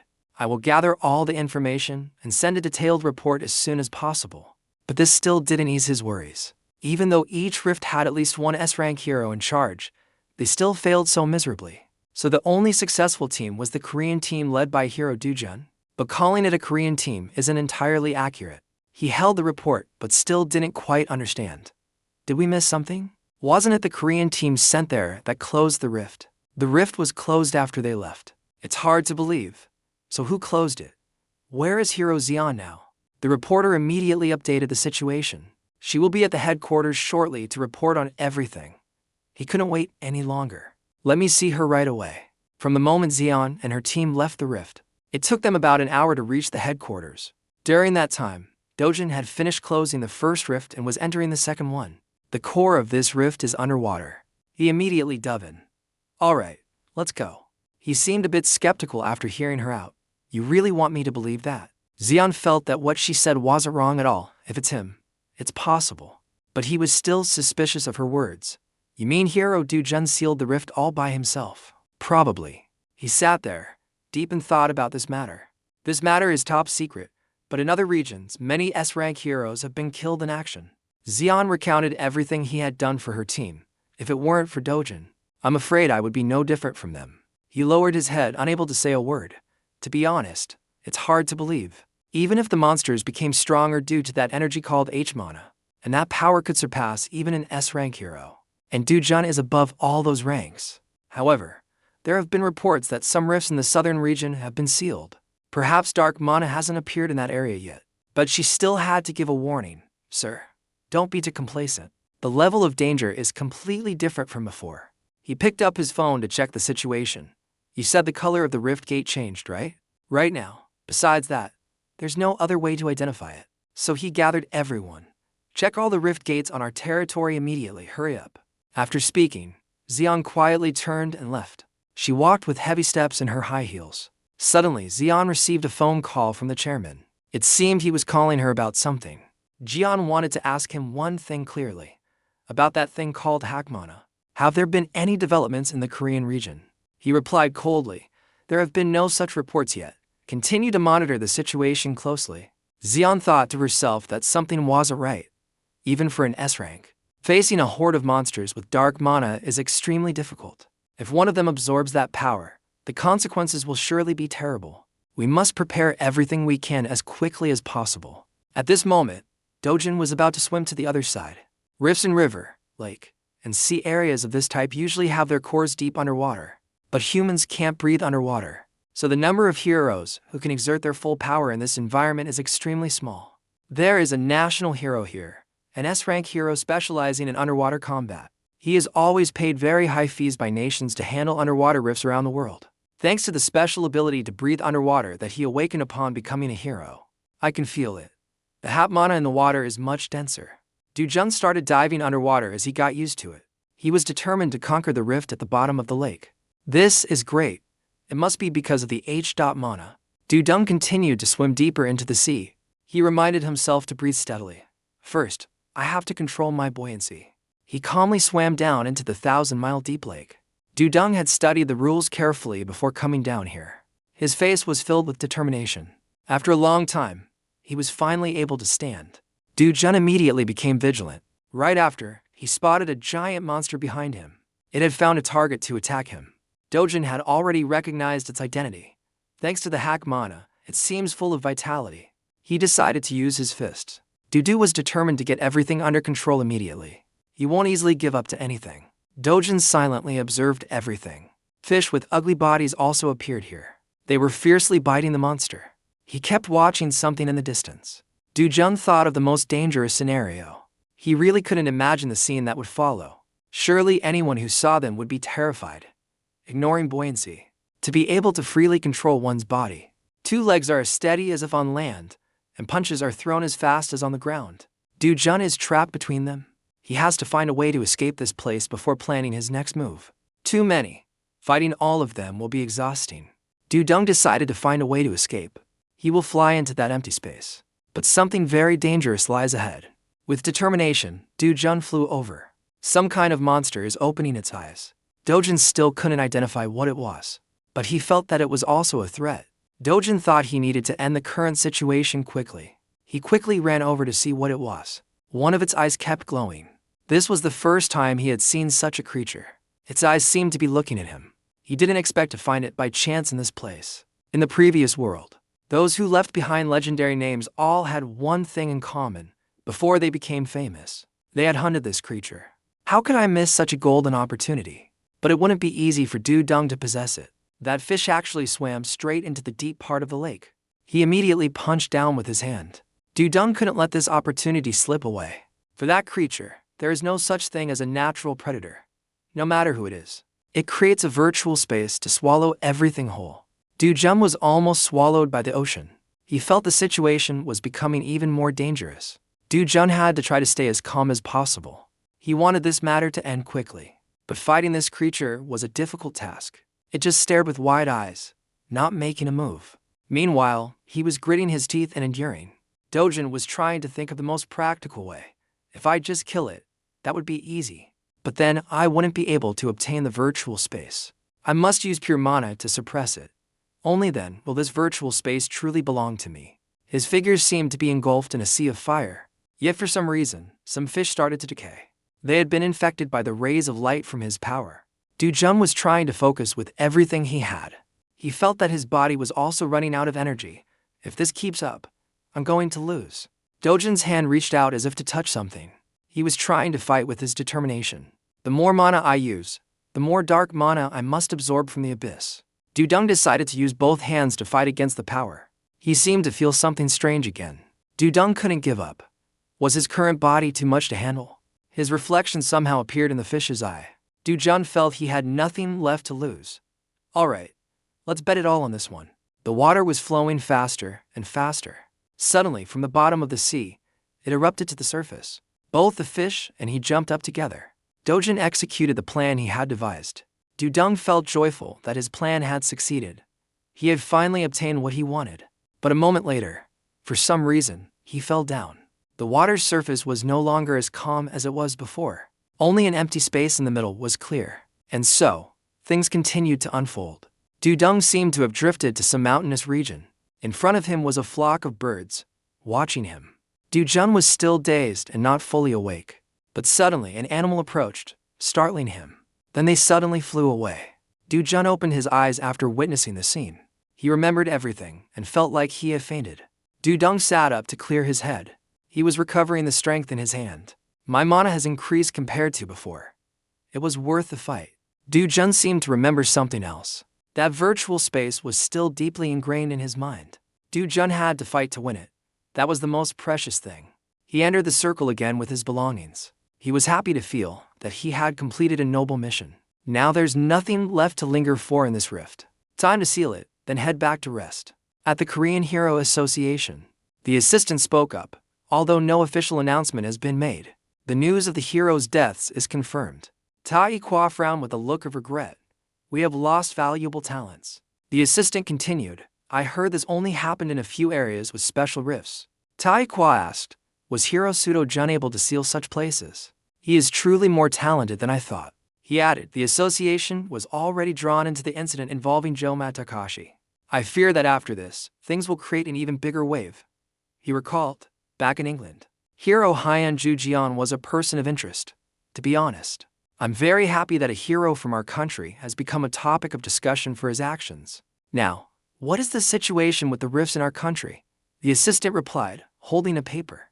There have been no signs of any abnormalities similar to those in Bojiro. I speculate this may just be a sudden, localized incident that can be resolved. Hearing this, Tai Kwa reminded him, we are not allowed to jump to conclusions hastily, and we must not neglect the monitoring of those rifts for even a moment. The assistant replied obediently, yes, sir. Tai Kwa spoke worriedly, oh, by the way, I'm a bit concerned about Hiro Seo-jun. The assistant asked in confusion, what do you mean, sir? He explained, Chairman Daniel Loper of Bojiro is known to be extremely stingy. He will surely find a way to fully exploit Hiro Seo-jun's abilities during his time in Bojiro. The assistant retorted, no way. Tai Kwa looked at him in surprise. What do you mean, no way? The assistant continued. I think Chairman Loper might end up having all his resources drained by Hiro Seo-jun instead. After hearing that, both of them were silent for a few seconds. Then suddenly, Tai Kwa laughed loudly. That sounds about right. Seo-jun is no pushover. Scene change. Chairman Loper scowls, his face tense as he looks ahead. Then he says loudly, hey, don't be so demanding. Dojan asks calmly, demanding? Then I have nothing more to say. I'm leaving. Seeing him turn to leave, the man in gray hurriedly stopped him. Wait, think about the safety of Bojiro. Isn't that the responsibility of an S-rank hero? Dojan questioned. Responsibility? I have already closed to particularly dangerous rifts by myself. What other responsibilities do I have now? Go say that to the heroes of Bojiro who haven't fulfilled their duties. Don't misunderstand, the safety of Bojiro has nothing to do with me. Conversely, if the rifts in Korea transformed like the ones here, would you be willing to dispatch your heroes to help? The man in gray replied hesitantly, that is. Seeing his casual attitude, the assistant tried to persuade him. Hiro Seo-jun, the current situation is extremely critical. All rift areas within a 500 kilometers radius of Sanajim are inaccessible. The man in gray also added, that's right. The areas where the incidents occurred are beyond saving. If this kind of incident happens again in the future, Bojiro will face a disaster. Hearing this, Dudong frowned and looked at him. Inju and Zuzian also glanced at each other. Dusian spoke up, Mr. Chairman, if that's the case, the answer you're looking for becomes even simpler. Please accept Mr. Dojan's request. Compared to the safety of the country of Bojiro, that request isn't excessive at all. Chairman Loper thought silently. Then he made a decision. I agree from now on, every time you successfully close a rift, I will pay you $50 million. Dojan replied with satisfaction. Wouldn't it have been better if you had done this sooner? First, for the 2 rift locations that were previously closed, please transfer $100 million in advance. Juian thought to herself, if this gets out, he will definitely be criticized as a money grubber. But the Bojiro Association has very high self-esteem, so they won't let it leak. Then she glanced at Durun. At this moment, he was looking at the man in gray with a determined expression. Duzian smiled to herself. And he himself is not the type to worry about such things. This is truly killing 2 birds with 1 stone for him. And Du saw her smile and looked puzzled. Du stared straight ahead. Then he closed his eyes and thought, Seo Durun. This amount of money is enough to buy the safest house you've always dreamed of. I've kept my promise. Although the Bojiro government was flustered by Dudong's demands, They had no other choice and eventually had to agree. At the same time, they also asked Dojan to sign a confidentiality agreement first. Therefore, Dojan's public image was not negatively affected. He turns to a muscular man who is drinking alcohol, and another one is in the hospital, covered in injuries. A group of people are carrying coffins onto a plane. The relatives are all crying and mourning. Among them are Dojan and his teammates. Dojan bows his head sadly. At the hotel, Inzu asked, "Will you come with us to the next rift?" Dojan just ate silently without answering, making her feel a bit awkward. "You don't seem very enthusiastic." Suddenly, Dojan spoke up. "I'm just considering what's more beneficial." Hearing that, she asked, "Beneficial?" He continued, "While I'm sealing one rift, your guild should move to the core of the next rift." Inzu asked, "Then we will close the rift there together." Dojan smiled and praised her. "You're smart." Suddenly, someone spoke up. "While we clean up the rift that was just closed, Dojan will go close another one." Dojan confirmed, "Exactly. By doing this, we can close up to 3 locations a day. I'll share my portion of the reward money from the rift we cooperate on." Everyone cheered excitedly upon hearing that. Suddenly, Dojan whispered in the purple-haired girl's ear, "Before I get to that rift, don't overexert yourself. Just focus on protecting the guild members. You can do it, right? You're an S rank. After all." This made her reply shyly, "Yes." Seeing this, everyone whispered among themselves. What did those two just whisper to each other? They're probably just encouraging each other. Look at Hero Hyanju Juian's blushing face. They must be dating for real. Then everyone laughed loudly. Dojan spoke up. "Let's head out after we finish eating." Everyone obeyed. "Yes, Captain." Scene change. Under a clear, sunny sky, Dojan walks alone in a grassy field. Suddenly, he hears a strange noise. It turns out to be a tall monster standing before him. Dojan smiled at it. A sea clubser type monster. "All right, let's see." As soon as he finished speaking, he ran towards the monster and punched it hard in the face. Then he smiled and said, "Time to take them down and earn some spending money." Sunlight shines down on the forest. In the peaceful scene, a flock of birds suddenly flies into the sky. It turns out that Dojan had just physically impacted a cyclopser-type monster, causing it to fall. The monster staggered from his punch. It looked at Dojan with eyes full of hatred. Seeing it still standing after his thunderous punch, he exclaimed, "It's really as tough as iron. Let me test out a new skill." The monster roared and rushed towards him. Doju quickly dodged its attack, then kicked the monster straight in the face. His kick broke several of its teeth, sending blood flying everywhere. However, this monster was quite tough. After Doju's kick, it still stood there as if nothing had happened. Its eyes, filled with hatred, looked at him. Suddenly, smoke started emitting from its body. Doju glanced at it. Then he created a space. As soon as the monster raised its hand to attack, it was sucked into the space. It cried out in pain. It turned out that the punch intended for Dojan was reflected back by his space, hitting its own head. Dojan thought to himself, "It's not very efficient in actual combat. The amount of mana consumed is enormous." At this time, the rift in the southern region of Mayudu has been dealt with. Everyone was shocked when they heard the news. The man in the suit thought, cleaning up a rift in just 8 hours. Then he immediately ordered his assistant, "Pay them immediately." He obeyed. "Yes, sir." After speaking, he immediately transferred 50 million United States dollars. Then he said in a bewildered tone, "But at this rate, the budget will hit $1 billion in just a few days, Mr. Chairman."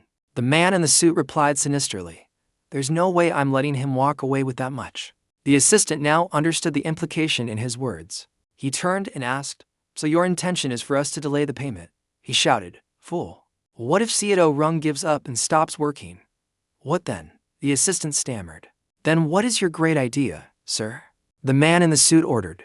"Immediately summon all the international A and S rank hunters from the resort. Form a special team to compete with Dojan. Offer this team a $10 million reward. We need to pressure them with money and psychological warfare, and force them to close the rift gates before Dojan." The assistant immediately obeyed. "Yes, sir." The man in the suit thought to himself, "All right, let the showdown begin. Between Dojan and the International Hero Alliance. Let's see which side can handle more gates." At this moment, Du Ungbyo suddenly received a message. He picked up his phone to look. "Chairman Lober, so he's finally decided on this plan." The assistant beside him spoke up. "The rumors about the deaths of S-rank hunters are spreading like wildfire, causing chaos everywhere." He replied, "Divided per person, $10 million isn't much. But the loot from the rift will be much better, so this is fine. But we're all being grouped into one team. Are we all going into battle at the same time? The assistant replied, that's the order from above. Hearing this, Dojan gritted his teeth and said, if I'm put on the same team as that hateful Seedo run, I'll be so frustrated. The assistant read the list and exclaimed, Seedo Jun's name isn't on the list. He was surprised. What? Let me see. It's true. Not only that, but both Hyunju, Juian, and Cheong and Ju have also disappeared from the list. So, what the hell is going on? At this moment, Dojan was checking the amount of money just transferred on his phone. Juian asked curiously, has the association paid you yet? He replied coldly, yes. Dojan guessed, the fee for you must be too high. So they gathered all the foreign hunters into one team. Dojan snorted upon hearing that. Then he continued, the association isn't stupid either. Why would they let me take all the reward money? Dojan mumbled in response, well. Seeing her like that, he noticed something was wrong. Is something the matter? At this point, Juian cheerfully revealed, you're really easygoing, Run. It's obvious the association is playing dirty behind our backs. Dojan thought to himself, because I've already collected the amount Seo Dojan initially agreed upon. Money is no longer important to me now. From now on, there are more urgent things that need to be done. Just as the Bojiro Association had calculated, the race between the two sides was decided early on. A person in the room kept typing on the keyboard, updating the situation at the rift. 15 o'clock, the rift in Area A35 has been closed. It's the achievement of Seedo Jun and his guild. 17 to 10, the rift in Area C12 has been closed by the Hero Alliance team. 1 S rank and 5 A ranks have minor injuries, but 2 A ranks are seriously injured. Call the medical team immediately. 2150, the rift A037 has been completely closed. The team in charge was Seo Dojan. He handled it all by himself. Tozu looked ahead with sharp eyes after defeating a monster. A few days passed like that. Everyone in the newsroom looked exhausted from following this battle for a long time. A man saw his colleague's fatigue and handed him a can of coffee, teasing him. You've got dark circles down to your chin. He took it and replied, I'm a bit tired. I tried to take a nap just now, but it didn't help at all. That's just how things are now. The places where rifts appeared, shrouded in dark magic, were handled extremely quickly. However, to put it another way, the normal rifts are being ignored. Those places are being monitored 24/7 by agents using machines and sensors. Since they don't know what kind of incident might strike suddenly, they are always ready for battle every day. The man with glasses continued to monitor the situation at the rifts while drinking his coffee. Suddenly, a large red dot appeared on the computer screen. However, the red dot then disappeared, meaning the breaches of the rift had been completely sealed. This caused the two agents monitoring it to stare with wide, surprised eyes. A loud shout came from a room in the building. Dudong and the other heroes have successfully closed all the gates. A joyful voice rang out, the rift in Area B41 has been completely sealed. Everyone was so happy they started to cry. It's finally over. Someone quickly ran towards a room. It turned out to be Lawless's assistant. He joyfully announced, Mr. Chairman, we have cleared all the rifts within a 500 kilometers radius of Sanazen. Lobert sighed in relief and asked, so, the urgent situation is resolved, right? He confirmed, yes, all rifts containing dark magic have been sealed. Hearing these words, Lobert seemed relieved. I see you've all worked very hard. Seeing the assistant about to leave, he quickly called him back. Wait, hold on. Although there are still a few rifts left, taking a day off probably won't kill anyone. The assistant, still not understanding, stammered, what do you mean by that, sir? Lobis replied, we will hold a party to show our appreciation for the efforts of the hunters and agents during this time. At the party, fragrant grilled meat was being cooked over a charcoal fire. Doongbyo was standing and chatting with his colleague. A band was also playing music on stage. Inju approached and spoke, Mr. Chairman, we've come to say goodbye. Lobert asked in surprise. Goodbye? Inju smiled and replied, our group is preparing to return home. Hearing this, he asked urgently, return home? Why so soon? Lobert looked towards Dudong. He didn't look at him but smiled in another direction. Lobert pleaded, there are still plenty of areas with rifts. At the very least, you should complete this campaign before leaving. Inzu reiterated the agreement between them. The initial agreement was that our team would only handle the Sanazen area. Once that's done, we have to withdraw. Lobert quickly tried to stop them. Wait, don't be in such a hurry. How about this? Can Hiro Seedo Run at least stay behind? Hearing these words, Inzu felt annoyed. What does he mean by at least? It's clear he's only targeting Run. She turned to ask Run, "What do you think?" Seeing Dojan's silence, Robert quickly spoke up. "Hey, this isn't a good place to talk. I'd like to have a private word with you." Watching their backs recede, Inju asked Juian, "Do you think Dudung will stay?" Juian replied worriedly, "He's earned enough money, and he's gathered plenty of high-quality materials, like elite crocodile hearts. He'll probably leave." Inju teased, "You silly girl, you can't bear to leave him, can you?" She shyly denied it. "That's not it. You're talking nonsense." They secretly observed the conversation between Lobit and Dojan, seeing Dojan turn and walk away. They continued to guess. "It looks like he's decided to leave. That's great, isn't it?" "I don't know." Suddenly they exclaimed, "Who is that Beth Holy?" Inju pushed Zuzian's arm, urging her, "Let's go see what they're saying, quick." Zuzian refused. "What's there to see?" But Inju continued to give reasons. "Let's go see if they're secretly on a date." Duzian refuted. "What secret date? In a crowded place like this?" Inzu, seeing her carefree attitude, warned her, "You're so naive. Standing in front of a great beauty like that, you think he's even paying attention to his surroundings? If you don't want him to be stolen away, you better act." This left Duzian stunned. Suddenly, she overheard the conversation between Dojan and Beth Holy. "Please consider it carefully, Castle, because this is also a great opportunity for you." Duzian heard this and thought curiously, "An opportunity? What did she just say? Could it be some kind of indecent proposal? Like living together, for instance?" Beth Holy proposed, "I'll wait for your reply. Just contact me anytime." Dudung didn't refuse immediately but replied, "I'll think about it." Juian looked at Beth Holy and praised her inwardly. She's truly beautiful. But he still seems quite calm. Could he be impotent? No. What nonsense am I thinking? Suddenly, Dojan spoke up with a request. "Since we've met here, could I ask you for a favor?" Beth Holy agreed. "Of course, you can." Duzian continued to eavesdrop on their conversation. Dojan asked, "The upcoming golden market. I'd like to check it out. Can you get me an invitation?" She thought to herself, "The golden market. Isn't that the world-famous auction held annually in Las Vegas? Why would Dojan want to go there?" Ad Holy smiled and replied, "Of course, I can. However, I have one condition. 1 week before the market opens, come to my house." Duzian was even more shocked by Beth Holy's request, and her mouth fell open. In her mind, images of the hot and seductive Beth Holy kept appearing. She looked at the two of them and thought nervously, "What are you going to do? Run." Juian looked at the two of them with eyes like bullets. Meanwhile, Beth Holy smiled at him with an expectant look. Of course, she noticed a pair of eyes staring at her. It turned out that Juian had been standing there watching them talk for some time. She spoke up, "Take your time to answer. But because I sincerely hope you will come, I will give you the golden market ticket. This is better than a what-time use invitation, right?"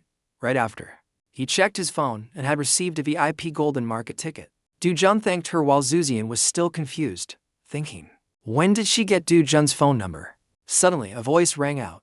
"The scene over here is quite a sight, isn't it?" It turned out to be Doong Pyo. He approached while jeering. "The two great beauties of Korea and America are standing next to each other. What a beautiful and pleasant sight. Seo Dung is quite something, holding the flowers in one hand. You must feel like you're holding the whole world, right?" Doojung glanced at Doong Tia, and he looked back at him with a provocative expression. Juian felt uneasy in her heart. That Doong Bai. It looks like he's about to cause trouble. Suddenly, he laughed loudly, attracting everyone's attention. Doong Bio pretended to be noble. "Really, don't be so tense. I have no intention of doing anything. I just wanted to introduce you to a friend of mine." "Oh. But I wonder if you two know each other." Dudu looked at the person approaching. Beth Holy also looked at that person with surprised eyes. Juian thought in surprise, "Takashi." The person standing before them was Takashi, with one arm in a cast. Juian frowned and thought to herself, "You've been discharged from the hospital already." Chairman Lobit was also a bit startled to see him appear here. "Actually, I didn't invite Hiro Takashi precisely because I was afraid this would happen." "Why did you have to run into each other at this very moment?" Duju looked at him with emotionless eyes. Meanwhile, Takashi looked at him with a furious expression. Suddenly, Dudung asked, "It seems your body has fully recovered, right?" He also replied politely, "Thanks to someone, I had a truly memorable experience." Dojan replied, "As long as you think it's fine, that's good." Chairman Lobert, seeing the tension in the air, spoke up to inquire, "Hiro Takashi, your body has recovered a lot. I didn't invite you to this event for fear you would be exhausted. But seeing you like this, my heart is less worried." Come on, there's a very comfortable sofa over there. Please feel free to rest and chat. Doong Bio, seeing the situation was not as he had hoped, cursed to himself. Damn that old man. I can't let the opportunity I worked so hard to create be ruined like this. He immediately chimed in. Yes, Takashi, you should rest. The wound caused by Dojan must still be very painful, right? Oh, by the way, I wonder if you've received an apology yet. After all, you were beaten. So, you deserve an apology. Isn't that right? The more he spoke, the angrier Takashi became. He looked towards Dojan. Juian and Beth Holy also looked nervously towards Takashi. Doju smiled and called out, Hey Takashi. The Yakuza are scum, aren't they? Everyone was shocked to hear Dojan ask Takashi that so bluntly. Juian and Beth Holy seemed to freeze for 5 seconds, thinking, What? What is happening? Takashi gritted his teeth, his voice filled with anger as he replied, Right now, that matter. Can you really say that here? But Dojan completely ignored what he said and firmly asserted, Of course they are scum. Doong Bio seemed unable to believe it and stammered, What? Dojan continued to ask, They're useless trash that brings no benefit to society, right? Absolutely, they are trash. Juian thought to herself, The scene, I feel like I've seen it somewhere before. Doong Bio placed his hand on Takashi's shoulder and whispered, Takashi, what the hell are you doing right now? Takashi didn't answer but turned to look at him with a face full of anger. This made Doong Bio back away. Then he held up his phone and played back a recorded conversation. A voice echoed throughout the place. Takashi, about what I said last time. He needs to proceed quickly. What was it about? Have you forgotten? There's someone in Bojiro who needs to be eliminated. Oh right, I've been too busy lately. What was his name again? Sao Durun. The listener was extremely surprised. The voice continued from the recording. Just take care of him inside the rift, right? Talking too much just makes me tired. Is there anything else to do in Bojiro? If so, maybe date some girls. On this occasion, I want to try hitting on Glojia once. Or Hyeon Jujian would be fine too. I don't think she has a boyfriend yet. Then I'll see you in Bojiro. Doong Bio looked at Takashi in disbelief. Dojan thought with amusement, I didn't expect the eye of the spirit to be this powerful. Kang Juong Bio, you picked the wrong opponent. From now on, I will torture you until you wish you were dead.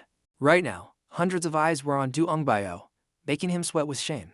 He frowned so hard that the veins on his face popped out. Suddenly, Doong Ryo burst out laughing. A voice rang out, Damn it, that stupid Yakuza ruined everything. Takashi stood opposite Doong Xian. The atmosphere between them was like a fire that could erupt at any moment. The voice continued, That's right, even though he's caused all sorts of trouble, Dojan thought. But if he keeps rambling, something big is going to happen. As expected. Doong Bio raised his hand. He punched Takashi hard in the face, causing him to vomit blood. Takashi cried out in pain. While he was injured, Doong Bio quickly fled. Chairman Lobert immediately gave an order. Quick, get him. The guards acknowledged the order. Yes, sir. They chased after Doong Bio. Dojan saw this and urged, Dojan, catch him. Suddenly, she froze. Seeing Dojan still standing still, she thought to herself, he's not chasing him either.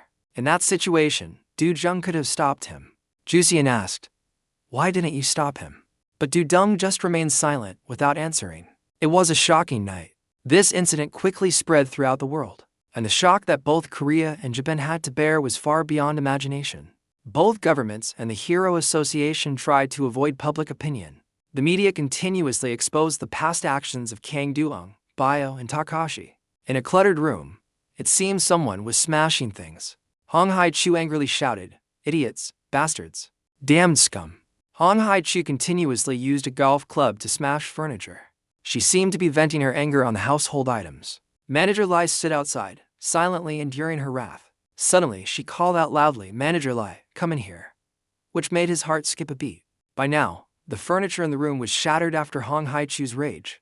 She picked up a cigarette and asked, What's the situation with Kang Doong Bio now? Manager Lai immediately reported the situation. I heard that Interpol and the World Hero Alliance are actively searching for him, but there's still no information about his capture. She angrily cursed, That despicable bastard. I hope he resists and dies quickly to get out of my sight. What about the loose ends? Have they been taken care of? Manager Lai replied, Yes. I have taken all necessary measures. From our accounts, to the compromised communication network, and even the security cameras. Everything has been thoroughly dealt with. Is there something worrying you, madam? Hong Hai-chu didn't answer and threw a phone at him. Manager Lai caught the phone.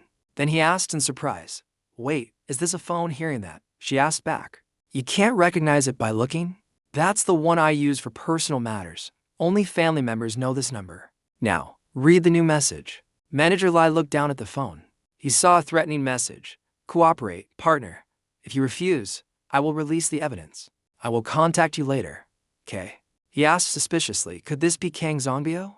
What kind of nonsense does he want to cooperate with us on?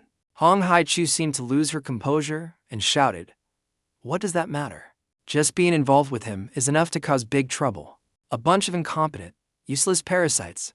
Get out of my sight." Then she threw a vase at him. As Manager Lai walked out, he thought worriedly, if I get any more involved, I'll be in danger myself.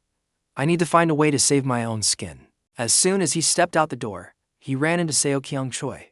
His bullet-like gaze stared at Manager Lai. Seo Kyung-choi is the father-in-law of Hong Hee-chu, the head of the tea corporation.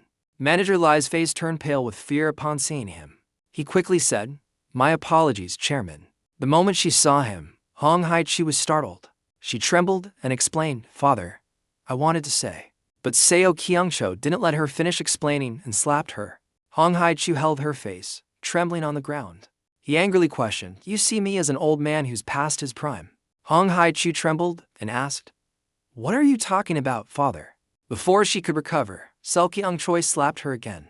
He questioned, "Did you think I didn't know you hired Kang Do-ung-bio to kill Dojan? My own flesh and blood is an S-rank hero. I must bring Dojan home." Hong Hai-chu was surprised to hear these words. Seo Kyung-choi continued, "I've never liked that arrogant tea corporation just because they have Jiang Sung-ho. The heavens are still watching over me, Seo Kyung-choi." Then he gave a sinister smile. "For that to happen, first we need to figure out how to clean up the mess you've made." Hong Hai-chu frowned, sweat beading on her face. While the situation around Kang Do-ung-bio was unfolding chaotically, Dojan's group has returned to Korea. Looking out the airplane window, Do-run thought to himself, "This rift expedition was quite profitable. I gathered enough materials and money." Do-zion suddenly leaned over and asked him, "I have something I'm very curious about. Can you answer it for me?" Do looked at her and asked back, "What is it?" Juian continued, "It's about Kang Do-ung-bio. You let him escape on purpose, didn't you?" Do-jun smiled. Then he replied playfully, "Only then can we proceed to the next step." In Seoul, South Korea, Ian Zeon happily enjoyed a hamburger. Do-jun smiled and asked the little girl, "Is it good?" The little girl replied with satisfaction, "It's absolutely delicious." He watched her eat with a happy expression, but his eyes seemed to hold something else. Do-jun recalled what had happened before. After returning home and reuniting with his family, Do-jun was utterly shocked, because his grandmother's health had clearly weakened. Seeing this, he worriedly ran over and asked, "Why didn't you go to the hospital? And why didn't you call me?" Eunjon said softly, "Big brother, don't scold Grandma. Grandma said it's money you risked your life to earn, so it shouldn't be spent wastefully."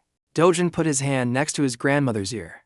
Then he said, "Going to the hospital when you're sick isn't being wasteful." He whispered in her ear, "I went to Bojiro and earned a lot of money. So don't worry and just go to the hospital, the things you need to do, the things you want to buy. From now on, don't hold back and just live comfortably."